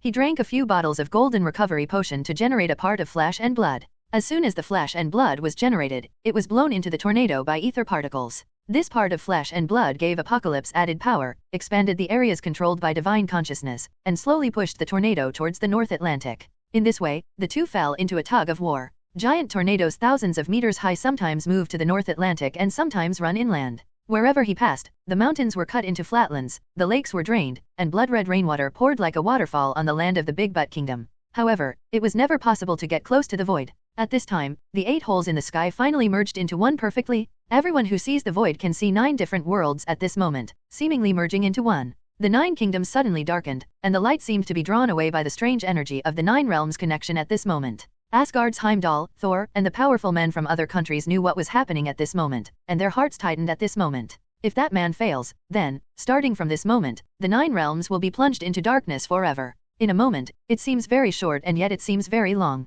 People in Western Europe only heard the violent howling wind in the sky, waiting for their fate to be pronounced. The 9 realms were terribly silent at this time, and some even wondered if they had failed. From now on, the 9 kingdoms will be the territory of the Dark Elves. However, a ray of light gave them hope. The perfect and unified hole in the sky, from the original absolute darkness, slowly revealed a ray of light from the edge, illuminating every country. The powerful man from the 9 realms finally breathed a sigh of relief. As time goes by, there is more and more light, and the whole slowly changes from a perfect circle to an infinite symbol infinity. Then, infinite infinity is divided into 8, getting farther and farther. No. Malekith roared unwillingly in the tornado, and the roar set off bigger waves, but it was to no avail. Malekith did not expect that he would rather bear the threat of dozens of fist seals from Apocalypse, sacrifice the entire people of Wathium, and even sacrifice himself, but in the end he would fall short. If we miss this once in 5,000-year opportunity, we will have to wait at least 5,000 years for such an opportunity in the future, or even, never come. At least now, he can no longer see it. Sacrificing oneself comes at the cost of consuming his flesh, blood, and soul. Malekith felt that his power was slowly disappearing. After a while, even if Apocalypse did not attack him, he would disappear into the sky and earth. Ha ha ha ha. Malekith laughed miserably. In that case, I will support you, Earthling. Malekith's soul, which originally controlled the tornado, completely gave up controlling the etheric particles and directly entangled with Apocalypse's consciousness, in an attempt to destroy Apocalypse's soul in a lose-lose way. However, he discovered a terrible fact. How is it possible? How can your soul be so indestructible? This is impossible. Malekith's soul rubbed against Apocalypse's soul, like smoke passing over steel. The smoke was blown away, but the steel was not affected at all. It was also the first time that Apocalypse discovered that his soul had such a wonderful use. Before, he had only heard from Queen Frigga and the people from the Time Variation Administration that he was of noble nature, but he didn't know what use it was. Now I have finally discovered a benefit. At least in the soul-level confrontation, I have an absolute advantage. Apocalypse simply took the initiative, and his divine consciousness wrapped up Malekith's soul, slowly wearing it away like a millstone. Malekith was trapped in the tornado, unable to hide. Gradually, the power controlling the tornado became weaker and weaker, and the mental fluctuations of cursing the Apocalypse became smaller and smaller. In the end, it completely disappeared. The king of the Dark Elves of a generation has died. The control of the ether particles was finally completely owned by Apocalypse. Apocalypse transferred the tornado to the surface of the North Atlantic Ocean, then picked up the incomplete mantra and slowly collected the ether particles into his palms. Without the energy drive of ether particles, the tornado turned around and dissipated powerlessly between the sky and the earth. The seawater swept up into the sky, lost its wind, and suddenly it was like a gap in the Milky Way. It rained like a waterfall in the sky for several minutes before the clouds closed and the rain stopped. At this time, Tiankai was really miserable. Most of the bones in his body were worn away, leaving only a skeletal hand holding a group of dark red crystals. Tiankai took out the golden recovery potion from the storage compartment and poured it on the bones. At this time, the flesh and blood had been worn away, so naturally he couldn't drink it. I poured a dozen bottles in a row before my body was complete. The divine body is so powerful that it is very rare to be able to endure the grinding of ether particle crystals for such a long time. But it also means that to recover, more and more recovery potions are needed, of higher and higher levels. Fortunately, the Dark Elf King's plan was prevented this time, and the system kept prompting ding ding ding for the income recovery potion. As the number of recovery potions reaches a certain amount, golden ones are automatically synthesized, and then purple potions are synthesized. This time, many more people were saved than in the New York Wormhole War. After all, there is no comparison between a city and the 9 realms. After his body's flesh and blood fully recovered, Apocalypse looked back at the Great Fart Kingdom and the miserable conditions in the coastal cities of Western Europe. He sighed slightly and flew across the Atlantic Ocean towards the United States. There will be more and more world-destroying wars of this level in the future, and they will become bigger and bigger. If we can ensure that the Earth is not destroyed, it is already a victory. It is impossible to expect to protect everyone. We can only hope to minimize casualties. Back in New York, Thor was already waiting for him. This guy is so heartless that he doesn't even know how dangerous Tiankai has been through. When they met, he said, "Tang, why are you taking so long? I've been waiting for you to drink for a long time. Go away, you guys, you just want to hug the beauty and run away, and you don't care about your brothers. Who told Malekith to make such a fuss? How dare I leave Jane on the European continent? When I carry her across the Atlantic, I can no longer help you." It was rare that Jane didn't despise Apocalypse for leading Thor as she did before, so she said thank you seriously. Ever since she met Apocalypse, Apocalypse's ranking in Thor's heart was even higher than hers. As a woman, how could she give Apocalypse any good looks? Until the later battle in the western town, her treatment in Asgard, and this annihilation crisis, Apocalypse showed great strength and responsibility. Jian Cai finally expressed his inner respect for Tiankai, and the original prejudiced image was wiped away. Fortunately, Tiankai didn't know, otherwise he would have vomited blood. I have worked so hard that I have even stopped a world-destroying battle, so that I can reverse the prejudice in a woman's heart. It is conceivable that once a woman has prejudice, it will be terrible. Without the ability to save the world, it may be difficult to reverse it in her lifetime. After the war, the aftermath was naturally arranged by S.H.I.E.L.D. and other departments. At this time, in Western Europe, a large number of people went to rescue, and countless ships were searching for survivors at sea. On Apocalypse's side, he took a break from his busy schedule and had a good time with Black Widow for a while. However, I always seem to forget something. No matter what, if you can't think of things anyway, they are unimportant things. While the Apocalypse is at ease, a conspiracy theory is quietly popular in Western society. Due to the huge casualties and disasters, some people have raised questions, saying that all this is a conspiracy by the United States and an accident deliberately caused to control the world. There are not that many supervillains at all. They are all American institutions such as S.H.I.E.L.D. They are testing new super weapons. When they get out of control, everything is blamed on the supervillains. S.H.I.E.L.D. is one of the thug organizations in the United States. This kind of conspiracy theory is as absurd and boring as someone in Apocalypse's previous life saying that the moon landing was fake, but there are always people who believe it. An invisible pusher takes advantage of people's grief and spreads it quietly behind the scenes. Tiankai doesn't know about these conspiracy theories and doesn't care. On the contrary, not long after, a happy event ushered in. Apocalypse received an invitation from Asgard to attend the coronation ceremony of Thor. In fact, God King Odin has long wanted to pass the throne to Thor, but there have been various obstacles before. The first time he failed, and then he delayed again and again. Now that there was finally a period of peace, Odin and Frigga quickly made arrangements. Thor was somewhat reluctant at first, but after going through so much, he found that he was more suitable to be a warrior than a king. To be the king of the kingdom of God, you need to know many things, and it is far from just being strong in combat. But now Odin was at his knees, and he was the only one by his side. Loki's whereabouts are unknown. Even if he returns to Asgard, he will not be able to succeed to the throne based on his previous actions. So, Thor just rushed to the shelves and officially became the king of Asgard. The moment he saw Thor put on the crown, Odin finally felt relieved. Now, the throne has been passed down smoothly, and with the help of the new Prince Apocalypse, even the fate of God Queen Frigga has changed. There is no need to worry too much about the fate of Asgard in the future, at least it will not be worse than what we saw in the long river of time. It's worse. At the banquet, Tiankai saw Daisy again. What I had forgotten before turned out to be Daisy. Forgot to bring her back to Earth. Fortunately, Daisy was brought here by Apocalypse. Although she is immortal on Earth, she does not face any discrimination in Asgard these days. On the contrary, she witnessed Tiankai's peerless power up close and personal, and felt that the gap between herself and Tiankai was too big. How could a godlike man like Tiankai, an ordinary person like herself, think highly of her? So, he asked the god Queen Frigga to cultivate Asgard's divine power. Unexpectedly, the Queen of Gods did not refuse and passed on a set of cultivation methods to her. In the eyes of the Queen, these ordinary methods of cultivating divine power are of little value. But if Daisy can increase Apocalypse's favor for Asgard, even if it is just a little bit more, the Queen will not hesitate to do it.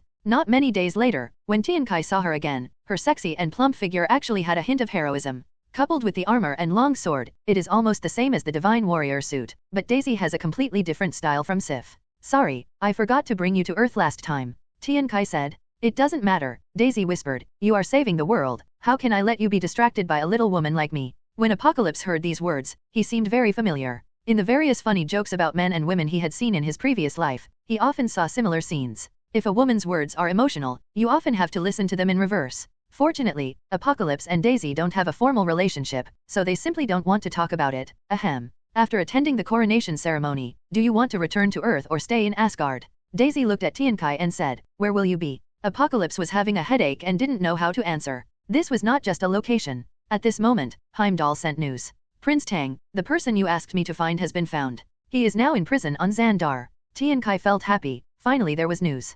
Previously, he asked Heimdall to help find Star-Lord and gave him a rough description of Star-Lord's appearance. His location was probably in the star field near Xandar Star in the Nova Empire. Even if Heimdall could see the universe, trying to find someone in such a large star field would be like looking for a needle in a haystack, and there would be no news yet. Unexpectedly, there is finally good news today. If Star-Lord is still in Xandar prison at this time, it should be in the early stages of Guardians of the Galaxy Volume 1. At this time, Star-Lord had just obtained the Cosmic Spirit Ball and wanted to trade on Xandar. Unexpectedly, he was snatched away by Gamera, and then stabbed by Raccoon Rocket. Groot, the Tree Man, helped, and finally fell into a big melee between 3 parties and 4 people. In the end, no one benefited, and they were caught by Xandar's patrol police. The reason why Apocalypse is looking for Star-Lord is that he wants to obtain the Cosmic Spirit Ball through him. The Cosmic Spirit Ball is just a packaging device, which actually contains the Infinity Stone of Power. This gem is extremely overbearing. If it is not encapsulated by a spiritual ball, just put it on the surface of the planet without doing anything. The violent energy can quickly react with all organic matter and easily destroy a planet. Secondly, he wants more superhero luck. Although luck has not shown any use at present, judging from the recovery potions given by the system, they seem to be very few and simple, but they often help one get through difficulties at critical moments. For example, for the first time, I gained 3 times the power of the Hulk and gained the ability to protect myself. The second time he allowed himself to successfully refine his divine body for the 9th time, laying a solid foundation for future cultivation. For the 3rd time, he was able to replenish his flesh and blood during the battle against Malekith and the Ether Particle Tornado, so that he would not be swept to death. As for Iron Man, Black Widow, and other close friends, the number of times their lives have been saved by the recovery potion is countless. Therefore, no matter what the use of luck is, get it first and then talk about it. Thinking of this, Apocalypse said to Daisy, I'm going on a long trip recently, not on Earth, nor in Asgard. Can you take me with you? Ahem, this trip is a bit dangerous. I plan to go alone. Oh, Daisy was a little disappointed, then I'll stay in Asgard. Your first stop when you come back must be to go through the Rainbow Bridge and return to Asgard first, right? Yeah, Tiankai nodded. Although the Rainbow Bridge can be transmitted to any corner of the universe, it needs the Rainbow Bridge itself as a transfer station. For example, if Apocalypse is on Earth and wants to go to Xandar, he must first teleport to Asgard and then teleport from Asgard. Apocalypse told Thor about his long trip, and Thor immediately shouted to participate. But seeing the looks in Odin and Frigga's eyes, he still hesitated. After all, leaving Asgard and running around just after becoming king is not what a king of the kingdom of God should be like. Brother, I haven't been to Xandar yet. If you come back and tell me anything interesting, I'll go on vacation when I have time. Thor patted Tiankai on the shoulder and said. Tiankai smiled and said, look at your father, where did he travel before he left office? Be your king. Thor's expression changed, as if in his memory, his father had really never left Asgard. Could it be that at such a young age, he had to be tied to this throne for the rest of his life? No, we have to find a way to pass the throne to someone else. Thor looked around for a week, and finally his eyes fell on Apocalypse. Ahem. Tang, when you come back from Xandar, are you interested in becoming a king? How about I pass the throne to you? By then, the entire kingdom of God will be yours. Do you think I'm stupid? Tiankai said angrily, I am a free and easy prince, so I won't be fooled by you. You guys are not loyal enough. Can't you help your brother for 2 days? Do I have to be like my father in the next few thousand years? Alas. The god of thunder sighed. It's not impossible. Just ask Jane and let her help you. Since Jane and Thor were not married yet, they naturally could not participate in the ceremony as queens, but could only participate as female companions. Even so, Jane still dressed up to attend today, trying hard to create a ladylike image, and wanted to give Thor some face. Hearing what Tiankai said, Jane's face turned red and she said angrily, Saul, don't listen to Tang's nonsense. The god of thunder had not yet turned around and asked in confusion, what nonsense? He asked you to help me, how can it be nonsense? Seeing Thor's brain, Queen Frigga put her hand on her forehead and sighed, when will this child grow up? Saul, Prince Tang wants you to have a child with Jane as soon as possible, so that the throne can be passed on, and you will be free. As a mother, no one wants to have a family full of children and grandchildren. Although Jane is not a perfect partner, she is immortal, but who does Thor like her? Besides, Jane only has a lifespan of 100 years. After 100 years, she will just help Thor find an Asgardian to be his queen. Although Thor's motives were impure, the queen would still be happy to see him give birth to a son and a half-daughters. Lei Shen's eyes lit up when he heard this. This is indeed a good idea. This guy Tang has such a flexible mind. When the child turns 3 years old and is able to sit on the throne, pass the throne to him and he will be free. Calculating it this way, it seems that it won't take many years. Maybe Tang will not come back from Xandar Star. So, the god of thunder turned his gaze to Jane, who saw Jane blushing like blood and said angrily, don't think so wildly. Thor said seriously, I think I can try it tonight. It's Asgard's business, Apocalypse comes back to Earth. Some things need to be prepared in advance. In addition to purchasing some items, Tiankai also bought 2 bouquets of flowers and visited 2 tombs. Although it is somewhat utilitarian, it is better than doing nothing. However, Apocalypse is not sure whether Star-Lord can accept it, and we will talk about it when we meet. After all preparations were completed, Apocalypse transferred to the Asgard Rainbow Control Room without stopping, and was directly transmitted to the Xandar Star territory.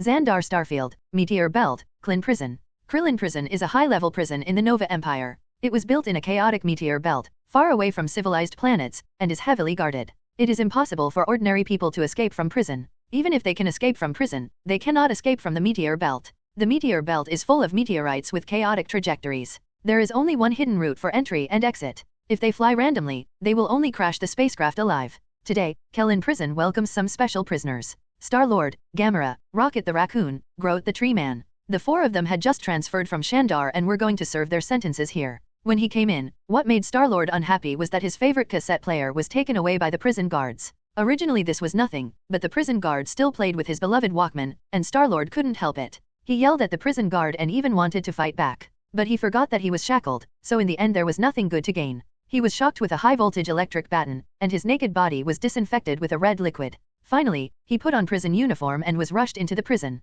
The prison is a real prison. Upon entering, there is a lobby several stories high, with countless criminals of various alien races making a noise inside. Seeing Star-Lord and others coming in, many people shouted at Gamera, she is the daughter of Thanos, she is the executioner. Kill her. You are dead. Ha ha ha ha ha ha. For many years, Thanos has pursued the theory of cosmic balance and considered himself benevolent. Everywhere he went, he killed half and left the other half. He formed life and death feuds with countless races in the universe. Almost every race here has been massacred by Thanos. As the adopted daughter of Thanos, Gamera had to participate in many actions. Naturally, many people from the massacred race also recognized her and hated her deeply. Tiankai stood on the third floor, watching all this quietly. Although the formula of the legend of the Dark Elf King is incomplete, after these days of exploration, Apocalypse has been able to slightly hide his figure by borrowing the energy of the ether particles, the reality gems. Everyone seems to be able to see Tiankai, but they have no impression of him. When they walk in front of him, they naturally walk around, as if they are looking at a pillar that has no sense of existence. The transfer from Xandar prison took longer than Tiankai thought. I spent 2 days preparing to return to Earth, and then took the Rainbow Bridge to Klin prison before Star-Lord and the others came in. A tall alien who looked like a hippopotamus wanted to challenge him. As a result, Groot, the tree man, poked a branch into his nostril, raised it high, and then threw it to the ground. The criminals around him fell silent. Obviously the person who was thrown just now was a bully in the prison. He couldn't even catch a move, and the others didn't have the courage to step forward for the time being. Raccoon Rocket took 2 steps forward and said, "Open your eyes and see clearly who is the boss here." Ouch. Finally, it roared, revealing a total of 4 fangs, upper and lower. However, if it hadn't been for the establishment of prestige just now, these 4 fangs would have been much more cute than scary. Under the threat of the tree man's move, others did not dare to take action for the time being. Under the vicious eyes of others, Gamera temporarily entered her cell safely. She closed the cell door silently, ignoring the commotion outside. However, people outside are not in a hurry. Gamera will always come out during meals and havoc, and there will always be a chance to deal with her when the time comes. Tiankai noticed that a strong man with a naked upper body and strange red lines on his skin stared at Gamera coldly.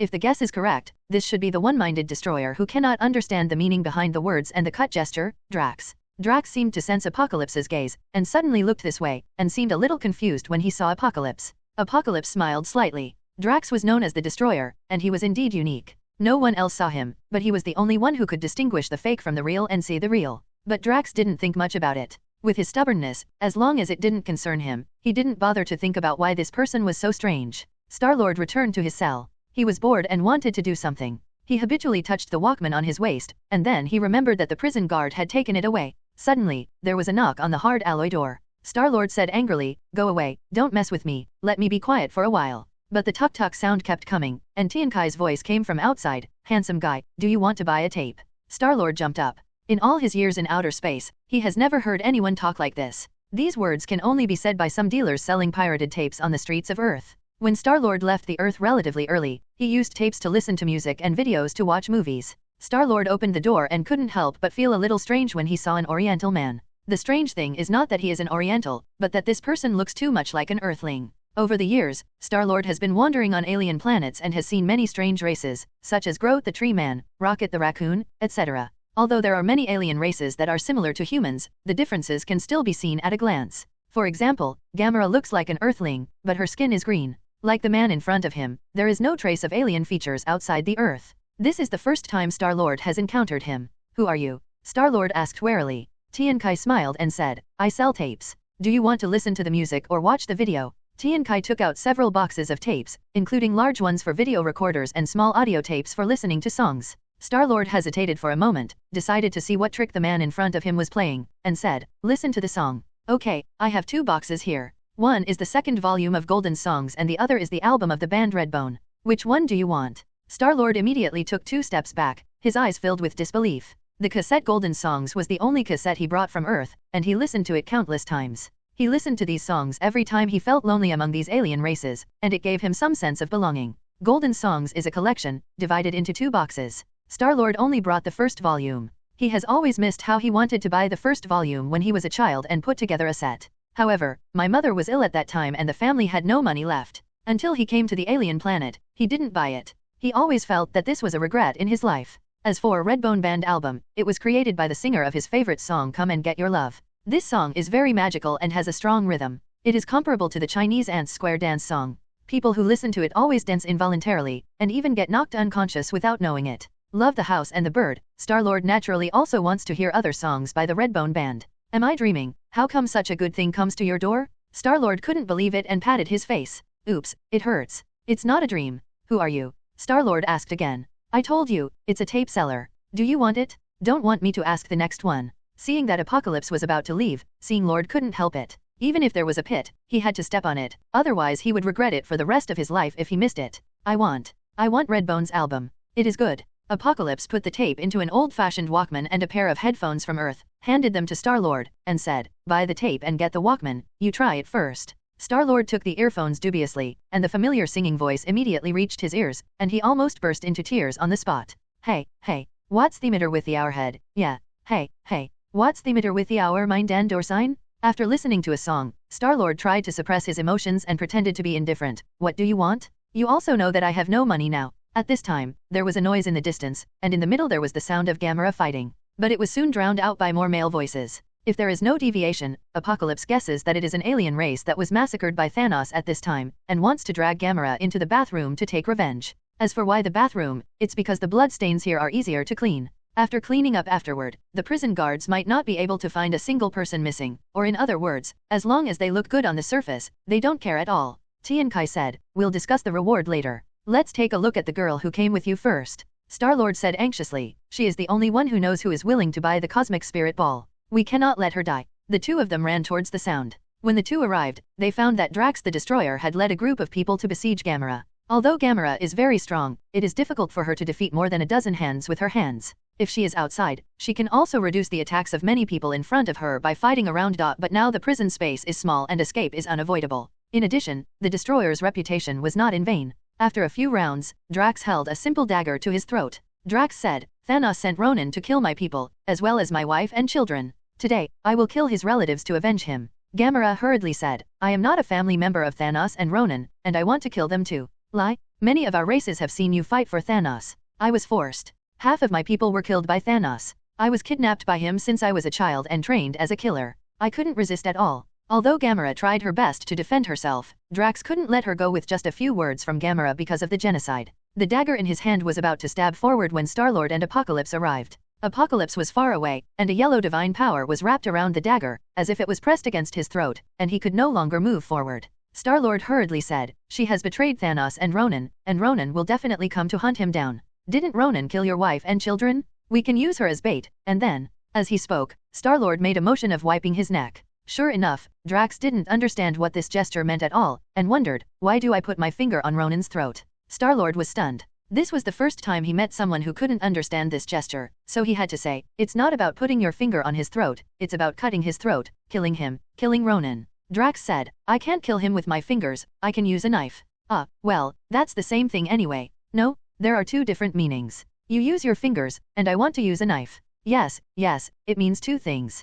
Can we put her down first? The enemy of our enemy is our friend. She can help us kill Ronan. Do you have anything to say, friend? Drax suddenly said to Tiankai. Drax obviously knew that the divine power that blocked the dagger was inspired by Tiankai. Out of respect for the strong, he naturally wanted to ask Tiankai what he meant. The alien criminal standing next to Apocalypse was startled. If Drax hadn't shouted, he wouldn't have noticed that there was someone standing so close. Tiankai said, "What she said is true. And it's worse than what you heard. Not only were her people massacred, Thanos also forced her and her sister to kill each other. Whoever loses will take part of their body and use machinery to substitution." Gamera was shocked. Very few people knew about these things. Even Ronan didn't know. How did the man in front of her know? It can be said that Gamera and Nebula are truly in love with each other. The reason for killing each other is because of Thanos' oppression. In order to survive, they had to fight against each other with all their strength, although Nebula never won once. Gradually, the two really started to resent each other, especially Xingyun. Every time he loses, he not only hates Thanos, but also hates Gamera. Why does he never let himself go? He treats her as a sister, but has she ever treated him as a sister? As for falling in love, probably because the two of them have been by Thanos' side since childhood, they only have each other to cherish. Although they fight and kill each other every day, at critical moments, when either party is in trouble, they are never ruthless enough to kill them. Hearing what Apocalypse said, Drax removed the dagger from Gamera's throat. Everyone looked at Gamera with pity, but they did not expect that she, like her own race, was a victim of Thanos. Only Star-Lord looked at Gamera humbly and muttered, "Can't you see where it's fake?" Finally, he stopped in front of Gamera's chest and curled his lips and said, "No wonder it's so flat." Gamera was so angry that she ran away on the spot, flashed her slender legs, and kicked Star-Lord directly in the face. He. Star-Lord hurriedly defended, clapped his hands lightly, and opened his long legs. "Girl, I'm here to save you. Then I thank you and your whole family." Gamera gritted her teeth and kept attacking, kicking out an afterimage with her long legs. Gamera has a slender figure. Just standing, she is no shorter than Star-Lord. If you include high heels, she is half a head taller than Star-Lord. Her long leg attacks are particularly powerful. They were besieged by many alien criminals just now, and the prison space was too small to maneuver, so they were easily subdued. Fortunately, Star-Lord is no ordinary person. He has been able to survive after being a star thief for so many years. It's really hard to do without some skills. Under the shadow of his legs, Star-Lord was dodging left and right, seemingly embarrassed, but Gamera was unable to do anything to him for a moment. At this time, the tree man Groot and the raccoon Rocket rushed over and saw Star-Lord and Gamera fighting. They were a little confused. Why were they fighting? Star-Lord shouted, "Is it over yet? Do you still want to sell things?" Seeing the talkative talk of the people around her, Gamera snorted before stopping her attack. The four people avoided the others and discussed countermeasures. Seeing Apocalypse following, Star-Lord, Gamera, Raccoon Rocket, and Treeman Groot all looked at him warily. Tian Kai shrugged and said, "I know you want to sell the Cosmic Spirit Ball, and I am the buyer. You can consider selling it to me." Everyone was shocked. No one else knew about the Cosmic Spirit Ball except them. Even the Xandarians who captured them didn't know that the Cosmic Spirit Ball was in their hands, and just thought they were caught by mistake. The Cosmic Spirit Ball, which was ignored by the Xandarians, is still treated as an ordinary item and stored in the prison's storage locker. Gamera raised her eyebrows and said, "Can you afford the price?" Another buyer offered 40 billion star coins. Hiss. "I'm Groot." Star-Lord, Rocket the Raccoon, and Groot the Tree Man gasped. The price was beyond their imagination. Star coins are the common currency of the Nova Empire, and their purchasing power is astonishing. Even an interstellar thief like Star-Lord only has a reward of 4 star coins. Before going to prison, the reason Rocket fought with Star-Lord was because he found out that Star-Lord's bounty was 4 star coins, and shouted on the spot, "I'm going to be rich." Then they had a scuffle with each other, and then Xandar took advantage and caught the 4 of them with the binding light. One can imagine how much money 40 billion is. Star-Lord asked hurriedly, "Who is that buyer?" "Collector, Tanya Tuin." "No wonder, he is the only one who can pay such a high price. The Collector Tuin is famous among the stars. He owns the famous Tuin Group, which is the group that developed the Land of Nothingness, the God's Head. Moreover, he likes to collect all kinds of rare and strange items in the universe, including many rare intelligent life forms.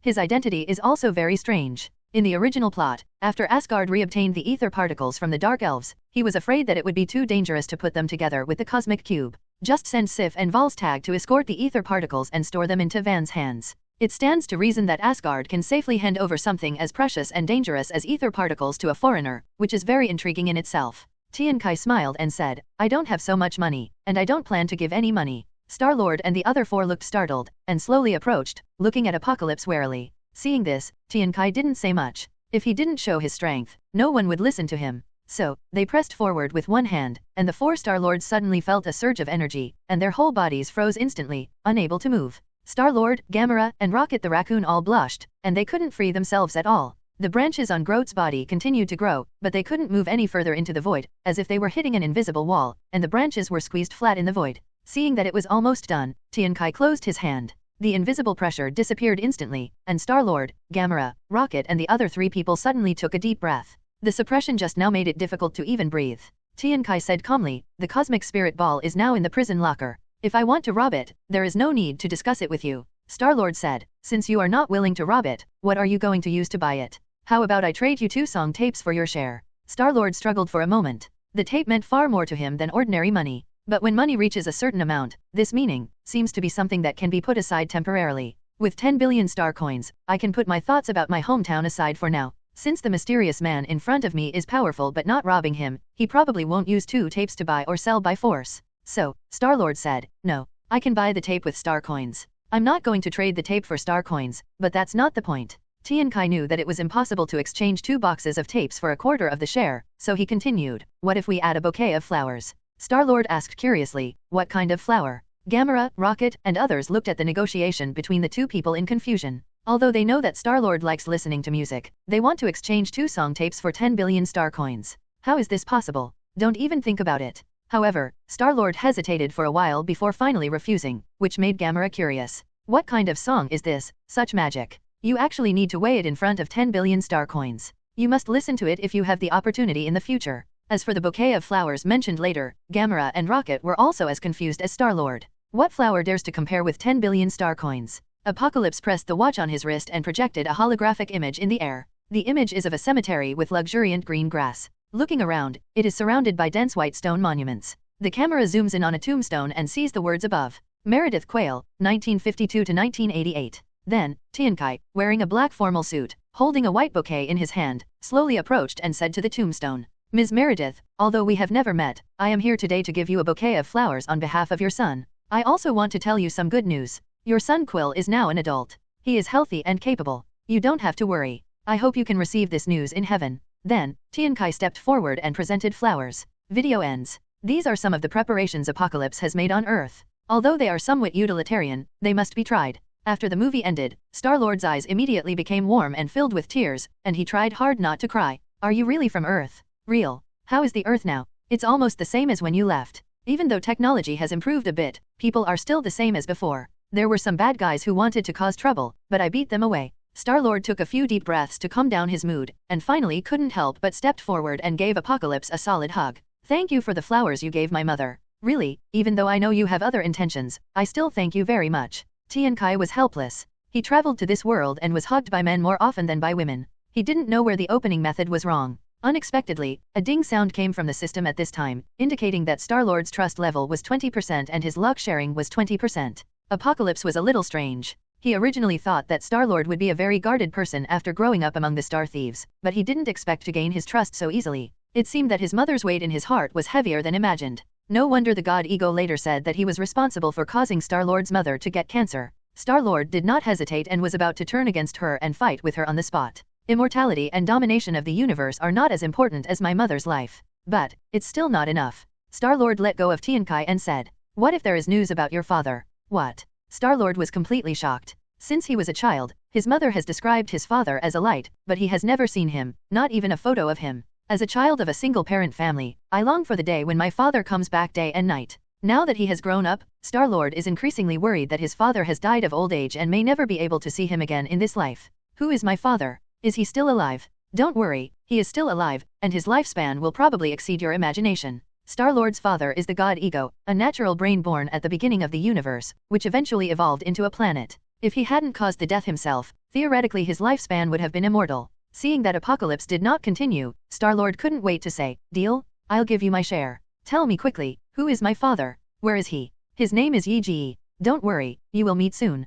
Then you can ask him in person if you have anything to say." This sentence immediately plunged Star-Lord into deep thought. If you really see your father, how should you face him? Punch him directly and ask him why he abandoned his mother? Or ask him if he has any difficulties, why he has never come back to see his mother and son after so many years? Apocalypse looked at Raccoon Rocket. The original body of Raccoon Rocket was a lower animal. It was transformed by some great scientist. Not only did he become super intelligent, he also became a weapons expert. Later, when I arrived on Earth, I met Iron Man and laughed at Iron Man, saying that he may be the smartest person on Earth, but he is far from being ranked among the best in the universe. However, this transformation does not come without a cost. First, the lifespan of the main body has not changed. The lifespan of a raccoon is still only more than 10 years. Second, the transformation process was extremely painful, and there are still densely packed steel nails on the back of the rocket. Even the pain still exists now, but he doesn't talk about it.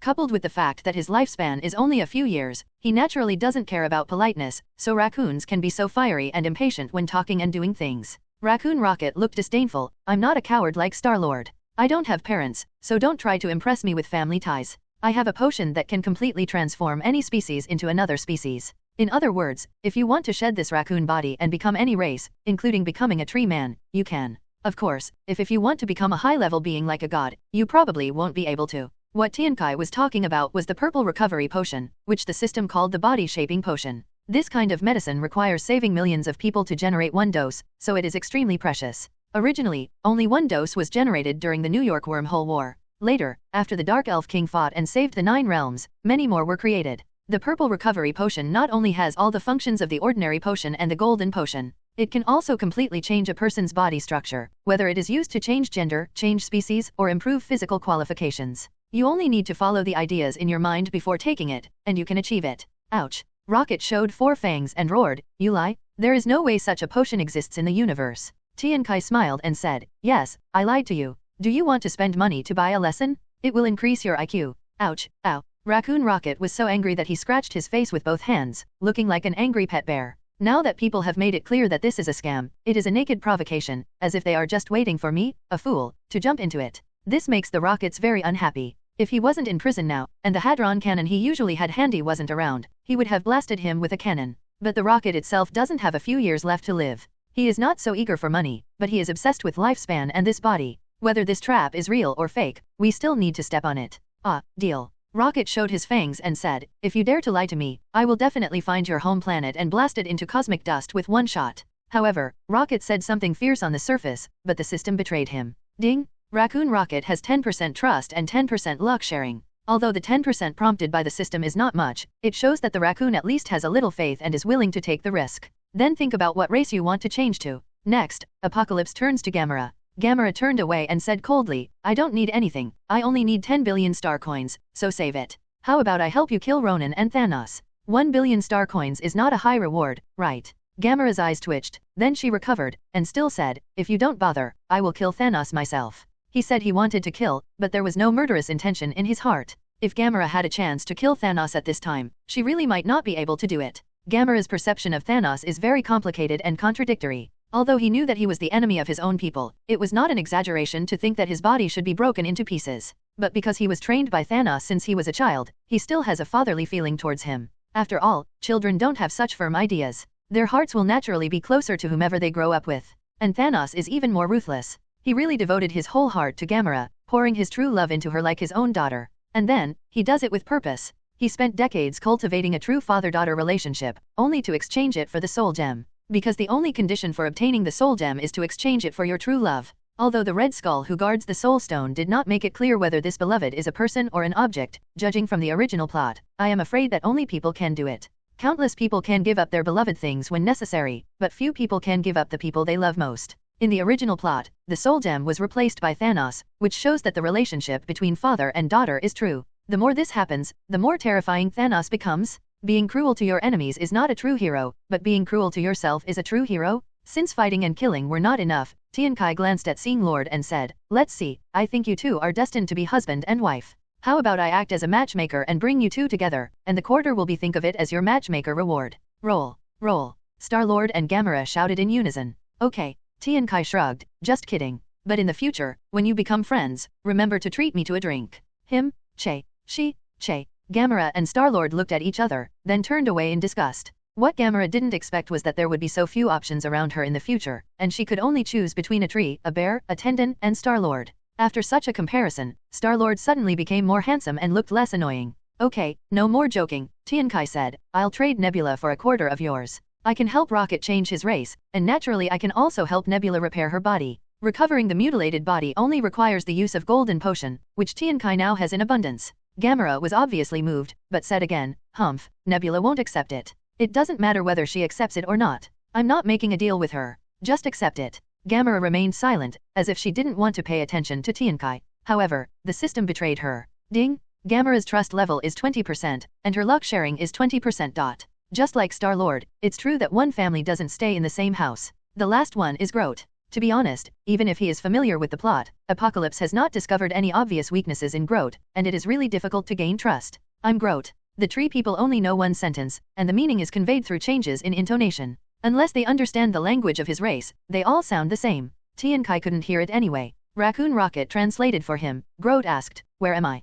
Fortunately, Apocalypse was already prepared when he was on Earth. Although he was not sure whether it would be useful, he had to give it a try. Well, Tiankai hesitated for a moment. What do you think of this? With that said, Tiankai handed over a game console. It was modified by Iron Man and filled with all the games on the market that can fit inside. In the original plot, Groot was really like a tree, with no apparent pursuit. Later, he died to protect Star-Lord and others. After his death, the raccoon picked up a branch, put it in a flower pot, cultivated it, and was finally reborn. When he grows up to the age of a little kid, his only hobby is playing games. Although he is no longer the original Groot after his rebirth, he is still of the same blood, even closer than the inheritance between human father and son. Maybe adult Groot would like it too. The only thing Apocalypse knows about is this weakness, even though he gave it a try. Groot curiously took over the game console and opened the operation interface. He was quickly attracted by the various games inside. Raccoon Rocket, Star-Lord, and Gamera all came over curiously, wanting to see what magic weapon Apocalypse had come up with, which was worth 10 billion star coins. I didn't expect it to be a game console, so I was a little disappointed.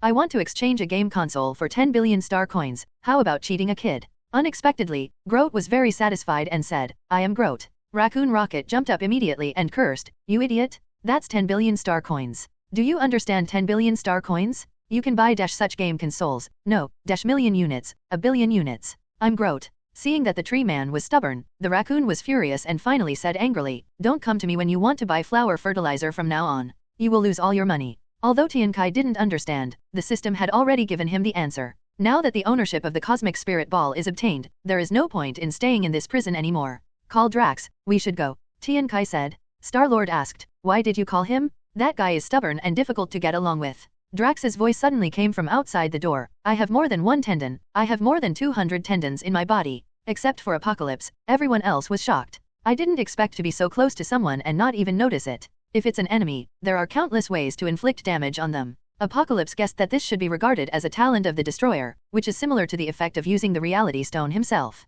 Maybe it was because of the similar skills that he discovered him so easily. There was a very funny scene in the original plot. Star-Lord and Gamera were chatting with each other in private when they suddenly saw Drax standing less than 3 meters away from them and were startled. If Drax hadn't made a noise when he wanted to eat potato chips, they wouldn't have noticed it yet. Star-Lord asked, when did you stand there? Drax said, I have been standing here for more than an hour and have seen the whole process. You continue. You know, Drax doesn't know how to turn his head, let alone lie. Star-Lord didn't expect that he would hear the bad words behind his back, so he could only say, I'm not targeting you. It's just that we are not suitable for acting together. You see, we are a team, but you are not. You are targeting me. I am not from your team, so you are targeting me. Drax said seriously. Star-Lord was speechless and couldn't even understand the polite words. But Drax is not weak in strength, and he has a handsome face, which makes him difficult to mess with at first sight. Gamera has already learned the lesson just now, and everyone does not want to provoke him casually. Star-Lord, Gamera, and Rocket the Raccoon had no choice but to look at Apocalypse and hint him to say a few words. Tian Kai smiled and said, I think you will get along very happily. Ha ha ha ha ha ha ha. Drax laughed stiffly. Why are you laughing? Star-Lord and others were embarrassed. Drax pointed at Tian Kai and said, he said happy, I should laugh at this time, right? Yes, yes. Then why don't you laugh? Are you unhappy? Happy, haha, very happy, haha. At this time, Apocalypse is the boss. He said that if Drax joins, he can only accommodate himself. After all, except for Groot, the tree man, who has fully received his reward, the other 3 people are counting on Apocalypse to fulfill his promise. Therefore, everyone prepared to escape from prison amidst the awkward laughter of getting along well. With Apocalypse's strength, he can punch through this prison with one punch. However, he was not prepared to do so. The teamwork spirit of the future Guardians of the Galaxy began with this jailbreak. There is no need for me to do such a thankless thing. After the 5 of them finished their discussion, Raccoon Rocket soon found a loophole in the prison and formulated a jailbreak plan that was exactly the same as the original plot. Star-Lord asked, Dawn, are you going to come with us? No, you go your own way, I'll wait for you outside.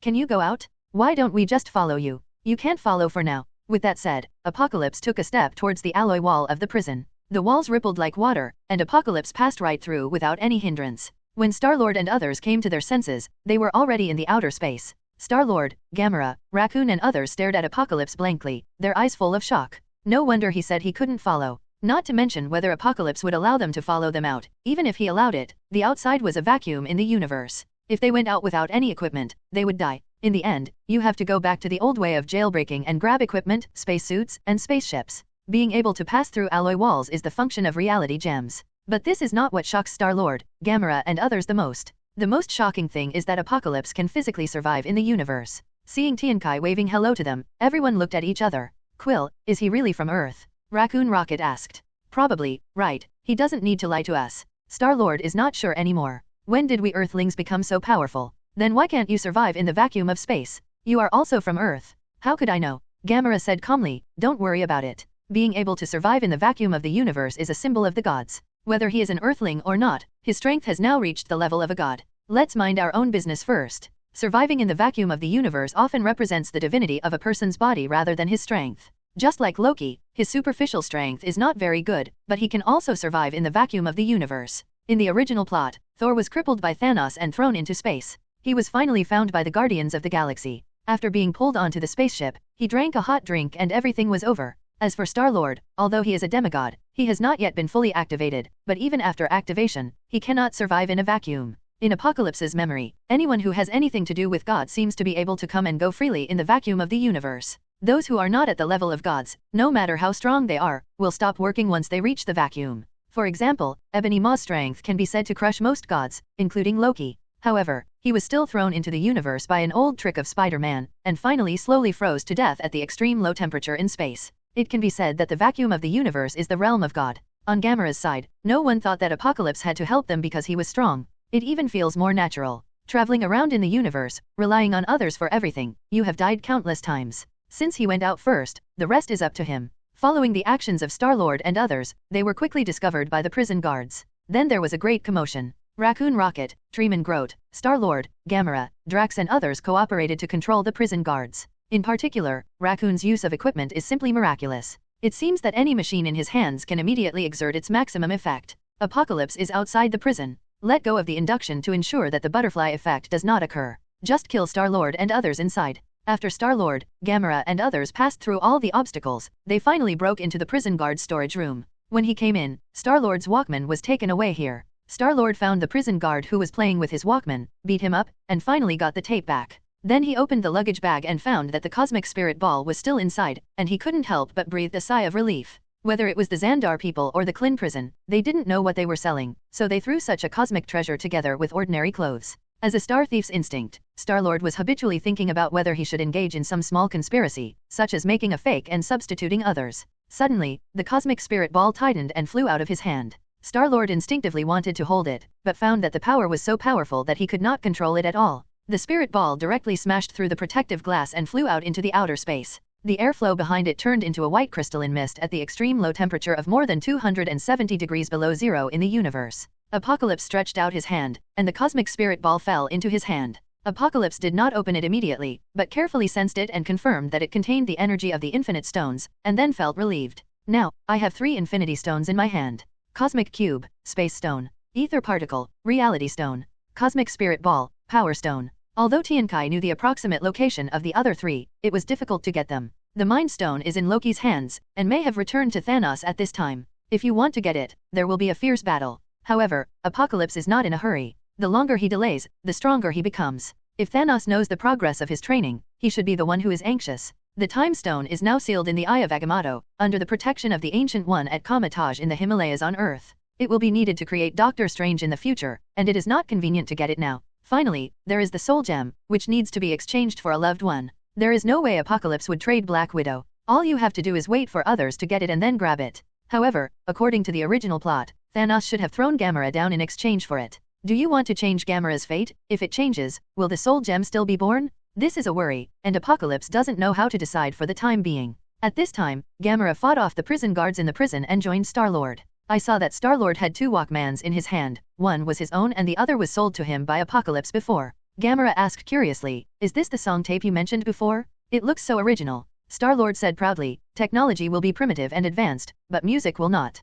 The greatness of music will transcend time and resonate among different interstellar races. Lend it to me to listen to." Star-Lord hesitated for a moment, handed the Apocalypse station to Gamera, and then changed the track to "Come and Get Your Love." Then, the magical melody sounded in their ears at the same time. Hey, what's the matter with the Hourhead? The 2 of them walked the same steps, danced the same dance steps, and looked at each other. Along the way, it seemed like the whole world was immersed in music. The hustle and bustle outside was like floating dust, not worth mentioning. With the blessing of the music buff, the prison guards who came were always brought down one by one with the right melody and rhythm. When the song ended, the 2 of them looked relaxed and had arrived at Star-Lord's spaceship, the Milano. In the original plot, because Star-Lord had to rush back to get his Walkman, he did not get on the ship with everyone. At that time, Raccoon Rocket and others had some tricks up their sleeves, wanting to leave Star-Lord behind for a small share of the money. Unexpectedly, Star-Lord Lao Jianghyo had already prepared and secretly hid the cosmic spirit ball on his body. Rocket, Gamera, and others had to drive the spaceship back to pick him up. Now with Apocalypse's intervention, there is no need to leave anyone behind. Anyway, if Apocalypse doesn't come, they won't get any reward. Apocalypse flew over and knocked on the glass door of the spacecraft. Raccoon Rocket shouted, "Don, there is a vacuum now, we can't open the door directly. Come in from the warehouse at the back." Apocalypse shrugged, "Alas, I have been a god for so long that I have forgotten how mortals survive in the vacuum of the universe. Originally, knocking on the door was just polite, but since it was so troublesome, I might as well just come in." Ripples appeared directly on the outer wall of the spacecraft. Apocalypse stepped in, and the air and pressure inside were not affected in any way. Kreen Prison. At this time, there was already a chaos, and they watched Star-Lord and the others rob the prison items, steal the spaceship, and fly away from the prison in a swagger. Originally this was all. Whenever a prison is open for a long time, someone will more or less escape. However, the prison guard saw in the vacuum of space, a man without any spacesuit penetrated directly through the outer wall of the spacecraft and entered Star-Lord's spacecraft. The prison guard immediately realized that the matter was not simple, and immediately reported the matter in detail to the capital Xandar. Xandar is the capital of the Nova Empire, and the Nova Empire is a high civilization. In the original plot, there were not many scenes showing the strength of the Nova Empire. The biggest battle was to prevent Ronan's mothership from rushing to Xandar. Thousands of small fighter jets were used to form a fighter network, which blocked Ronan's mothership from landing. If Ronan hadn't obtained the Power Stone in his hand at that time, and with the help of the power of the Infinity Stones, he might not have been able to succeed. In addition, we can also see the power of this empire from some aspects. The Nova Empire once went to war with the Kree civilization and finally signed a peace agreement. Judging from the prosperity of Xandar, it is obvious that the Nova Empire did not suffer any losses in this civilizational war. The Kree civilization, Ronan's mother civilization, dominates countless star fields. It is inherently evil, likes war, and is extremely domineering. During Captain Marvel's amnesia, he was taken to the planet Hala, the capital of the Kree civilization, and lived for a short period of time as a Kree. Later, he was sent to hunt down the Skrulls. If it weren't for Captain Marvel's awakening, the Skrulls would have been wiped out. And when such a domineering civilization encountered the Nova Empire, it had to sign an alliance under the city to live in peace. There was also a scene in the original plot where Xandar's new star, the female Supreme, was on the phone with the Kree, accusing them of indulging Ronan and provoking a dispute. If they are not restrained, it may lead to a war between two major civilizations. Dare to say such things to the Kree civilization, which shows the confidence of the Nova Empire. It can be seen from this that the strength of the Nova Empire is at least not inferior to the Kree civilization, or even slightly better. Higher civilizations with such strength will, more or less, come into contact with some divine races and have some understanding of the gods. Gamera knew the criteria for classifying gods, and they naturally knew it too. Although with the strength of the Nova Empire, they are not afraid of the vast majority of gods. The reason why gods are gods is not just about their individual strength, but the gods behind them. For example, Loki may not be able to defeat Iron Man on Earth, but behind him are the Asgardian Protoss. In the universe, no civilization dares to ignore a divine country or race. Therefore, Xandar Star had to be extremely cautious after receiving the news. Originally, this report was only sent to Xandar, the capital of the Nova Empire. However, another person also obtained this information. That's Ronan. Ronans are fanatical warmongers of the Kree civilization, extremely dissatisfied with the armistice agreement signed between the Kree civilization and the Nova Empire. He believes that all civilizations that stand in the way of the Kree civilization should be defeated and extinct. For this reason, he did not hesitate to break away from the Kree civilization and attempted to use the power of Thanos to destroy the Nova Empire. His philosophy overlapped with Thanos's. Naturally, Thanos was happy to have such a helper, and sent Nebula and Gamera to assist him. Xandar, the capital of the Nova Empire, is naturally Ronan's first target. Ronan had already planted nails at some key nodes on Xandar to obtain intelligence. As a result, a piece of information attracted the attention of the two major forces. Xandar sent a part of its force to Klin Prison to investigate. And Ronan, in the depths of the universe, coldly watched the movements of Xandar Star, with an evil smile on his lips. Apocalypse here. Naturally, he didn't know that his pretentious behavior would affect Xandar Star and Ronan. There are now a group of 6 people on Star-Lord's Milano, which seems a bit crowded. Especially the existence of Apocalypse makes them feel a little oppressive. This is the transcendence of the essence of life and has nothing to do with the concept of superiority and inferiority. Gamera broke the silence and said, "Quill, why don't you play the song you just played? What's it called?" When Star-Lord was about to speak, Apocalypse deliberately said in advance, "We call it Fool's Happy Song over there." Ha ha ha ha ha ha ha dash Drax laughed, "This song is so weird." Star-Lord didn't dare to show off to Apocalypse, so he could only say angrily to Drax, "You haven't heard of it, why are you laughing?" Ha ha ha ha dash, just hearing the name makes me happy, it must be a good song. The straight girl Gamera didn't notice anything was wrong, and said to Star-Lord, "The melody and the title of the song are so appropriate. No wonder you like to listen to it so much." Star-Lord felt like he had been hit by a -point critical hit. He was so angry that he didn't even want to say the real name of the song.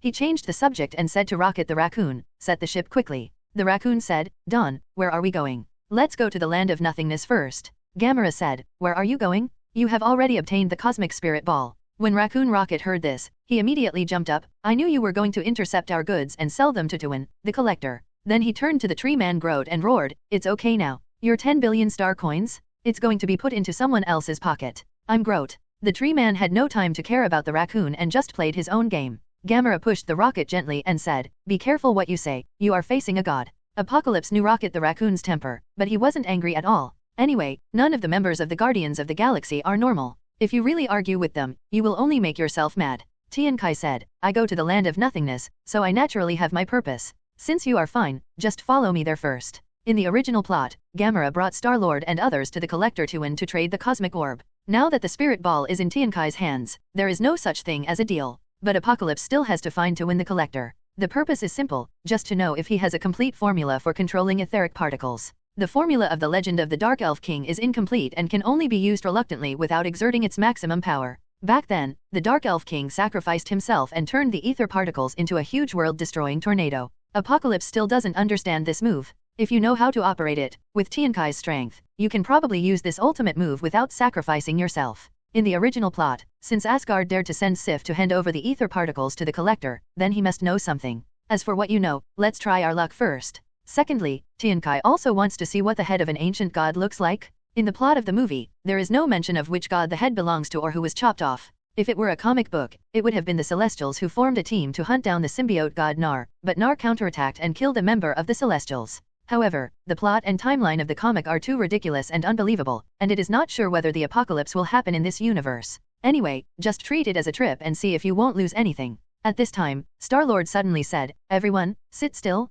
We are going through the meteor chaos zone. There may be some bumps." The raccoon drove the spaceship and began to rock up and down, constantly avoiding the flying meteorites. Gamera and others looked a little nervous. This is not a game of bumper cars. Flying in this chaotic meteor zone, the chance of an accident is extremely high. They are not gods. If an accident occurs to the spacecraft and they are thrown into space, they will not be able to survive for a few minutes. In the original plot, Gamera was indeed exposed to space and began to freeze within a few minutes. In the end, it was Star-Lord who transferred his bubble spacesuit to her body, allowing her to survive the disaster. Tiankai said, "No need to dodge, just fly forward. Fly straight forward. Isn't this courting death?" Raccoon Rocket was just about to get angry and curse when he suddenly saw a dark red liquid flying out of Apocalypse's hand, passing through the glass of the spacecraft, getting bigger, and quickly wrapped around the entire spacecraft. After being so stunned, a meteorite flew over and they were unable to avoid it. Everyone instinctively raised their hands to block it in front of them. The meteorite seemed to have encountered an illusory shadow, passing directly through the hull without having any impact on the spacecraft. Then, everyone saw more huge meteorites approaching. The huge sense of oppression made them instinctively want to resist, but the meteorite quickly passed through their bodies and disappeared behind the spacecraft. After watching it several times, we found that there was indeed no danger, so everyone felt relieved and even tried to touch the meteorite that passed through the spacecraft. Naturally, I didn't touch anything. Star-Lord touched his body with his hands and breathed a sigh of relief when he found that his body was not insubstantial. "Tang, aren't you from Earth? Are Earthlings so powerful now? Or are you the god of Earthlings? I thought God was a religious fabrication." Apocalypse said lightly, "I don't know if God exists, but I am indeed from Earth. If you insist on saying that I am a god, I can be regarded as the god of Asgard." Star-Lord looked confused, his mind a little confused. It makes sense to say that Apocalypse is an Earthling and a god among Earthlings. Quill didn't know before, maybe he just didn't reach that level of strength. But he said it was an Asgardian god. Is this the opposite? It should be the Asgardians, the gods of the Earthlings, right? You must know that the life level of Earth people is much lower than that of Asgardians. The strength of an Asgardian can be called a god on Earth. But on the other hand, how is it possible for people on Earth to go to Asgard to claim gods? Tiankai doesn't know if he is a god, but he does have the strength of a god anyway. If you want to count the title, since he is the Prince of Asgard, he should naturally be regarded as the god of Asgard. These two sentences stunned Raccoon Rocket, Star-Lord, Gamera and others. If Star-Lord said such a thing, he would inevitably be roared by a raccoon, but facing Apocalypse, he was irritable, but he did not dare to be too rude. On the contrary, the Treants and Drax had no influence at all. It's your business to go around. Anyway, I'm stubborn, and things I can't figure out are things I don't need to think about. Star-Lord saw that Apocalypse had a good temper and asked a lot about the Earth. Apocalypse naturally answered all questions, even including some supervillains in recent years. The spacecraft quickly shuttled out of the meteor belt and reached the open space outside. Looking at the dense and chaotic meteor belt behind him, there were also some prison ships that wanted to pursue but were blocked behind the meteor belt. Everyone finally breathed a sigh of relief. If it weren't for Apocalypse's magical means, they would never have been able to come out so easily. There is indeed a reason why Xandar dared to build Klin prison here. However, when they encountered Tiankai, an unreasonable outsider, the natural barrier of the meteor belt blocked the prison's pursuit. "Gamera, enter the coordinates of the void," Star-Lord shouted. Gamera leaned over the console and clicked a few times with her green fingers. Then the engine slowly builds up power. Suddenly the ship's hull shook, and everyone's eyes were blurred. Countless stars stretched into a long line in front of their eyes and were quickly thrown behind them. Even the space inside the spacecraft became extremely distorted. Everyone seemed to be stretched, and their vision became strange. Fortunately, this spatial stretching did not last long. In the blink of an eye, the spaceship had come out of the wormhole, and the starry sky in front of him suddenly became normal again. It was Apocalypse's first time jumping into a wormhole in a spaceship. With his physical condition, he naturally wouldn't have any adverse reactions. Looking at the display on the console, it was already several light years away. It seems that to navigate in the universe, even gods need spaceships. Apocalypse's strength is not bad, and he can survive in the universe, but even so, his flying speed is only a few times the speed of sound. On the grand scale of the universe, it is not worth mentioning. Not to mention compared to the speed of space jump. Fortunately, Asgard has a heaven-defying artifact like the Rainbow Bridge. Otherwise, even if ordinary gods can survive in the universe, they really can't run very far just by flying in the physical body. Like Star-Lord's father, Egg, his body is the brain of the planet, and when he travels as a clone, he still relies on a spaceship.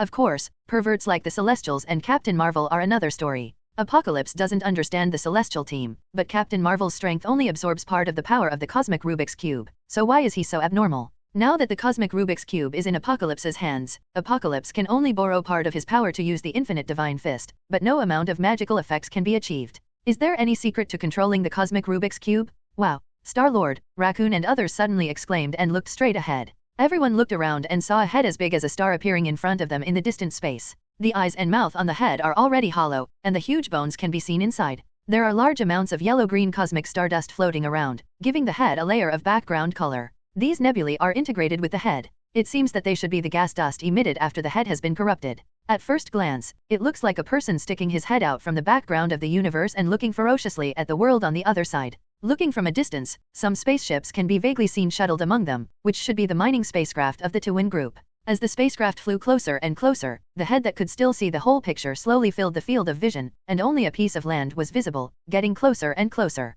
The raccoon drove the spaceship and flew in through the hole in the eye. This huge eye has no skin and flesh. There are many artificial alloy steel frames on the bones of the eye socket, but it seems that they were abandoned after mining.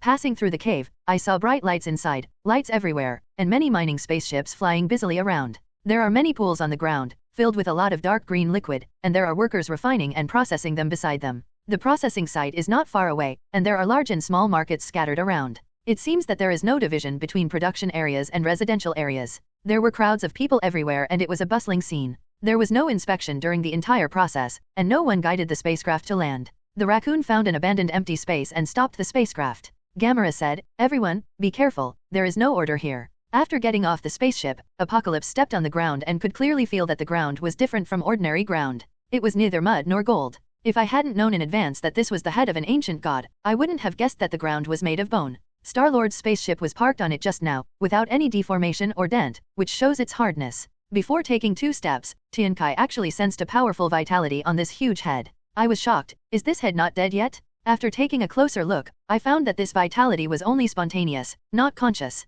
The god's physical body is powerful and does not freeze even when dead. Even if only some of its limbs are left, it will instinctively draw energy from the void. If it is powerful enough, it can be reborn as an independent personality. If you go further, you can even reach the legendary realm of blood rebirth. As long as there is a drop of blood left, you will be immortal. But obviously, the god in front of him is far from that level. Just having his head cut off would make him unable to sustain life. The consciousness of the gods has dissipated, and the energy absorbed can only be converted into some organic matter. If no one sees it, after hundreds of millions of years, this place may evolve into a living planet. But it was discovered by the Twin Group, and naturally it was unable to complete this evolutionary process. Now, the Twin Group has been developing here for hundreds of years. As long as the basic structure of the skull is not destroyed, this will be a renewable resource for thousands of years to come. However, the generated spinal fluid and other items are very useful to mortals, but not very helpful to people with high strength. Walking into the market, there are beast fighting tables, bars, and a flea market selling all kinds of strange accessories. It is not much different from cities on some planets. Seeing the new arrival of Tiankai and his group, I don't know how many people were staring at them along the way. It's just that the combination of Tiankai and these people is too strange. There were tree men, raccoons, and Drax the Destroyer, who looked very difficult to mess with. For a while, no one dared to come forward and ask for trouble. Some people are waiting patiently to see who can't help but step forward to test the details of these newcomers. Gamera went to a place that looked like a bar and handed over a few star coins. Soon, an alien with a head full of needles came over and informed, "The collector is not available now, please wait." No. Tiankai took a step forward. "No matter what he is busy with, tell him to put down everything in his hands and come out to greet us." "Welcome," the spiky-headed alien man said disdainfully. "Do you know where this place is? Tuin is the king here. Being able to help you convey the news is because you have collections to trade. Otherwise, you won't even be able to meet the collectors." Tiankai frowned and said, "Don't waste my time. If you don't notify me, I will go in by myself." Star-Lord and others knew that Apocalypse was not here to trade the cosmic spirit balls. Seeing that he was so unwilling to give face to the collector, they thought that he was preparing to rob them by force. Raccoon Rocket had already pulled out the Hadron Cannon, and with a pull of his hand, the Hadron Cannons unfolded in layers, and he said arrogantly, "I like what Tang did. Let's fuck him." Upon seeing the spiky-headed alien man, he waved his hand, and a large number of alien races appeared around him. Although they were generally similar to humans, they had various strange characteristics. As soon as they appeared, they held various strange weapons and pointed them at Tiankai and his group of 6 people. Gamera, Star-Lord, Drax and others were not kind-hearted people either. They immediately drew their weapons and prepared to fight back. Seeing that the war is about to break out, the people around him immediately dispersed. Just now they wanted to take advantage of Tiankai and others, but they didn't expect this group of people to be so fierce and immediately wanted to take advantage of the collector. Everyone knows that there are countless treasures in the collector's collection, but everyone present does not dare to have excessive thoughts. In other words, everyone who had such thoughts has disappeared. The group of outsiders in front of them, no matter whether they win or lose in the end, dare to attack directly. Their strength is not something that the little shrimps on their periphery can mess with. Apocalypse said to the alien man, "Tell Tavan that someone is coming from Asgard." In the original plot, Sif came with ether particles. After Tavan recognized that she was an Asgardian, she bowed respectfully to her, showing great respect. Obviously, although Tavan was domineering in this starfield, he consciously placed himself in an inferior position when facing a divine warrior from Asgard. In addition, judging from Asgard's ability to hand over ether particles to Tavan, Apocalypse speculates that Tavan is likely to be a peripheral member of the Kingdom of God. After all, in a Kingdom of God, it is impossible for everyone to stay in Asgard without leaving. The universe is so big, it is bound to place some of its own people in various places to do some work such as obtaining information, collecting items, etc. To take a step back, even if they are not members, they are still close enough and trusting relationships. Collectors like to collect all kinds of rare items. If Apocalypse's guess is true, the more precious parts of these collections will flow to Asgard's treasure house. It's a pity that more than half of the treasure house's contents were burned into nothingness when he was refining his body. He doesn't know how many thousands of years it will take to fill them up again. Unexpectedly, the alien man with the spiked head didn't listen at all and said, "No one from any family can do it." Fire. Dozens of subordinates have dozens of strange alien weapons, and they fire energy bullets at Apocalypse and others at the same time. Star-Lord, Gamera and others looked nervous and instinctively approached to prepare for resistance. There is no way to avoid these dozens of alien weapons. If it were them, they would definitely not be able to survive for 3 seconds. Apocalypse stretched his hand forward, and a yellow divine shield protected everyone. The energy bullets hit the shield and either melted away or bounced in other directions. "Since you don't want to notify me, I will call him out myself." As he spoke, Tiankai stomped his feet slightly toward the ground. Boom! There was a violent vibration on the ground, and dozens of the alien man's men were suddenly shaken to their knees. Their weapons could not be grasped, and the energy bullets stopped immediately. On the ground, centered around Apocalypse's feet, a spider web-like crack stretched out in all directions. The spinal fluid inside the bones could be faintly seen, exuding bursts of fragrant smell. Those aliens who had evil intentions and just looked at Tiankai and others couldn't help but swallow their saliva. Fortunately, he didn't step forward rashly to provoke him. Otherwise, if this kick was taken, no one's bones would be harder than the bones of the gods. Just as the alien man was about to make a move, the door to the collection hall suddenly opened with a creak. A red-skinned alien maid wearing a white skirt opened the front door, walked out, and stood aside obediently. Immediately afterwards, a man with white hair and a fur draped over his shoulders ran away. Although he had white hair, his face only looked middle-aged and he was wearing a pair of sunglasses. As soon as he appeared, the arrogant alien man immediately lowered his head and took a few steps back to give enough space. Apparently, this is Collector Tanya Tavan. Tavan asked, "What happened?" The alien man said hurriedly, "This person said he was from a certain family and wanted to see you." "No. He asked you to come out immediately to greet him. I wanted to stop him, but it turned out." "What's the result?" Tuin snapped, "Why do you make decisions for me?" As he spoke, Tuin lit up a small spark in his hand as if playing a little magic trick, and then flicked it at the alien man. When the sparks came, the alien man screamed. In the blink of an eye, the flames grew bigger and bigger, engulfing him. As the screams became weaker and weaker, there was only a pile of ashes where the alien man stood. Tuin lowered his sunglasses, the flames on his fingertips kept beating, looked around and said, "Which of you wants to see me?" Raccoon Rocket felt that it was time to show off. He took the initiative to step forward with the Hadron cannon, pointed at Apocalypse, and said arrogantly to Tuin, "My friend wants you to come out to greet him. He is from Asgard." Tuin glanced at Apocalypse and saw nothing special, but the fire on his fingertips was extinguished. Tuin said, "Although I respect the Asgardians very much, not every Asgardian is worthy of my coming out to greet them. Is this enough?" Apocalypse slightly activated his divine power, and a prince's seal of authority lit up on his chest. Previously on Earth, even a blacksmith in Asgard could recognize him. If Tavan had a close enough relationship with Asgard, he would definitely be able to recognize him as well. Sure enough, Tuin's eyes froze and he said, "Prince's seal of authority? This is impossible. I haven't heard that there is a prince in Asgard." Tiankai said calmly, "There is a new prince in Asgard, do I still have to inform you?" "Don't dare." Tuin patted his shoulder with his right hand, then drew an arc and placed it under his waist. He bowed deeply with a very respectful expression. Then, Tiankai and others were welcomed in. The alien races watching the battle outside were whispering. Just now the collector seemed to say that the man was the Prince of Asgard. "The Prince of Asgard, isn't that a god?" Another said, "Gods are nothing special. Aren't we just stepping on the head of a god under our feet? SHH. Keep your voice down, do you want to die?" This head was chopped off by another god.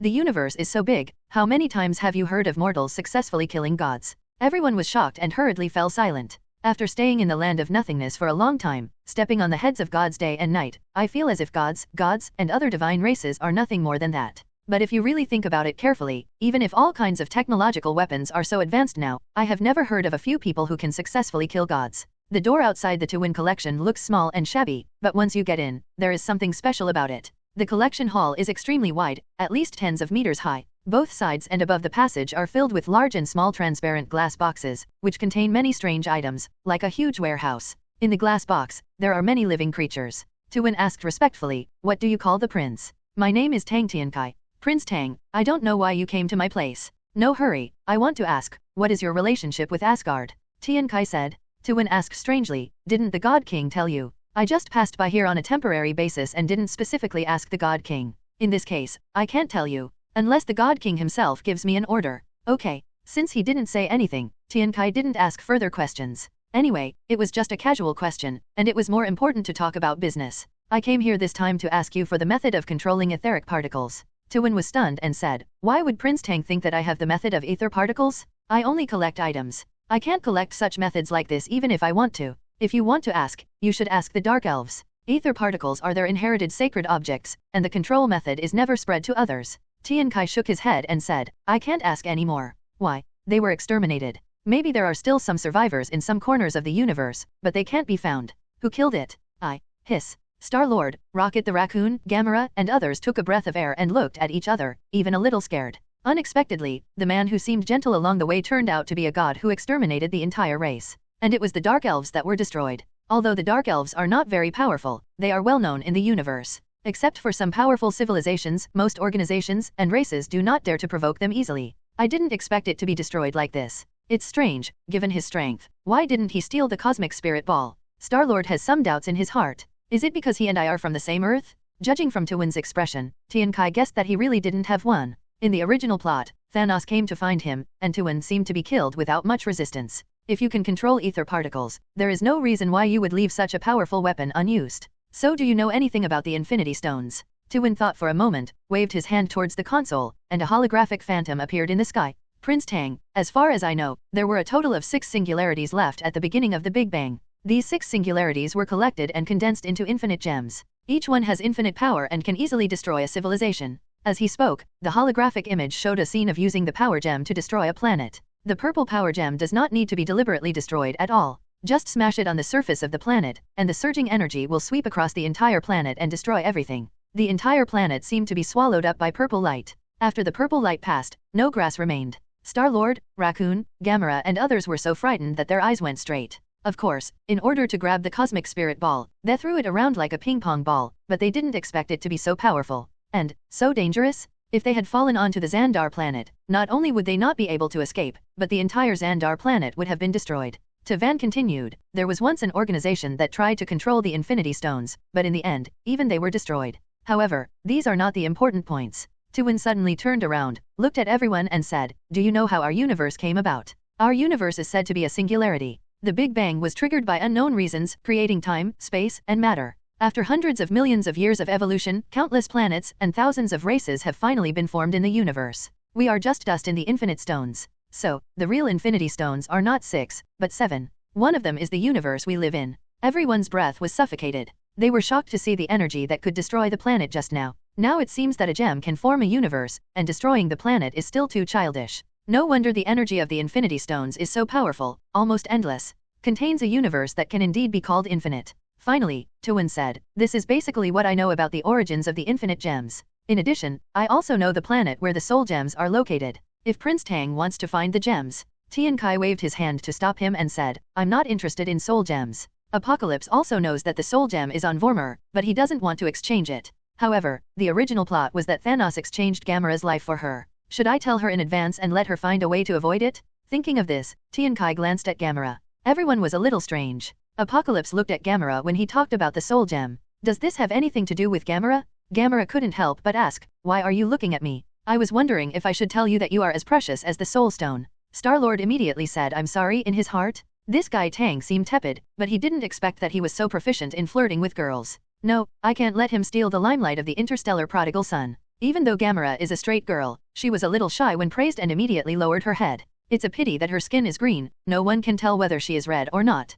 Of course, no one understood what Apocalypse really meant. After experiencing the life and death of the God Queen, Tiankai knew that completely reversing the sacred timeline might not be something that could be achieved just by talking about it. Many trajectories have strong inertia, and there may even be a time variation manager involved behind the scenes. Unless you protect it yourself, you may not be able to change Gamera's fate. It was not appropriate to talk about this at this time, so Tiankai changed the subject and asked casually, "Where did the body of this head go?" Tuan said, "It is said that it was taken away by other companions of the gods. As for why a head was left behind, I don't know. I came here to mine hundreds of years ago. This god has been dead for who knows how many thousands of years, but no one cares about him. Maybe it was because the strong man he saw before didn't care that Tuan took advantage of him. A head alone is almost the size of the moon. If you include the body, this ancient god's body alone is comparable to a planet." Later in the Eternals, the supreme Elitham of the celestial group suddenly appeared at the end, and his body was longer than the diameter of the Earth. The moment he appears, the mass of his body can even cause changes in the Earth's gravity. Without doing anything, just getting close to the Earth can cause a huge storm.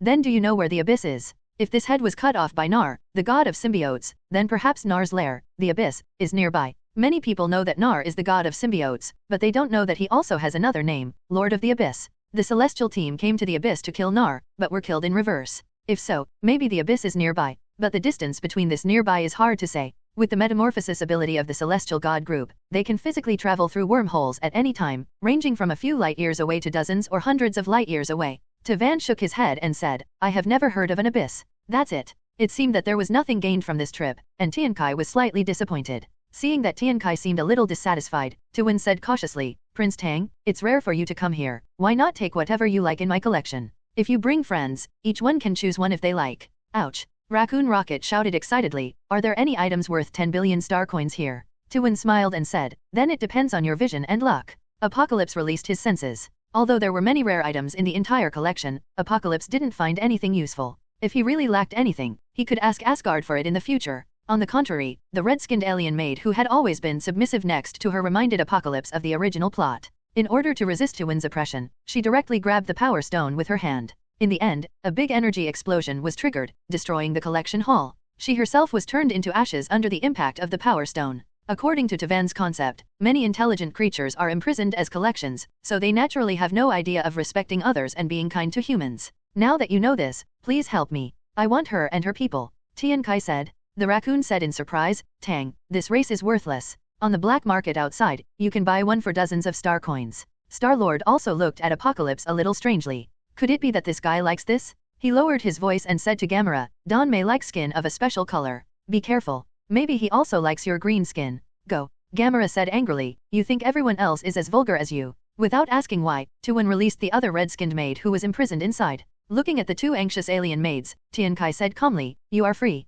Later, you can leave here with our spaceship. You can tell us where you want to go." As soon as he finished speaking, a prompt came from the system, saying to save 2 lives. It seems that even if there is no triggering event of the Power Stone, these 2 maids will soon be unable to bear the oppression and rebel. Without the intervention of Tiankai, the result can be imagined. Gamera rolled her eyes at Star-Lord and said, "Look, you are the only one who thinks about men." Star-Lord shrugged and said nonchalantly, "Men really only have that kind of thing. Don't think of men as too complicated or noble." While a few people were selecting, the ground suddenly shook, and some dust rustled down. Boom. Suddenly there was a loud noise outside, and then countless people screamed. Apocalypse was a little strange and glanced at Drax. In the original plot, he was the one who informed Ronan and wanted to lure Ronan to come and kill him for revenge. But now Drax was following him the whole time and had no time to send any messages. Where did the commotion outside start? Drax asked, "Are you winking at me?" "No." "Then why are you looking at me? I can't read eyes. If you have something to say, just say it directly." "Well, there might be someone chasing us outside. Let's go out and take a look."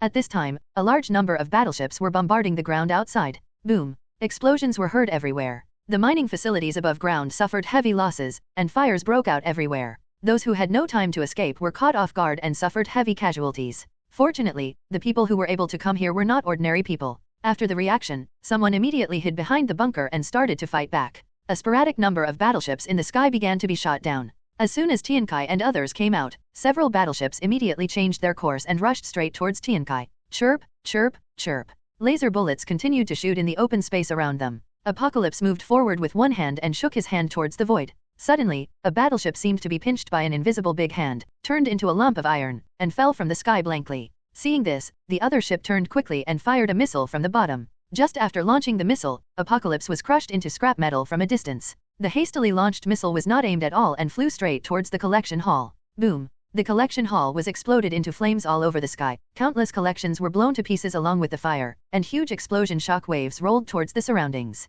Tiankai held up the divine shield and protected everyone inside, especially the red-skinned maids who were just acquired from the collector. If Apocalypse had not said that they were allowed to be free, they would not have been able to follow them, and they would probably be killed in the bomb. Ouch! Raccoon Rocket was furious. My 10 billion star coins. With a clang sound, Raccoon raised his hadron cannon and blasted it into the sky. In an instant, 5 or 6 battleships were shot down. When the other battleships saw the fierce firepower here, they all moved around to avoid its sharp edge. But there happened to be a large main ship that was tens of meters long, and it rushed over without fear of death. Through the glass in front of the main ship, Tiankai saw from a distance a woman with light purple skin, multiple mechanical prostheses on her body, and even a piece of metal on her face, roaring excitedly towards this side. Ha ha ha ha, sister, I finally found you. Needless to say, this person is naturally Gamera's sister and Thanos' other daughter Nebula. Seeing the Raccoon's hadron cannon aimed at the Ka Nebula main ship, Gamera hurriedly pushed it away. The energy shell of the hadron cannon hit the cliff in the distance, exploding large pieces of bone debris. Dawn, don't kill her, Gamera yelled, she's my sister.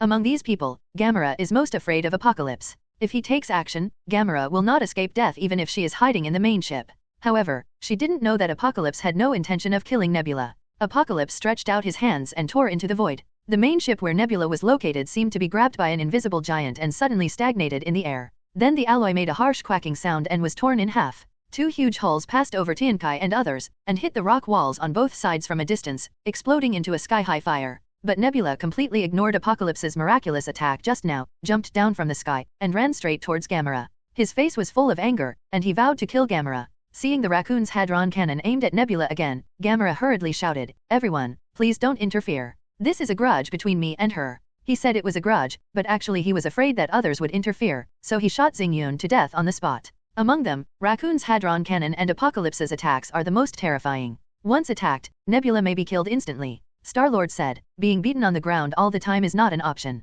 Everyone go to my spaceship. Raccoon Rocket, Tree Man Groot, Drax, Star-Lord and others rushed to the spacecraft. Apocalypse stood still, maintaining the divine shield to protect the Collector and the red-skinned maid. Although the Collector may not need Apocalypse's protection, since someone is contributing, he is happy to be free. Prince Tang, it's a pity that you haven't had time to pick out the collection inside. Tiankai smiled and said, isn't there another one at your feet? The Collector was stunned and said, if the prince wants it, I will naturally offer it with both hands. It's just that the head is too big and cannot be taken away, so it can only be developed here. I have my own way. This head can be used by Apocalypse to spy on the strength of the gods in advance. In the future, it will be helpful to dig out the god underground on the earth, and even to fight against the supreme alitham of the gods. In addition, the spinal fluid inside is also very useful to people on earth. If it could be transported back to earth, it would be equivalent to getting a treasure as big as the moon. As for how to transport it back, Tiankai needs to study it carefully. Gamera and Nebula were fighting hand to hand with fierce swords. But they were too familiar with each other, and they seemed to be fighting fiercely, so no one could do anything to the other for a while.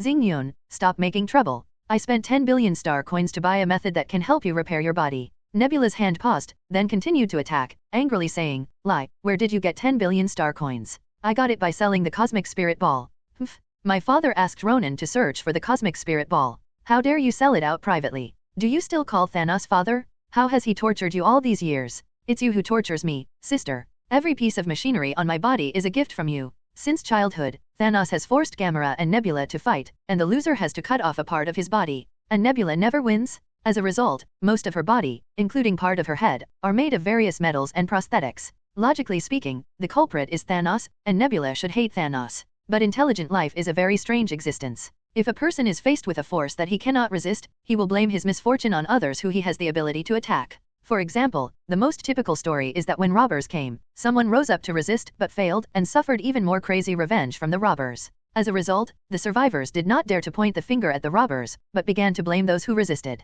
The same is true for Nebula. Thanos is like a father to her and she doesn't dare to resist, so she naturally blames Gamera for all her misfortunes. As a result, Nebula became even more angry and attacked like a violent storm with vicious moves. But the angrier he gets, the more flaws he has, not to mention when facing Gamera, an opponent he has fought against since childhood. After a few moves, Nebula was pinned to the ground by Gamera, unable to move. A pair of metal arms were twisted into a weird angle, which happened to eliminate all possibilities of Nebula's resistance. Gamera had obviously done this countless times. Dawn, what do you think is the way to repair Nebula? I want it now. Tiankai threw a golden recovery potion from a distance and said, just take this bottle of potion. Gamera reached out to catch it, and Nebula took this opportunity to flick Gamera away from her waist, freeing her from control. Just as he was about to attack again, Gamera held the golden potion in his hand and stretched out his hand to block Nebula. Nebula changed directions several times in succession. Gamera neither attacked nor defended, but simply blocked the golden potion in front of her. Ah! Nebula shouted angrily, don't think that a bottle of potion can compensate me.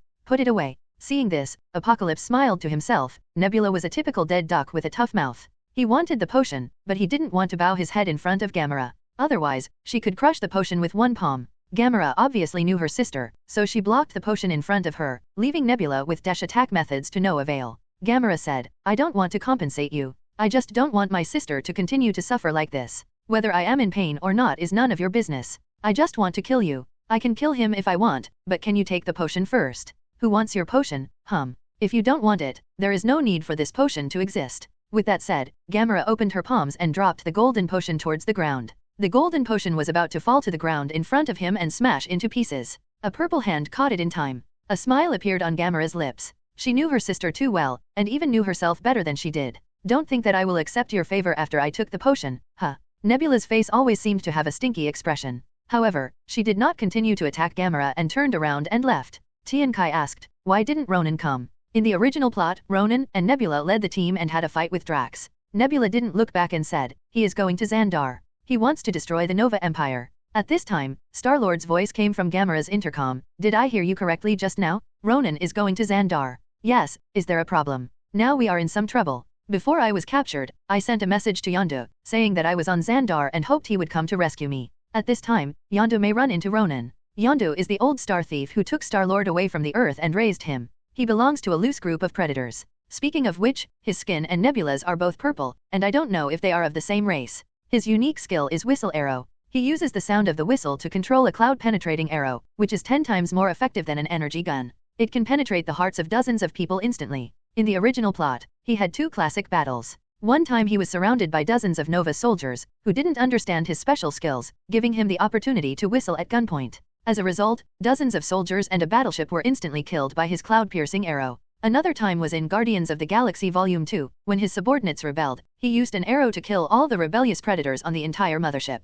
Yondu took Star-Lord away from Earth, only at the behest of Star-Lord's father, Egg. Later, after discovering Ego's conspiracy, he couldn't bear to hand over Star-Lord as a child. So he stayed by his side and raised him. He also gave a lame excuse, saying that there were some small places where children would be more likely to get in and steal things. I don't know if he was lying to his group of predators or to Star-Lord. The relationship between the two is very imaginary with Gamera and Nebula. On the surface, they are noisy and shout to kill, but no one will kill anyone. Whenever Star-Lord is in trouble, he sends a message to Yondu, and then Yondu rushes over in seconds under the pretext of arresting Star-Lord. Later, the root cause of the rebellion among Yondu's men was that Yondu was too indulgent to Star-Lord, and even violated the principles of the Star Raiders. It can be said that the two are not father and son, but better than father and son. In the end, Yondu died to save Star-Lord. Therefore, when he heard that Yondu might run into Ronan, Star-Lord was naturally a little worried. As a war fanatic of the Kree civilization, Ronan is known to everyone in the interstellar world. Even advanced civilizations like the Nova Empire didn't want to provoke Ronan, and other organizations even changed their minds after hearing this.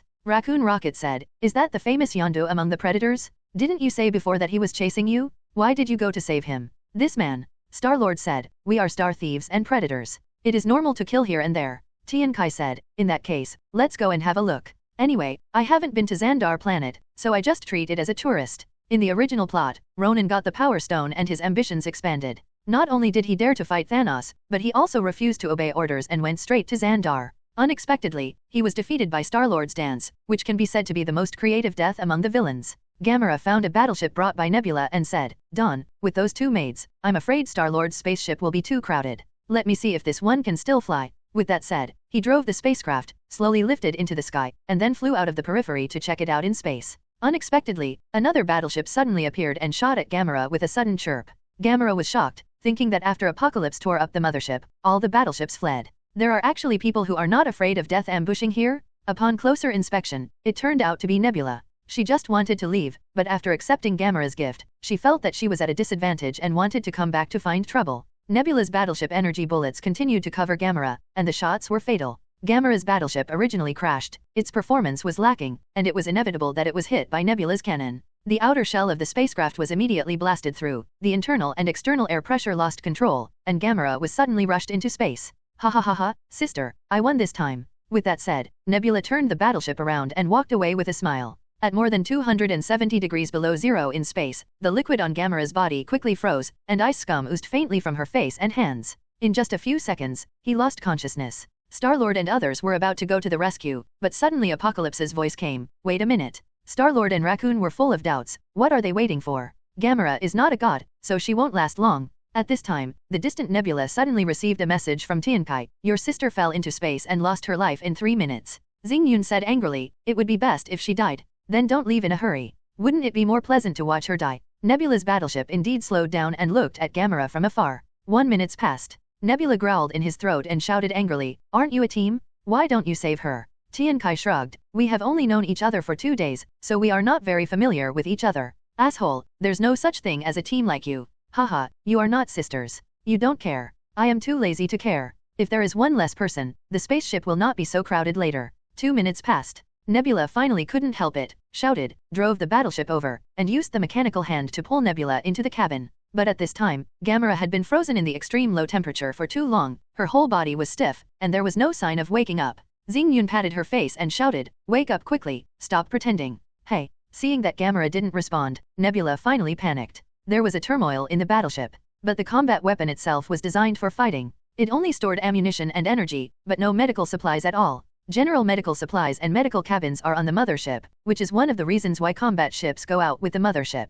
The supplies are not only artillery shells, but also medical supplies. Finally, Nebula remembered the golden potion that Gamera had just given her, gritted her teeth, opened Gamera's mouth, and drank it. The effect is immediate. A burst of golden light flowed through Gamera's body, and all negative damage was swept away. Even the scars on his body from the battle long ago were all repaired without leaving a trace. Gamera woke up faintly, was silent for a while, and said, I know you will come to save me. The devil wants to save you. If your team hadn't been so cold-blooded and refused to save you, I would have walked away long ago. Looking at the empty bottle on the ground, Gamera said, it's a pity that such a magical potion was wasted on me. Humph, now you are satisfied. 1 billion star coins were spent on you. This is the most expensive beauty treatment. The two looked at the empty bottle and were silent for a while. The loss this time is not just 10 billion star coins, but an opportunity to turn Nebula back to a normal person. However, Gamera had no words of blame. Although this time was caused by Nebula's willfulness, the game they played since they were young is that you cut me with a knife, and I will cut you with a knife. The loser has to cut off part of his body and replace it with a machine.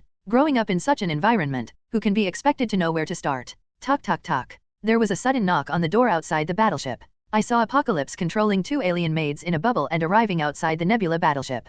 Can I take a ride on the boat? Xingyun was shocked. God? Sister, you didn't say there is a god in the team. Otherwise, where do you think the golden potion came from? Then he is on the same level as my father. I don't know if he can beat my father. After Apocalypse and the alien maid got on the boat, he smiled and said, go to Xandar. Thank you. Xingyun said angrily, why didn't you save her just now? I wasted the potion. Apocalypse smiled. A naughty child like Xingyun just needs education, otherwise he will not be able to form the concept of a normal person. Whoever made the mistake is responsible. However, since I'm taking a boat, I'll pay some travel expenses. With that said, he handed over a bottle of golden potion. Gamera was overjoyed and hurriedly took it and said, Xingyun, take it quickly to avoid any accidents. This time, Xingyun was no longer willful. He was stunned for a while holding the golden potion and said, I can't take it now. If my body recovers, my father will know. Nebula and Gamera are well aware of Thanos' character. If they discover that Nebula has repaired his body, they will definitely pursue it. With Thanos' methods, they may not be able to hide it for long, and it will be more dangerous in the end.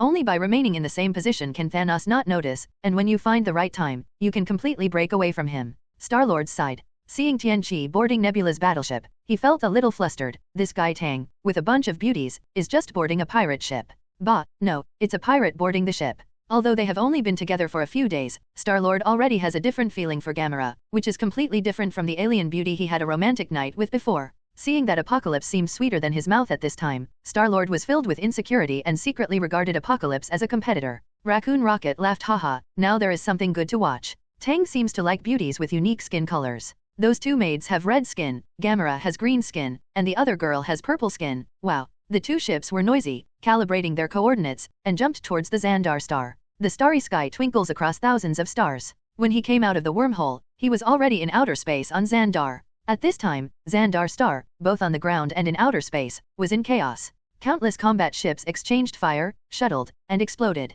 On the Xandar planet, many cities were bombed, and thick smoke was everywhere. The Xandar people in the cities were running around in panic, looking for bunkers. Ronan's mothership stood quietly in space, looking down at everything like an unresurrected ancient beast. The mothership is dark black all over, spread out horizontally, and looks like a big bird with spread wings from a distance. However, the mothership is not a streamlined design, but is made up of dozens of huge blocks of different sizes, stacked together, barely forming the outline of a bird. Yondu did join the war. It seems that the Nova Empire hired them. Looking at the 3 different types of battleships in space, Star-Lord immediately saw them. That kind of battleship, which looks like an egg with 2 wings, has a rough appearance, and seems to have been put on randomly. Ronan brought it. This is what Tiankai and others saw in the Land of Nothingness. This kind of combat ship flies extremely fast, is very flexible, and is difficult to deal with. Because of its small size, the mothership can hold a very large number of ships. Once it comes out, it is like a swarm of bees leaving the nest. The other group is a standard golden battleship with a pointed triangular shape. The weapons appear to be more advanced than the Ronin battleships. Their number is second only to the Ronin battleship group. They should be the space army of the Nova Empire. The last group, the spaceship, is larger, very similar to Star-Lord's spaceship. The hull is decorated with large dark red. There is no doubt that it is the spaceship of the Predator. Judging from the Predator's behavior, the Nova Empire must have promised generous rewards before taking action. The Predator's spaceship is not only responsible for fighting, but also responsible for pulling away stolen goods. Naturally, it cannot be as compact as a battleship. Now, the Marauders and the Nova Empire's battleships are united and facing the outside world in unison. The 2 fleets each guarded a starry sky, blocking the passage for the Ronin battleship to penetrate into the ground. However, Ronin's battleships kept pouring out of the mothership like wasps. At first, the number was balanced, but as the numbers poured out, more and more came out. The Nova Empire and Yondu's spaceships were at a disadvantage, often facing a situation of more than a dozen, and the battle situation gradually tilted towards Ronin's side. Yondu and the Nova Corps saw that continuing like this was not an option, and the 2 parties discussed a plan over the radio. I saw several of Yondu's spaceships, relying on their large hulls, to break through in front and forcefully tear a hole in the Ronin battleship. Just when they were about to corner the mothership, Yondu gave the order and the Predator spacecraft instantly dodged to both sides, revealing the Nova Army battleship behind. I saw 2 golden cannonballs fired from the Nova Army battleship, dragging the flames and rushing towards the mothership. But still a few kilometers away from the mothership, it suddenly hit an invisible wall. The golden cannonball exploded immediately, bursting into flames that filled the sky and formed a sea of fire. The sea of fire was so big that it completely blocked the Ronin mothership, which was dozens of kilometers long. This shows the power of this golden bomb. But that was all. The sea of fire from the explosion was blocked by the mothership's shield and could not hurt Ronin at all. Yondu opened his mouth, showing his fangs, and cursed on the spot. What the hell is this mothership?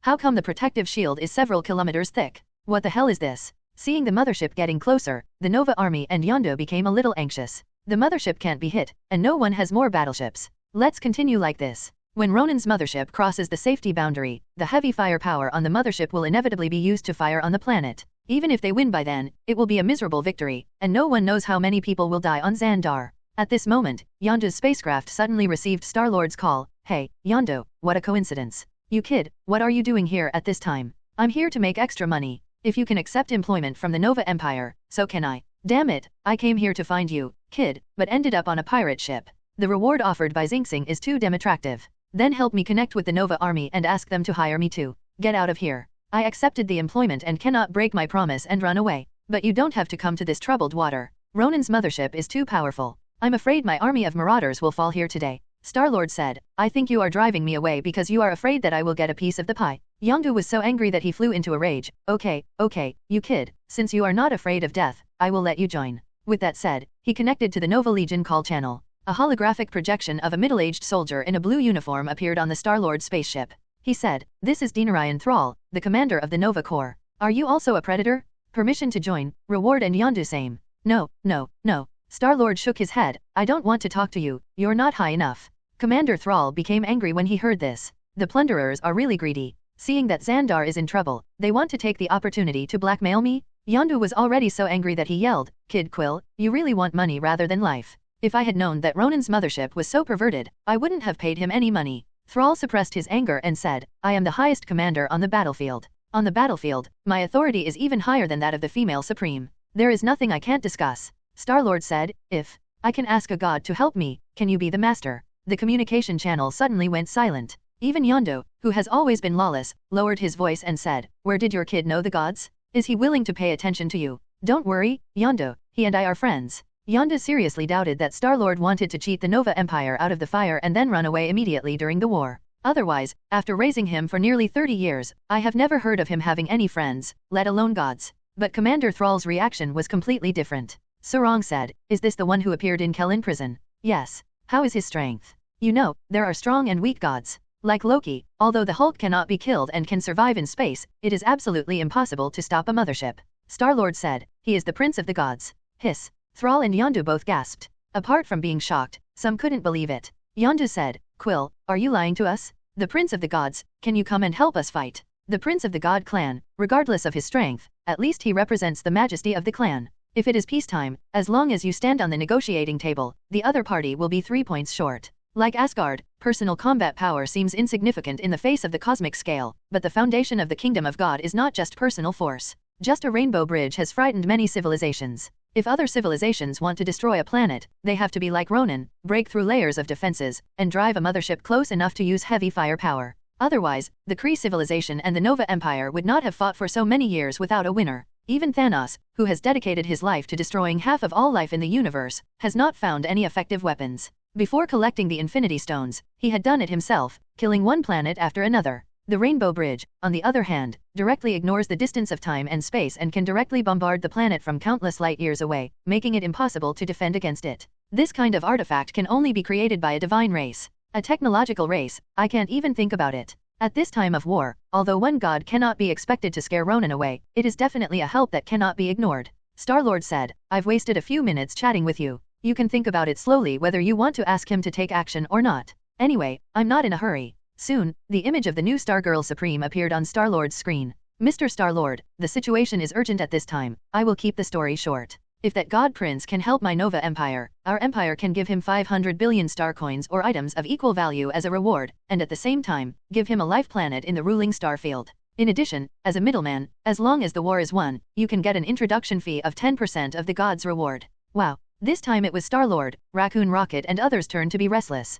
Star-Lord's wanted value is only 4 star coins. I originally thought that selling the Cosmic Spirit Ball for 40 billion would be an unimaginable sky-high price. But I didn't expect that I could earn 50 billion just by acting as an intermediary? If this 10% also includes a living planet, wouldn't it be possible to own a continent? Make a deal. Star-Lord shuts down Yondu and the Nova Empire's channel. He said to Tiankai, Tang, it's up to you. Before starting the negotiation, Star-Lord had already greeted Apocalypse. Seeing that Apocalypse had no objection, he dared to bargain with the Nova Empire. Although Apocalypse seems to be very kind to them and claims to be from Earth, Star-Lord will not be stupid enough to dare to make decisions for Apocalypse. Tiankai listened to the entire negotiation. Although he would definitely take action when facing Ronan, but since there is a shrewd star thief like Star-Lord to mediate, it would be better to make some extra money. They may not be needed now, but in the future, these resources will be a big help for people on Earth to go to the stars. At this time, the defense diagram on the ground showed that Ronan's mothership was getting closer and closer. You are about to cross a dotted red line. This dotted line indicates the entry into the heavy fire strike range.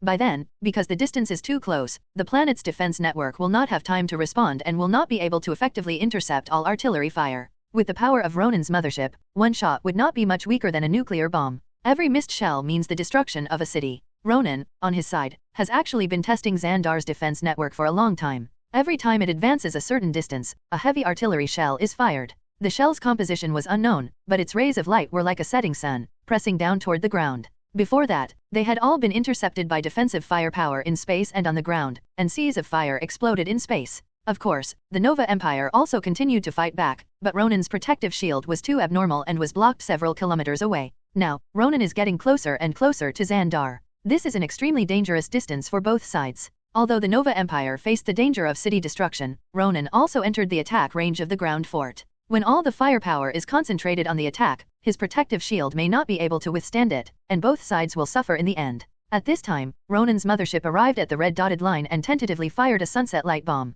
The distance was too close, and the defense battleships in space had no time to intercept. Subsequently, dozens of defensive light bombs were fired from the ground, and a saturation defense method was adopted to meet the setting sun light bombs. Because the distance was too close, it was not until the light bullet entered the atmosphere that it was locked in the sky by the defensive artillery on the ground. Finally, 2 light bombs collided in the sky. Boom! A loud sound in the sky spread across half of Xandar, and a sea of fire appeared in the sky, covering the city below. The overpressure caused by the powerful explosion caused a Category-hurricane to blow up in the sky instantly, and all the clouds were swept away. All kinds of plants on the ground were suppressed, sand and rocks flew, and strong winds swept through countless cities. Fortunately, it exploded at a high altitude. Although it had an impact on the ground, there were not many casualties. In the original plot, the Nova Empire used all its battleships to form a golden net and blocked Ronan's mothership. But at this time, Ronan brought too many battleships, and it was impossible for all the battleships to form an interception network, otherwise the cities on the ground would become living targets. Commander Thrall said urgently, "Mr. Star-Lord, please ask your spiritual friends to take action quickly." Apocalypse slowly penetrated the glass and came out of the battleship. The Marauder spacecraft and the Nova Army's battleships, which were originally fighting in front, received the notice and evaded to both sides. Apocalypse was left alone to face Ronan's mothership. On Xandar, the Nova female Supreme was so nervous that she clenched her sleeves. As the supreme leader of an advanced civilization, she has seen many gods, but she has almost never come into contact with gods who can defeat the mothership. Gods of this level, even among the gods, exist at the top of the pyramid, and they often have higher level pursuits. They don't care about ordinary civilized things. What's more, Ronan's mothership has obviously been strengthened. I don't know if the prince's spirit invited this time can stop him. Although the female supreme was unsure, she could only comfort herself in this way. Anyone who could be a prince of the gods must be a fool who doesn't know how much he weighs, right? In front of the dozens of kilometers long mothership, Apocalypse is so small that it is almost invisible. If the holographic image were not enlarged, it would only be a black dot on the equal scale image. Watching the mothership getting closer, Apocalypse raised his hand. Infinite Divine Fist. A fist seal that got bigger and bigger came out of his hand, and when it arrived at Ronan's mothership, it was already over 1,000 meters in size. Boom. The light blue fist mark hit the energy protective shield several kilometers thick, and the violent energy rebounded, triggering a big explosion. A blue sun lit up in the sky, and almost all the shadows of the city on the ground disappeared instantly, leaving only a vast expanse of blue in everyone's eyes. After the light dissipated, Ronan's mothership showed no obvious damage. I could just vaguely see that some places seemed to be overloaded with energy, and some fire broke out, but the energy shield still maintained a thickness of several kilometers. Apparently the core power furnace was not affected. Tian Kai was also secretly surprised. This was the first time he encountered the Infinite Divine Fist and returned without success. No wonder Ronan still dared to attack Xandar even without obtaining the Power Stone. He was obviously well prepared. After all, Ronan is a war-mad man, not a war fool. How could he dare to touch Xandar without some confidence? He just doesn't know if he got this weapon himself or if Thanos gave it to him. The people of Xandar planet secretly thought that something was not good, and the hope that had just risen was extinguished again. Apocalypse's punch was so powerful that it far exceeded their imagination. He was worthy of being a prince among the gods? But such a powerful punch could not break through Ronan's protective shield. This was unexpected by everyone. Nova Female Supreme said, "This is definitely not the technology of the Kree civilization. If the Kree civilization's protective shield level reached such a high level, our Nova Empire would have been destroyed long ago." After speaking, the Female Supreme sighed. "In the name of the Supreme Leader of the Nova Empire, I order an emergency evacuation across the planet. All spacecraft that can be launched into space should be filled with citizens nearby. Spread out and run to other planets in the Nova Empire as much as you can. Xandar Star, I'm afraid we can't save it." However, Apocalypse did not back down. He didn't continue to use the Infinite Divine Fist, not because he was afraid of making useless efforts. After all, as long as he punches thousands of punches in one breath, no matter how strong Ronan's energy shield is, there is no way he can withstand it. Now, Apocalypse wants to try something new. Infinite Power Gem? Inside the Cosmic Cube is the Space Gem, whose essence is not good at destructive power, but the Power Gem, which is the naked king of destruction. Other gems, thrown onto the surface of the planet, would at most cause some damage and have little impact. Only the Power Gem can directly destroy a planet. Its strength and violent nature make Tiankai look forward to it very much. In the original plot, Star-Lord was afraid that the Power Gem would fall to the ground, so he caught the gem with his hand and was almost burned to ashes by the power of the gem. Later, Gamera, Drax, Rocket the Raccoon and others took over, holding hands to help him share the burden, and finally balanced the power of the Power Stone. Star-Lord is only a demigod, and the others are also mortals. His 9 refined divine body is somehow more powerful than the rest of them combined. Get the Power Gem and it shouldn't be a big problem. Even if you can't bear it anymore, now that you are in space, the gem will not fall to the ground, and you have enough time to put it back into the Cosmic Spirit Ball. With this thought, Tiankai took out the Cosmic Spirit Ball. After seeing that Apocalypse's punch had no effect, the Nova Female Supreme took out a small ball and suddenly felt new hope in her heart. When a god uses a weapon, it will inevitably be more powerful than the previous blow. But the retreat order has not been suspended. As a leader, you must consider the worst outcome and make complete preparations. Ronan in the mothership also saw it. The Infinite Divine Fist just now had shocked him. Although the protective shield was fine, it was the first time he had seen such a powerful fist seal. Originally, he had speculated that after the punch, Tiankai did not continue to punch. Could it be that such a powerful punch mark could only be punched once? At this time, seeing Tiankai take out the Cosmic Spirit Ball, he felt even more wary. Ronan shouted, "Strengthen the energy shield." Prepare to disintegrate. Apocalypse slowly figured out how to open the cosmic spirit ball. Although he could crush the spirit ball directly, it would be troublesome to have nothing to hold it after crushing it. Because the energy of the infinite stones is too overbearing, ordinary matter cannot bear it. Therefore, generally speaking, infinity stones have special packaging methods. In this way, ordinary people can pick it up. For example, the encapsulation of the space stone is the cosmic cube. Reality stones are encapsulated into etheric particles. The mind stone is embedded in the scepter. The time stone is hidden in the eye of Agamotto. The power gem in his hand is sealed in the cosmic spirit ball. The most special soul gem can be picked up directly by hand. It's just that the conditions for obtaining it are too harsh, and the number of people who come into contact with it is the least. Apocalypse couldn't tell what kind of material the cosmic spirit ball was. It looked like metal on the surface, but ordinary metal could never hold the power gem. After holding it a little harder, the spirit ball didn't deform at all, which shows its solidity. After sensing the structure inside, Tiankai held the cosmic spirit ball in the palm of his right hand. With a little exertion of divine power, the upper and lower halves of the spirit ball rotated in different directions. Slowly, a purple light came out from inside. Immediately afterwards, the upper hemisphere moved away, revealing a polygonal purple gemstone embedded in the center of the sphere. With a gentle suction of his left hand, the power gem floated into his palm. Apocalypse holds hands? What? Infinite energy surged out, hundreds of times more powerful than when he first came into contact with the cosmic Rubik's Cube. Purple energy leaked out from the skin, and Apocalypse's whole body looked like a porcelain doll that was about to break. The inside of his body was filled with purple energy, like a purple furnace that was about to explode. Fortunately, the 9 refined divine body is strong enough and is constantly repairing the body on its own, slowly channeling the extra energy. The leaked purple energy gradually formed a purple tornado around Apocalypse's body, with countless light spots rotating along with the tornado. As more and more energy leaked out, the purple tornado grew larger and larger. In the blink of an eye, it had grown into a sky pillar, taller than Ronan's mothership, blocking its front. Fortunately, it is in space. If it were on the surface of the planet, this tornado would be able to cause devastating damage to the ground. The energy monitors of Xandar Star have all been set to the highest level, and the energy level has exceeded the upper limit of their detection. Ronan felt this world-destroying energy, and his earth-covered face was full of horror, and he shouted, "Disintegrate quickly." At the same time, he desperately tried to escape from the main cabin of the mothership. Apocalypse's palm was pressed forward lightly, and a purple tornado rushed out from his palm. The energy shield that was previously unable to be hit by the infinite god's punch now looked like a bubble, and was instantly penetrated by the purple tornado, approaching the mothership. The mothership is in the shape of a bird, with the main cabin in the middle being the largest, and the squares on both sides getting smaller and farther away. Apocalypse naturally attacked the main cabin. Wherever the purple tornado passed, the alloy that could withstand the shell attack was as fragile as scraps of paper and was swept into the tornado. It rolled more and more, and in the blink of an eye, the main cabin disappeared, leaving only countless alloy fragments, rolling towards the dark background of space with the purple energy. The original huge mothership left a huge hole in the main cabin in the middle, leaving only a thin layer of iron connecting the two wings. After one blow, Apocalypse did not continue to attack, and stood quietly in the void, comprehending the blow just now. The huge tornado shrouding his body kept spinning, making him look like an ancient demon. The entire Xandar planet on the ground looked at the purple pillar and was speechless. Tiankai's estimate was not wrong. Although the power gem puts a lot of pressure on his body, the 9 refined divine body is as good as any god's body and can withstand it. However, the power of the infinity stones is too overbearing, and it is still unrealistic to hold them directly in your hands. They still have to be encapsulated in the cosmic spirit ball like the cosmic Rubik's Cube.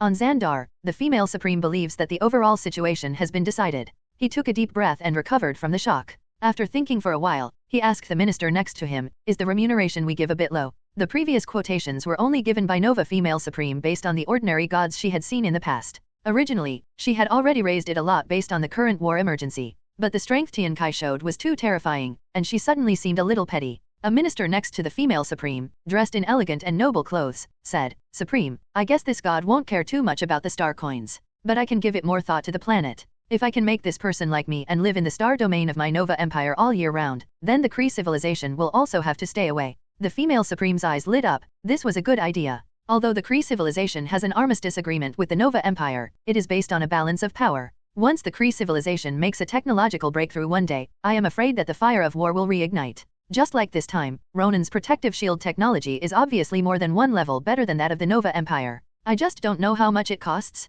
If it could be popularized on the Kree civilization's mothership, I'm afraid the Kree civilization would immediately find an excuse to start a war. But if there is such a god living in his own star domain, the reinforced protective shield will be like paper in front of him. Whoever wants to mess with the Nova Empire must not consider that person's opinion. What's more, he is still the prince of the gods. If we can go further and have good relations with the gods, the Nova Empire will be more stable. But, I wonder if he prefers a prosperous and populated planet, a planet with beautiful scenery, or one with rich mineral resources. Yes, which race of gods is he from? The female supreme asked. The minister replied, I don't know either. When the war is over, ask Commander Sal. He was the first person to negotiate. Well, okay. It's not urgent. However, during the gap between Apocalypse and the female supreme's relaxation, Ronan's mothership quietly disintegrated. The mothership, originally composed of cubes, quickly broke into dozens of pieces. Each block ranges in size from a few kilometers to more than 10 kilometers. After breaking away from the mothership, it starts its thrusters and rushes straight towards Xandar. One of the blocks, seeing that Apocalypse did not send a second blow, rushed over.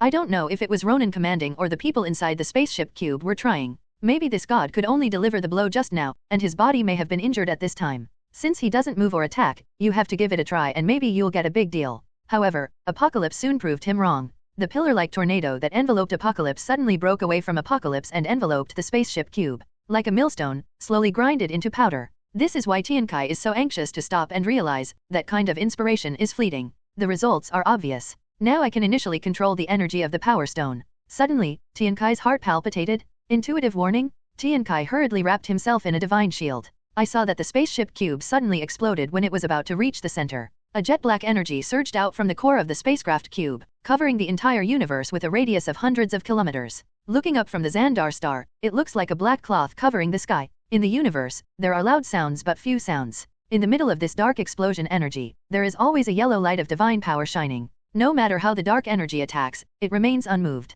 Star bomb? This is the second time Tiankai has seen it. The last time was during the wormhole battle in New York, where I blocked it at the entrance of the wormhole. Star-destroying bombs are unusual cannonballs. Not only are they incredibly powerful, but their dark energy is extremely destructive. Once it explodes on the surface of the planet, the pitch-black energy will attach to any material and can dye the entire living planet into a black hell. Since then, it has become a dead place more silent than nuclear radiation. Because it is too harmful to Tianhe, generally speaking, civilizations that have mastered star-destroying bombs will basically not use them. Just as countries on Earth generally do not use nuclear weapons. The essence of war is to plunder resources and territory. If the living planet is turned into a dead place, what's the use of all the effort to defeat it? What's more, if one of you uses it first, you have to worry about the other party's retaliation and death together. If the other party has the ability to retaliate, they dare not use it, such as the Kree civilization and the Nova Empire. Those who are unable to retaliate do not need to use it. Just use ordinary weapons to knock down the planet and that's it. Only a madman like Thanos,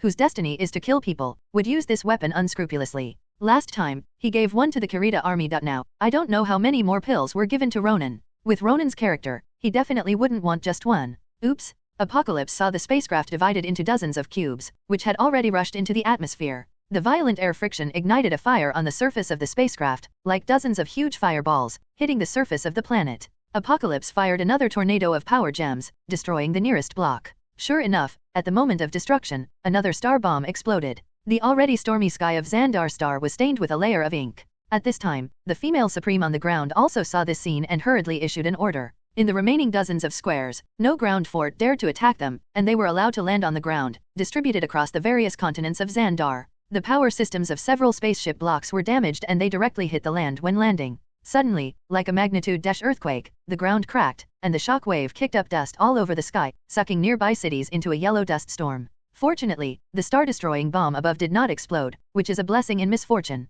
The largest spaceship cube, after sprinting through the atmosphere, flew directly towards the city where the female supreme was located, and then stopped in the center of the city with a swagger. The ship's hull, which was more than 10 kilometers long, crushed buildings and crushed many passers-by into pieces before they could escape. It seemed to already know that Xandar did not dare to fire on it. Subsequently, Xandar's army, Star-Lord, Yondu, Gamera, Nebula, Raccoon Rocket and others surrounded them. The spaceship block slowly opened, and a slide stretched out from inside. Ronan stepped out, holding his mallet. Ha ha ha ha ha ha, Xandar Star, I'm finally here. The soldiers of the Nova army pointed their guns at Ronan and said, "Put down your weapons, raise your hands and surrender." Surrender. Ronan said disdainfully, "Do you know why ground artillery fire dare not attack me? Ha ha ha ha. As long as I press the button on my hand, the entire Xandar planet will turn into hell." Ronan showed his other hand, wearing an electronic glove with a translucent outer skin that showed 2 wires connected to the pulse. The glove was obviously made that way on purpose, just to tell anyone who saw it. Whether cutting off his hand or killing him will trigger the button.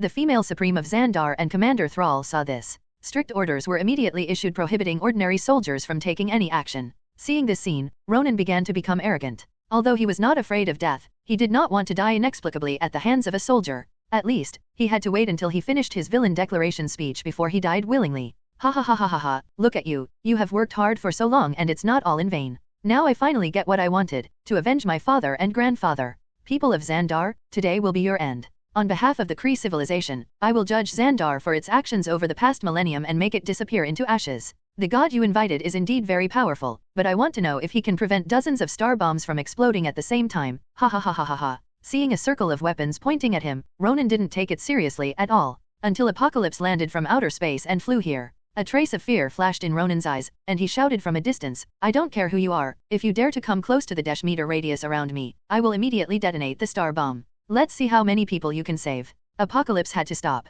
No matter how fast he is, he can't be faster than a laser gun. But laser guns can't solve the problem at hand. Whether hitting Ronan in the head or cutting off his hand, the explosion command will be activated instantly. Dozens of star-destroying bombs exploded. Even if Apocalypse opened the divine shield with all his strength, it could only protect people within a kilometer radius at most. All other places on Xandar will be turned into purgatory. Seeing that Apocalypse had indeed stopped 10,000 meters away, Ronan laughed. He knew that this man who frightened him had no means to stop him from a long distance. What about the gods? Did Thanos kill too many gods along the way? One day as soon as possible, you will also meet Thanos. At that time, you and your home planet will suffer the same disaster as today. Tiankai didn't answer, and slowly flew around Lunan 10,000 meters away. Quill. Apocalypse secretly transmitted the message, whatever I ask you to do later, you do it immediately, don't hesitate. Star-Lord nodded slightly. Ronan was about to finish his crazy speech. When he finished speaking, it was the moment to start the explosion. And Apocalypse has not yet circled Ronan. Tiankai immediately said, Quill, dance.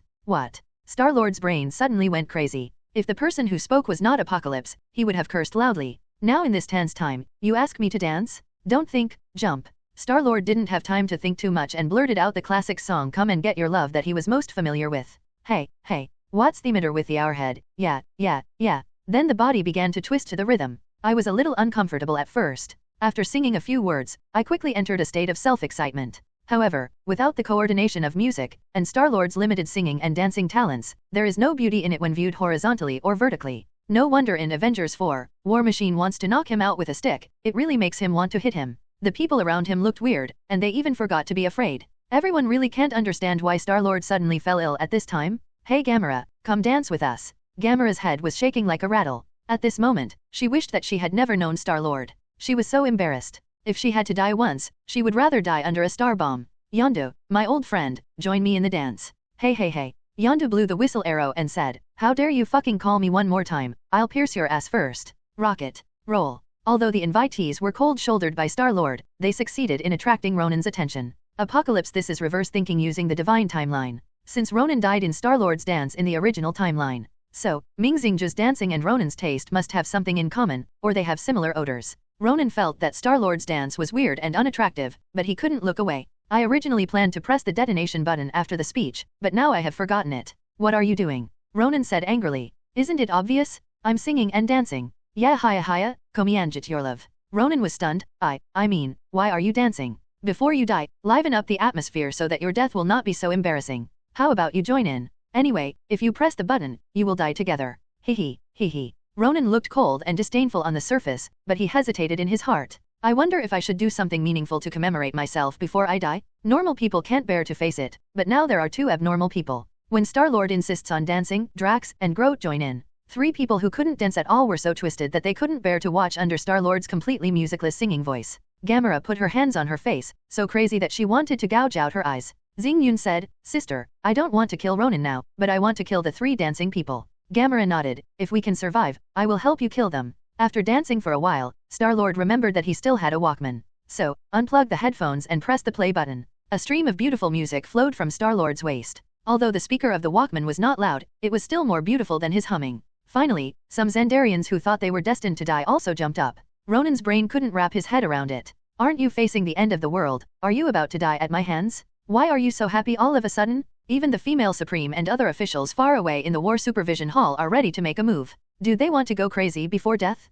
It's just that the guy leading the dance was too awkward to keep up with. Ronan has destroyed countless enemies in his life. He can't even remember who he killed or why he killed them. In the original plot, when Drax killed him for revenge against his wife, he asked him if he had ever remembered the mother and daughter he killed on the shore of Daming Lake. Ronan was not impressed at all. But he has not forgotten the strange behaviors of these people before they died, either desperately resisting, or viciously cursing, or trying to escape in fear and panic. But dancing, this is really the first time I have encountered it. Stop everyone! Ronan yelled. I'm going to die anyway, why do I still listen to you? Yo, check it now, Star-Lord said. This. Ronan was speechless, there was nothing wrong with this logic. Instead of seeing the desperate expressions and heartrending screams he imagined, Ronan always felt unwilling to press the button to destroy them now. As a classic villain, he likes to destroy others in pain. It's really a pleasure to think about those tragic situations. There was a joyous atmosphere now, and Ronan didn't know whether to press the detonation button. However, everyone knew that he was going to die, and no matter how much he threatened, it would have no effect at all. No one would listen to him. At this moment, Apocalypse's voice came to Star-Lord's ears. Okay. Oh. Star-Lord screamed strangely, struck a cool pose, and stopped. This stop made Ronan uncomfortable again.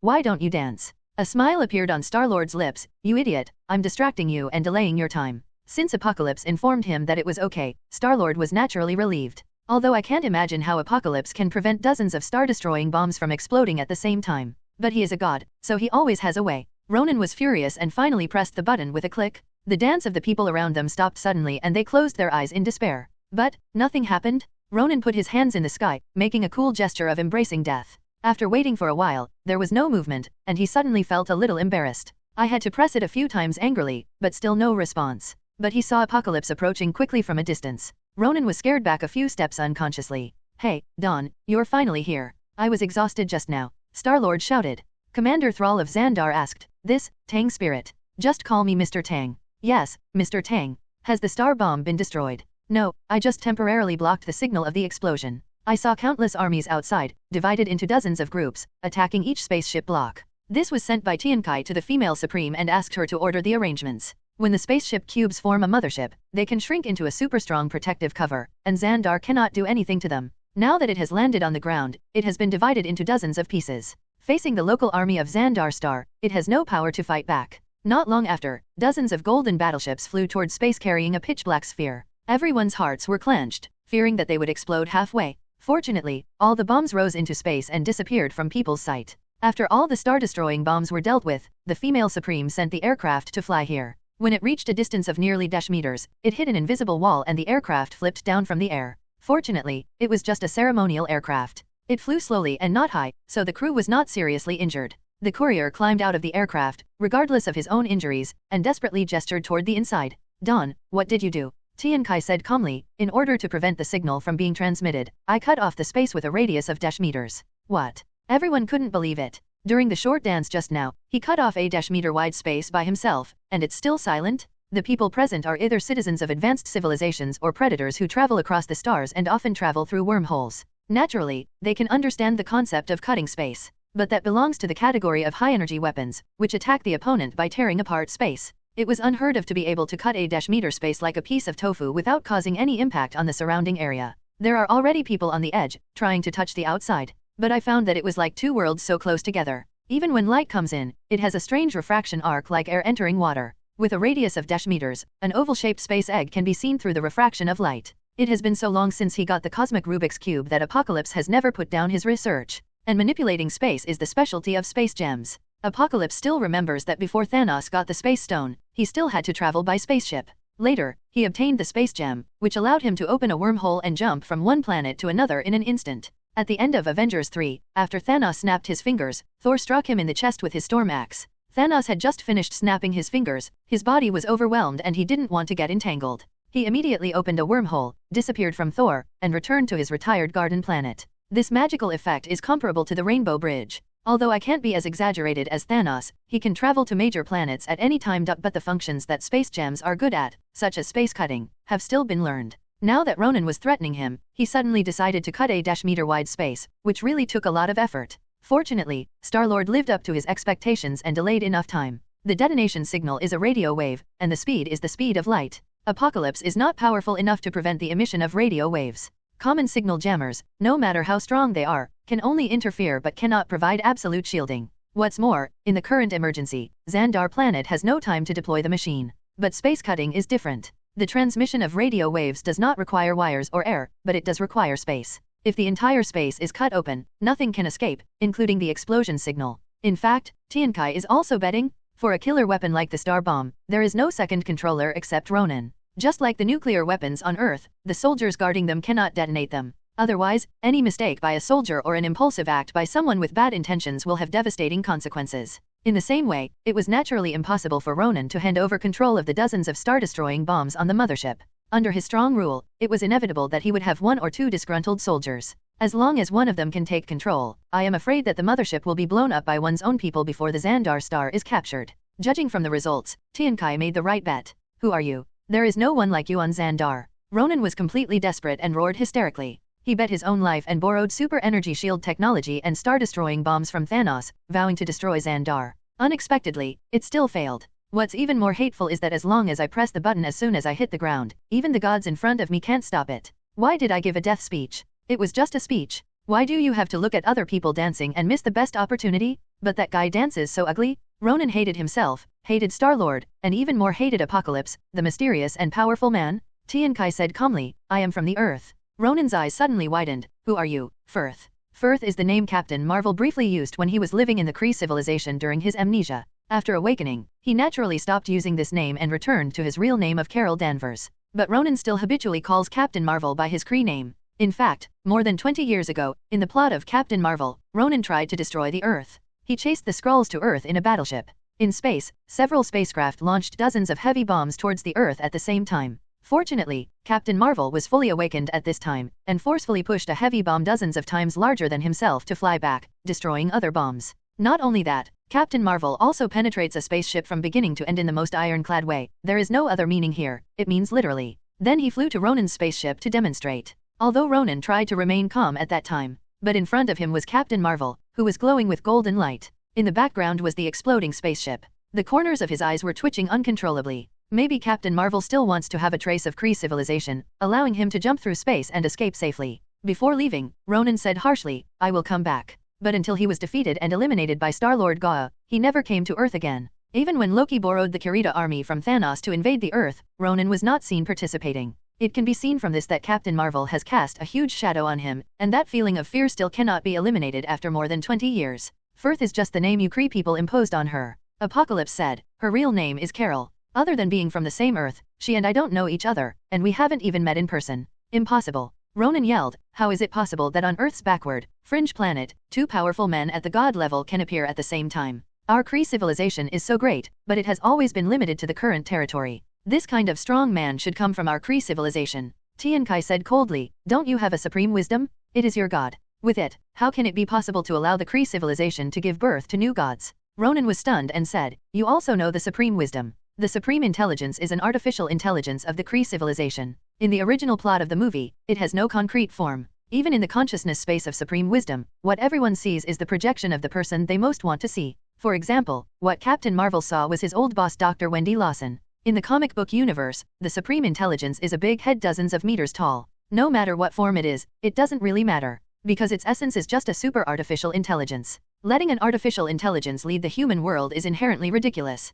No matter how smart artificial intelligence is, it cannot truly understand humans. Using so-called reason, logic, and calculation to manage civilization may seem efficient, but in fact it is on the wrong track. Because the appearance of many strong men is unreasonable. Even a breakthrough in civilization level cannot be calculated. Otherwise, there wouldn't be so many low-level civilizations in the universe being bullied by the Kree. I don't know if anyone in the Kree civilization knows about this matter. Even if they know, Dong Fengpo is probably past the point where he can resist. Now, the Supreme Intelligence controls all the resources and power of the Kree civilization. Anyone who attempts to resist will probably be eliminated without a sound. Even the Kree themselves will regard these people as traitors and kill them quickly. Ronan was stunned for a while, as if he understood something, and shouted, that's right. The reason why the Kree civilization cannot give birth to god-level powerhouses is the Supreme Wisdom. It is the root of everything. I'm going back to tell the Council that the Kree Empire can no longer be run by a Supreme Intelligence. Do you think there is still a chance to go back? Tiankai said lightly. Ronan said disdainfully, I am the accuser of the Kree Empire.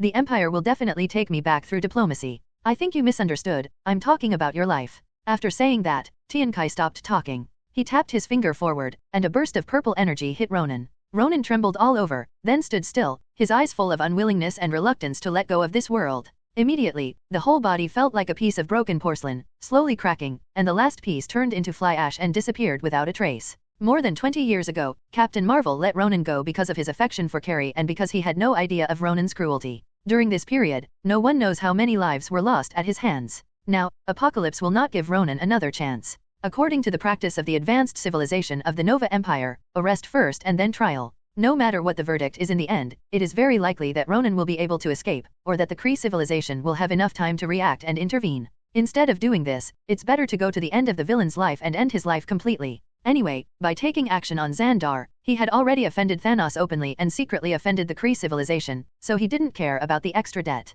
Finally, Ronan, a generation of interstellar fanatics and the feared accuser, was killed. Apocalypse checked with Nova Female Supreme. All the star-destroying bombs have moved away from the planet, including the one in Ronan's spaceship cube. Only then did he destroy the Rubik's Cube of the universe and lift the space cot. I saw the Desh-meter space that had just been divided into ellipses. The surrounding boundaries slowly disappeared, and the angle of light refraction became smaller and smaller. Like a huge drop of water, blending into the lake, gently blending together. The signal trapped inside can finally be emitted in all directions. In an instant, silent explosions continued in space. The curtain of darkness caused by the explosion of dozens of star-destroying bombs plunged the entire Xandar planet into darkness for a while. The star's light is blocked and all satellite communications are blocked. After a long time, the curtain of darkness gradually dispersed. The threat of world destruction is completely lifted. What? We won. The entire Xandar planet began to cheer crazily. Commander Thrall slumped on the ground in disgrace. The Nova Female Supreme held onto the table next to her, trying to maintain her image as a leader.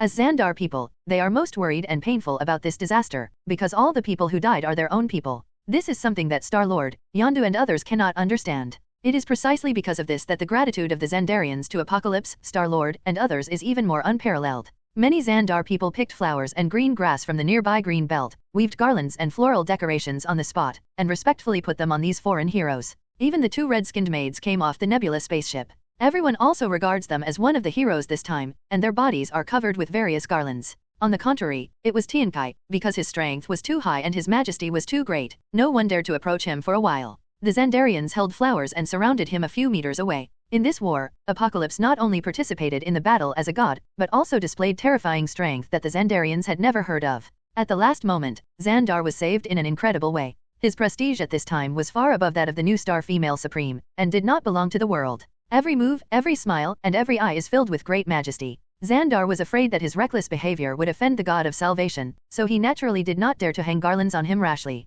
They had no choice but to crowd on both sides from a distance, holding all kinds of flowers and paying tribute to him with Xandar etiquette. Soon, a messenger came and led a group of heroes to the Capitol building. Apocalypse is in front, followed by Star-Lord and others. Wherever they passed, countless Xandar people held flowers and paid tribute to them, as if believers were following a savior, fanatical and pious. Now that the war is over, Star-Lord and others feel relaxed. Not far away from Gamera, they started chatting wordlessly. Hey, Gamera, I think the wreath matches you very well and makes it even more beautiful. Look, your skin is green and the flowers are red. They match well. Gamera glanced at Star-Lord and said, are you saying I'm like grass? No, you are much more beautiful than grass. No, more beautiful than flowers. As a straight woman of steel, Gamera had no concept of love at all before meeting Star-Lord, so she naturally couldn't understand the meaning of Star-Lord's attentiveness. You're a little confused today. Drax came over and said seriously, he wants to mate with you. When I first met my wife, I also praised her as beautiful as a flower, and we mated together that night. Ugh. Everyone was embarrassed.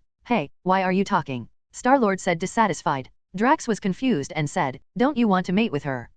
I don't want a stubborn guy like you to talk. Star-Lord turned away. Nebula approached Gamera and said, sister, you have to be careful. There is no normal person in your team. What about Tang? He is a god. I heard that he likes women with special skin colors. Tiankai led the way, feeling speechless. Who are the original members of the Guardians of the Galaxy? For the rest of my life, instead of talking about some compassionate words, I will just talk about these nonsense. At this time, everyone is watching, and it is really not easy to deal with them in front of everyone. Not far away, Xingxing Female Supreme had already led all the ministers to greet him. Arriving in front of Tiankai, everyone bowed neatly. Thank you, Mr. Tang, and all of you. You are all heroes of Xandar, thank you. Next, there is some celebration process. The female Supreme Leader first delivered a speech via video to boost morale. Then he introduced the history of the war to the Xandarians, as well as the contributions of Apocalypse, Star-Lord, Yondu and others. After the public level activities are completed, enter the hall of the capital and begin to discuss merits and rewards. The female Supreme asked, are you a predator, or are you a member of Mr. Tang's tribe? Faced with such a weird combination, there are raccoons, tree people, the two daughters of the famous Thanos, and two red-skinned maids who seem to have no fighting ability. The female Supreme was also confused. Although she heard that Thanos' two daughters had rebelled, she still had to ask clearly. Tian Kai said, "This is a bit complicated. Quill is my tribe, but he also belongs to the Predators. Generally speaking, they belong to the same team. Can you have a name?" Star-Lord said, "We haven't thought about it yet." The female Supreme said, "Why don't you call me the Guardians of the Galaxy? Within the Milky Way galaxy, if our Nova Empire can help, please help us. Of course, don't worry about the reward, it will definitely satisfy you." The female Supreme has a little thought hidden here. She didn't dare to ask Tian Kai directly. It was because Tian Kai's strength was too terrifying and his status was high. Asking him to be a guard was simply an insult to the Prince of Gods. But Star-Lord and others have a close relationship with Apocalypse, so inviting this team is equivalent to indirectly inviting Apocalypse. If something big happens in the future, you might as well contact Tian Kai, and the probability of him helping will be greatly increased. Everyone looked at Tian Kai, waiting for him to make a decision. Apocalypse did not expect that a small name would be under the control of the sacred timeline. Now it has changed a lot from the original plot, but the female Supreme still proposed the name. This is a critical note.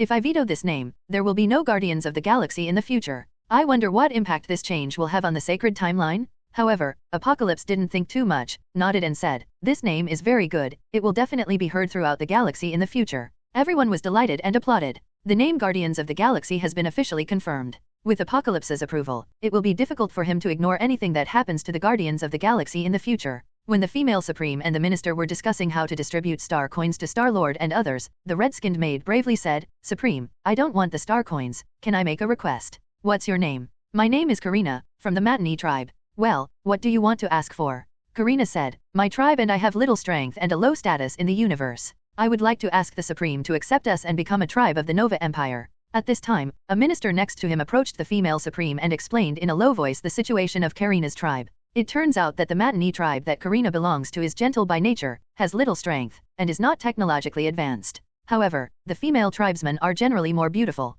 As a result, some interstellar thieves who specialized in slave trading focused on them, often capturing their tribesmen and selling them to the black market in the universe. I don't know if it's luck or misfortune, but they have no special skills and can't sell for a high price. As a result, not many star thieves are targeting them, so they haven't been exterminated. The collector also bought the two sisters from the black market. One was used as a maid, and the other was kept in a glass cabin as a specimen. If not for the apocalypse, the two sisters would have died. Fortunately, Karina is quite smart and knows that she has the light of the god Apocalypse. This is the critical moment when she has the best chance of changing her and her tribe's status. If you miss this moment, you will never have such a lucky opportunity again. So I would rather give up the temptation of billions of star coins, but also boldly propose it. The Xingxing Empire has a vast territory and accepts a gentle and harmless race, and the female Supreme has nothing to do with it. However, before that, we still need to ask. The female Supreme faced Tian Kai and said, "Our Xingxing Empire can certainly do it. What do you think, Mr. Tang?" The female Supreme was afraid that the Matinee tribe was a race kept in captivity by the gods, so in order to avoid conflicts, she naturally had to inquire cautiously.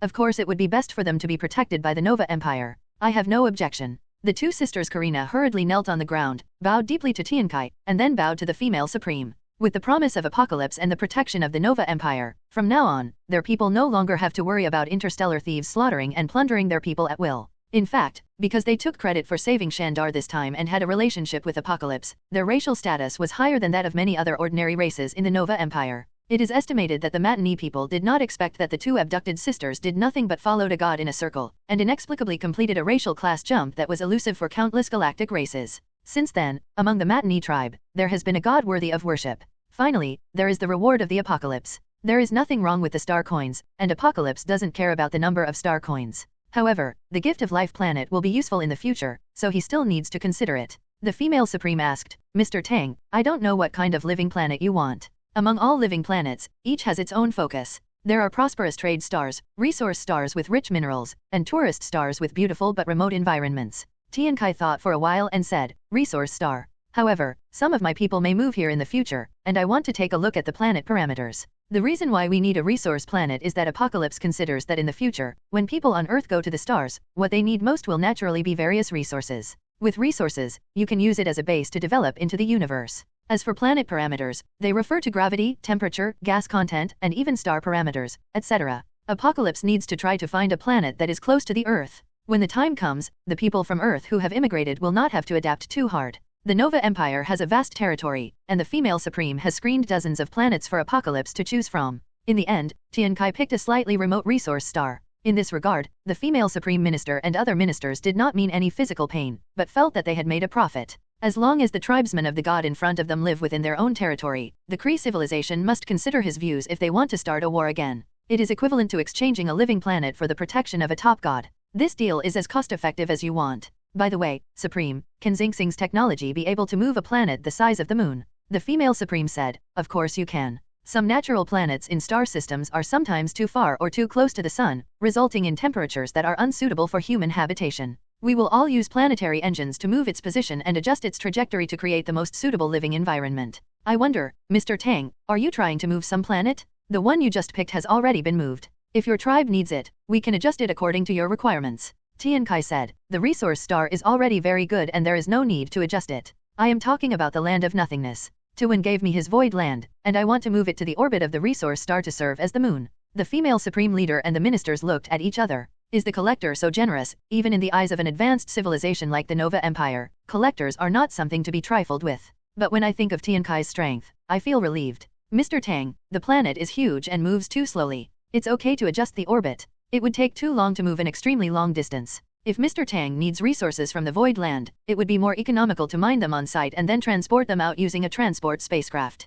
As she spoke, the female supreme swiped her finger in the air, and a holographic projection diagram floated in front of her eyes. Then he clicked on the 2 points of the void land and the resource star, and a route was automatically generated. The computer automatically calculated the time and showed that it would take more than 800 years. It doesn't matter, more than 800 years is more than 800 years. My people will live on the resource star for a long time in the future. This time is not long. You know, the void is the head of the god, which can automatically draw energy from the void and generate all kinds of rare organic objects. It is a renewable resource, and it is safer to keep it by your side. After all, it is still unknown when people on Earth will be able to live on the resource planet. Even with your own help, if the development of Earth's civilization accelerates, it will probably take hundreds of years. Although I can use the Rainbow Bridge to transport some people over, it is not a long-term solution. I still have to rely on the people on Earth to invent and produce spacecraft that can jump to wormholes. However, Apocalypse did not consider that the arrival of the void would make children who grew up on the resource star in the future afraid to go out every night. The Earth's moon is round, bright and flawless, and cultures all over the world have beautiful myths and legends about it.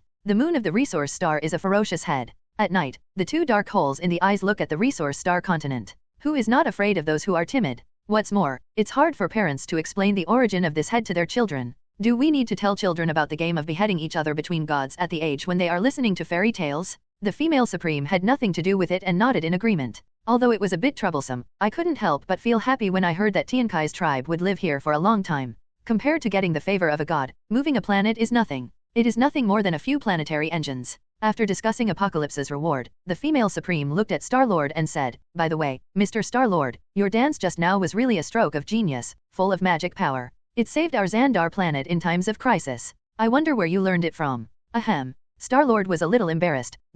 I'm self-taught. I just dance blindly when listening to music. Well, the female supreme nodded. It seems that Mr. Star-Lord is very talented in dancing. I want to designate today as Victory Day and make this dance the official celebration dance. I wonder if Mr. Star-Lord will allow it. This confused Star-Lord. Am I that good at dancing? Star-Lord took the compliments in front of him as polite words. Putting this dance into an official celebration dance is not as simple as a polite word. Am I really that good at dancing? Not only Star-Lord, but also Apocalypse and other members of the Guardians of the Galaxy were confused. Is the aesthetic concept of the Xandarians so different from ours? The female supreme said, that's natural. Ha ha ha ha, of course. Star-Lord was very happy and felt that his life value had been recognized. Moreover, it is recognized by a planet, which is more worthy of happiness than receiving a reward of 10 billion star coins. Apocalypse looked up to the sky and sighed in his heart. In the future, people on Earth will come to Xandar and see these strange ancient dance steps ascending to the elegant hall here. I don't know what to think. It was the 80s when Star-Lord left Earth, and he was jumping around. Any normal Earthling would find it awkward to look at it,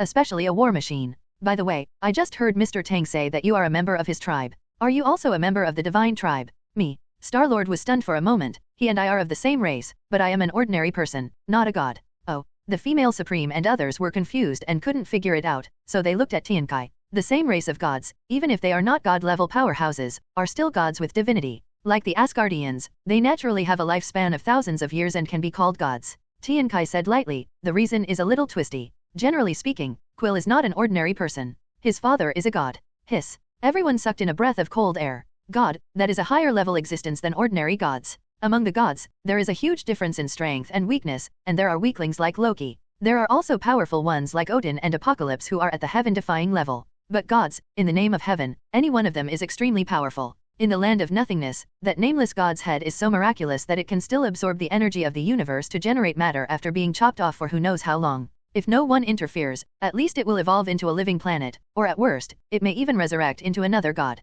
There are also some ancient gods who have shown for eternity, and their names have been circulated since the beginning of the universe, at least for tens of billions of years. Such beings are collectively called gods. Not only were others shocked, but even Star-Lord himself was surprised. Dawn, is my father really a god? Of course. Who is he? Just when Apocalypse was about to answer, Raccoon Rocket said carelessly, I heard that gods are generally as big as planets. Quill, he doesn't have the same size. As he said that, the raccoon looked Star-Lord up and down, looked where he shouldn't, and shook his head. Drax also came over, took a look, and shook his head.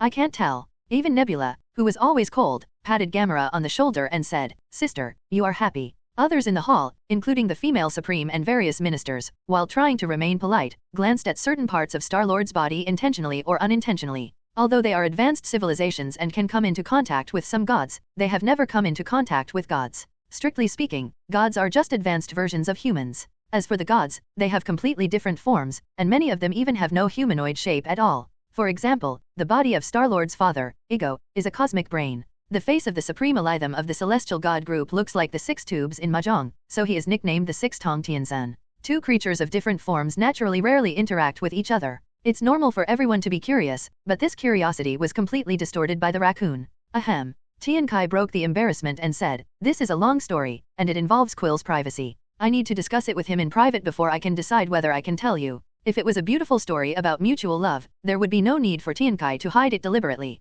However, the origins and motives of Star-Lord's father are very complicated, even evil. It's better to let Star-Lord decide whether it can be made public. Everyone nodded, expressing their understanding. After everything was done, everyone dispersed. Apocalypse dismissed Star-Lord, approached Yondu, and whispered, Ego will come to Quill soon, it's time to tell him. Yondu shook his head. His mother described his father too well since he was a child. His father's image is deeply ingrained in his mind. Quill won't believe it. Ego is coming, let's just prepare for the worst. Tian Kai sighed and said, Forget it, just let fate happen. Star-Lord, who has been longing for his father for decades, if he were suddenly told now, his birth was just an experiment for the cross-racial union of Ego's billions of incarnations. His mother was deliberately made terminally ill by his father. As for him, his father asked Yondu to bring him here, not because he wanted to have a child, but because he wanted to absorb his spiritual energy. In the end, it will be thrown into the bone pile like the billions of debris on the planet Ego. How could Yondu tell such a cruel truth? How could Star-Lord believe and accept it? Yondu even hopes that Star-Lord will live his whole life without the regret of his father, and does not want Star-Lord to know the truth.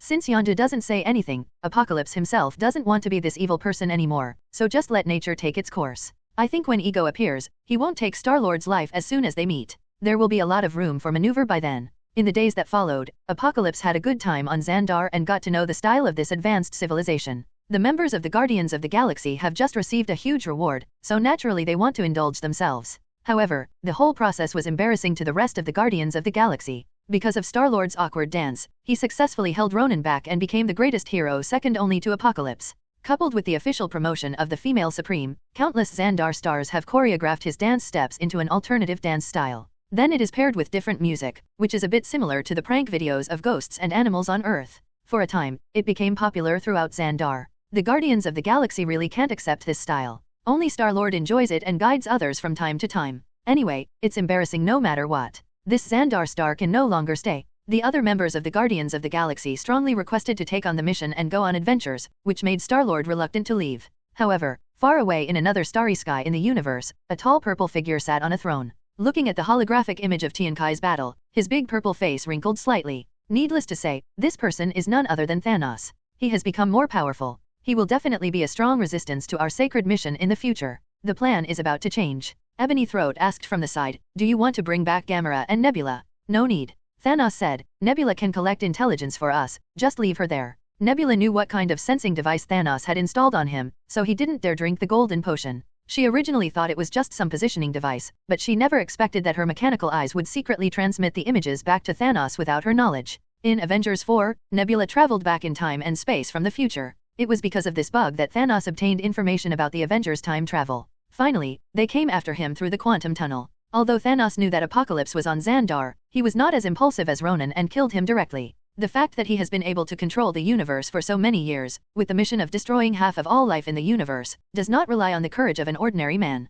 Now facing Apocalypse, Thanos doesn't have much confidence. He needs to prepare something more ambitious in order to overcome this obstacle and complete his mission. Just as Thanos was secretly preparing and Apocalypse was relaxing on Xandar. On Earth, SHIELD. But something happened. Fury was attacked by a group of fake police officers and his whereabouts are unknown. Given that since the New York Wormhole War, there have been more and more super criminals in the world, S.H.I.E.L.D. executives promoted a Project Insight project. The plan is to launch 3 space carriers into suborbital space and cruise around the world. Then, through identification technologies such as energy fluctuations, DNA, facial features, etc., the crime will be nipped in the bud. Fury has been following the project. Until recently, he discovered a huge problem. The algorithm for identifying super criminals is not in his hands. He was about to go to the scientific research department to learn about this algorithm, but he discovered a deeper problem. Because the algorithm can be changed at any time. He is only the director, and he will step down as soon as possible, and a new director will take over his job. If the next director has no impartiality, then this algorithm will be a big killer.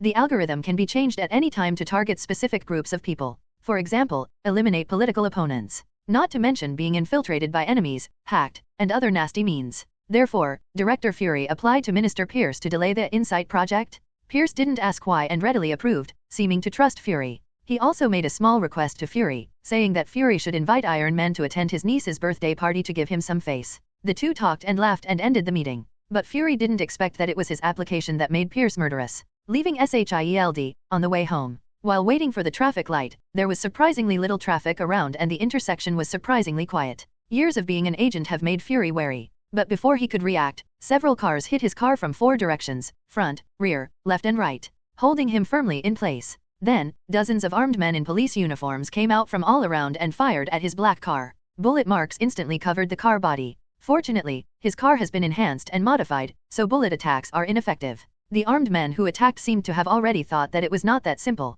After the first round of shooting, several people came over carrying a door-breaking hammer and started to smash against the driver's door. Bang, bang, bang. Seeing that the bulletproof glass was about to be broken, Fury pulled towards the passenger seat at the last second and a Gatling gun popped out. Da-da-da-da-da-da. The moment the glass shattered, bullets rained out of the window. Suddenly, a dozen unsuspecting armed men were swept to the ground. Taking advantage of this gap, Fury increased his power, rushed forward and backward, knocked away the vehicle blocking him, and lost control. At this time, he was running wildly on the highway. The dense crowd of off-duty vehicles not only served as his cover, but also became an obstacle to his escape.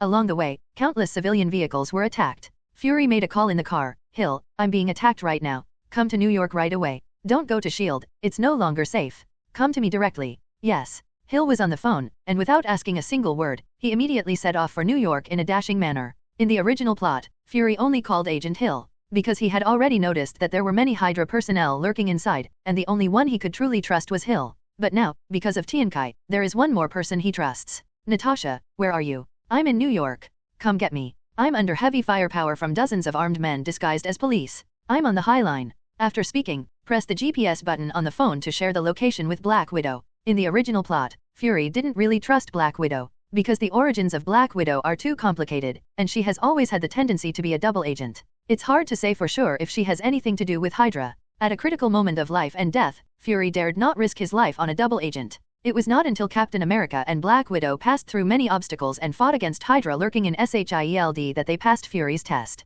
And now, he had to trust. Because Natasha's husband King Apocalypse? If Apocalypse is also on the side of Hydra, or on the side of Hydra, then Fury simply admits defeat and kills him as he pleases. This is a no-win situation. Although historically speaking, Apocalypse is also very suspicious. He is obviously from the East, but he comes from the City of God. Although he is obviously very powerful, he has always been unknown before, selling flowers in the City of God. It wasn't until Black Widow faked her marriage that she suddenly appeared. If it were an ordinary person or an ordinary agent, then this series would be a huge source of doubt. But, strength is trust. When a person is so powerful that he can destroy the world with anger and save the world with joy, what does it matter whether others trust or are suspicious of him? If he wants to kill you, trust or suspicion will have no effect. Rather than expending that effort, it's better to tell them all. Fortunately, Fury made the right bet. Within minutes, Black Widow appeared in a supercar, drifting around corners and accelerating in a straight line along the way. The surrounding traffic seemed to be stationary relative to her speed, and only her car was moving forward. If Iron Man, Apocalypse, and others were here, they would probably recognize that this car was the car they won from Hammer during a bet in a small European country.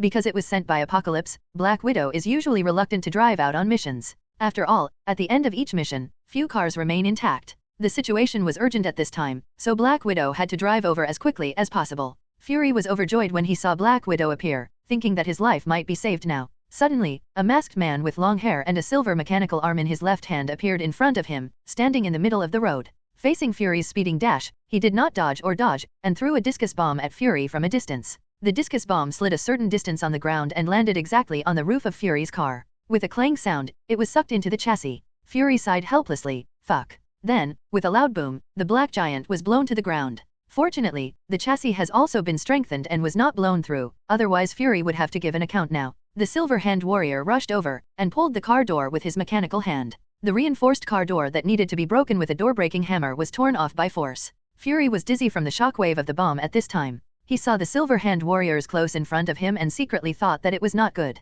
The Silver Hand Warrior was about to kill him when suddenly a ball of yellow light rushed towards him. The Silver Hand Warrior instinctively blocked the mechanical hand in front of the light. Oh! The huge impact pushed the Silver Hand Warrior far away, leaving a scratch more than 10 meters long on the ground. The person coming was none other than Black Widow. These days, under the careful guidance of Apocalypse, Black Widow has achieved some results in practicing her magical power. In addition, since the Battle of Big Fartby and Blood Tornado and saving the 9 realms, there is a lot of surplus of recovery potions. Apocalypse gave Black Widow a dose of purple potion, which greatly improved her physical condition. The cultivation of Asgard's divine power is advancing rapidly. The current Black Widow is no longer the same strength as in the original plot. The Silver Hand Warrior took a look at the mechanical arm and saw a deep dent on it. He moved his fingers and it seemed that it could still be used normally. So, the Silver Hand Warrior walked slowly towards Black Widow and Fury. Seeing the Silver Warrior's dead gaze, Black Widow felt a chill in her heart and blurted out, "Winter Soldier." The Winter Soldier, or Winter Soldier for short, originally did not refer to a specific person.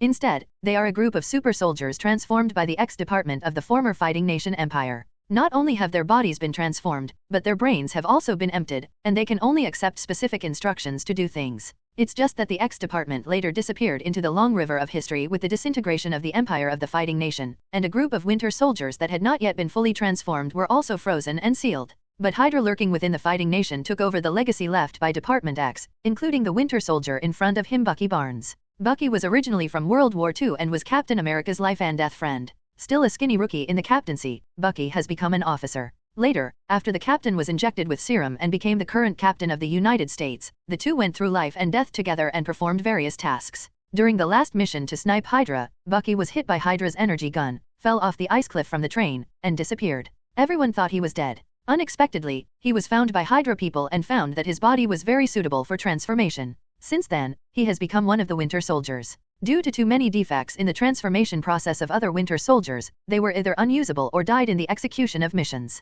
Gradually, the Winter Soldier refers to a specific person, Bucky. For more than 70 years, the captain has been sleeping in the ice and snow, while Bucky has been active in all dark corners of the world as a killer. Because the time span was so long, everyone thought it was a ghost story, or that people from different eras used the same code name in the organization behind it. Among them, the one that had the greatest impact on the Avengers was the case in 1991 when Bucky assassinated Iron Man's parents. This matter was later discovered by Iron Man in Captain America 3, which directly led to the internal tearing of the Avengers. The reason why Black Widow reacted so much to him, it was because he was shot in the abdomen by the Winter Soldier when he was performing a mission in his early years. The bullet passed through her body and killed a scientist who was taking cover behind Black Widow. Fortunately, the Winter Soldier would only accept dull instructions, see that the target was killed, and the mission was completed, so he did not make too many attacks, and Black Widow was able to escape death. However, for many years, the gunshot mark has always been there, and Black Widow never wears a bikini because of this. In the original plot of Captain America 2, she specifically told Captain America about this. After all, in a woman's heart, pain may be forgotten, but it will be hated if it affects her beauty. However, now after taking the purple recovery potion, these scars have naturally disappeared. But scars can fade, but the Winter Soldier and Black Widow never forget. The Winter Soldier slowly moved his mechanical fingers, clenched his mechanical arm into an iron fist, and punched the Black Widow directly. Black Widow did not dodge, her hand glowed with yellow divine power, wrapped her palm, and faced it with a palm. Oh, there was a muffled sound, and both of them took a few steps back. The fake police killers around were stunned. Is Black Widow so powerful? You know, the Winter Soldier's mechanical arm can directly penetrate a steel plate more than 10 centimeters thick. There are not many people who can catch his attack head-on. The original plot had an American captain chasing the Winter Soldier. He threw his shield at the Winter Soldier from a distance, only to be caught by his robotic arm. Then he threw it backhand, and the American captain caught it with both hands, but he couldn't stand firmly and slid backwards against the shield. The Hydra people immediately reported, "Team leader, the intelligence is wrong. Black Widow is much more powerful than the intelligence indicates." A deep voice came from the intercom, "The Winter Soldier can contain her and shoot. However, the Winter Soldier will be accidentally injured. Don't worry, fire." Then, more than a dozen guns opened fire on Black Widow and Fury's cars. Black Widow rolled to the ground, picked up the car door that the Winter Soldier had just pulled down, and used it as a shield to temporarily protect herself. Although her strength has improved greatly now, she is still not able to ignore bullets. The Winter Soldier has been brainwashed to prioritize missions over his own safety. He lets bullets pass by and occasionally misses the bullets, so he uses his arms to cover himself. With the firepower of his accomplices, the Winter Soldier's attack was greatly advantageous. The bullets hit the car door, preventing Black Widow from exerting her full strength. Black Widow has to hold the car door to block bullets with one hand, so she can only fight the Winter Soldier with one hand. Even so, the two still fought equally. If there weren't a dozen guns around to restrain the Black Widow, the Winter Soldier might have fallen. "Fury, are you okay?" Black Widow urged. "That's almost it. Just hold on for a while longer." Fury was seen holding a laser in his hand, cutting directly through the carriage and cutting downwards. Seeing that it would take some time, Black Widow simply pulled out her most familiar pistol, and took advantage of the moment when the Winter Soldier was forced to retreat, and fired 1 or 2 shots in the surroundings. With intermittent bang, bang, bang sounds, several gunmen were shot and fell to the ground. The remaining gunmen were shocked. "I didn't expect that in such a bad situation, the Black Widow could still fight back, so I no longer dared to stand in the middle of the road and open fire unscrupulously, and everyone found cover." For a time, the pressure on Black Widow was greatly reduced. As soon as the bullets ran low, the pressure on the Winter Soldier increased. Black Widow held the heavy bulletproof car door and beat the Winter Soldier back. Suddenly, a sharp sound of "ha" came through the air. An RPG shell dragged the flames and rushed towards the Black Widow and the Winter Soldier. Although the Winter Soldier was brainwashed, he was not brainless. He hurriedly rolled to the ground to avoid the scope of the explosion. Black Widow's soft body shrank and she shrank behind the car door. Boom! A ball of fire exploded. The shock wave of the explosion threw Black Widow off the ground, and her back hit the black dash behind her hard. Even though his physical fitness is far beyond that of ordinary people, he almost lost his breath. Even if the clay figurine is still angry, Black Widow has been suppressed and beaten all the time, and she already has anger in her heart. "Fury, borrow a gun." As he spoke, a long gun was handed out from the car. Black Widow is a spy and is used to using pistols because they are easier to hide, but that doesn't mean long guns are inaccurate. As soon as the spear was in hand, with 2 bang-bang sounds, the RPG bombardier was killed. At this time, the Winter Soldier approached Tangle again. When Black Widow saw this, she simply stopped using the car door as a shield. With a long gun in one hand and a pistol in the other, they can be used as distractions. The long gun shoots at the outside militants, and the pistol attacks the Winter Soldier. The Winter Soldier had to move around, occasionally blocking Black Widow's bullets with his mechanical arm. The dozens of armed men outside were suppressed by the Black Widow with 1 shot each, making them unable to raise their heads. As soon as his head shows up, he will be hit with a bang shot and fall to the ground. For a time, the few remaining survivors no longer dared to move. He only dared to stretch his gun out from behind the bunker and shoot blindly in this direction.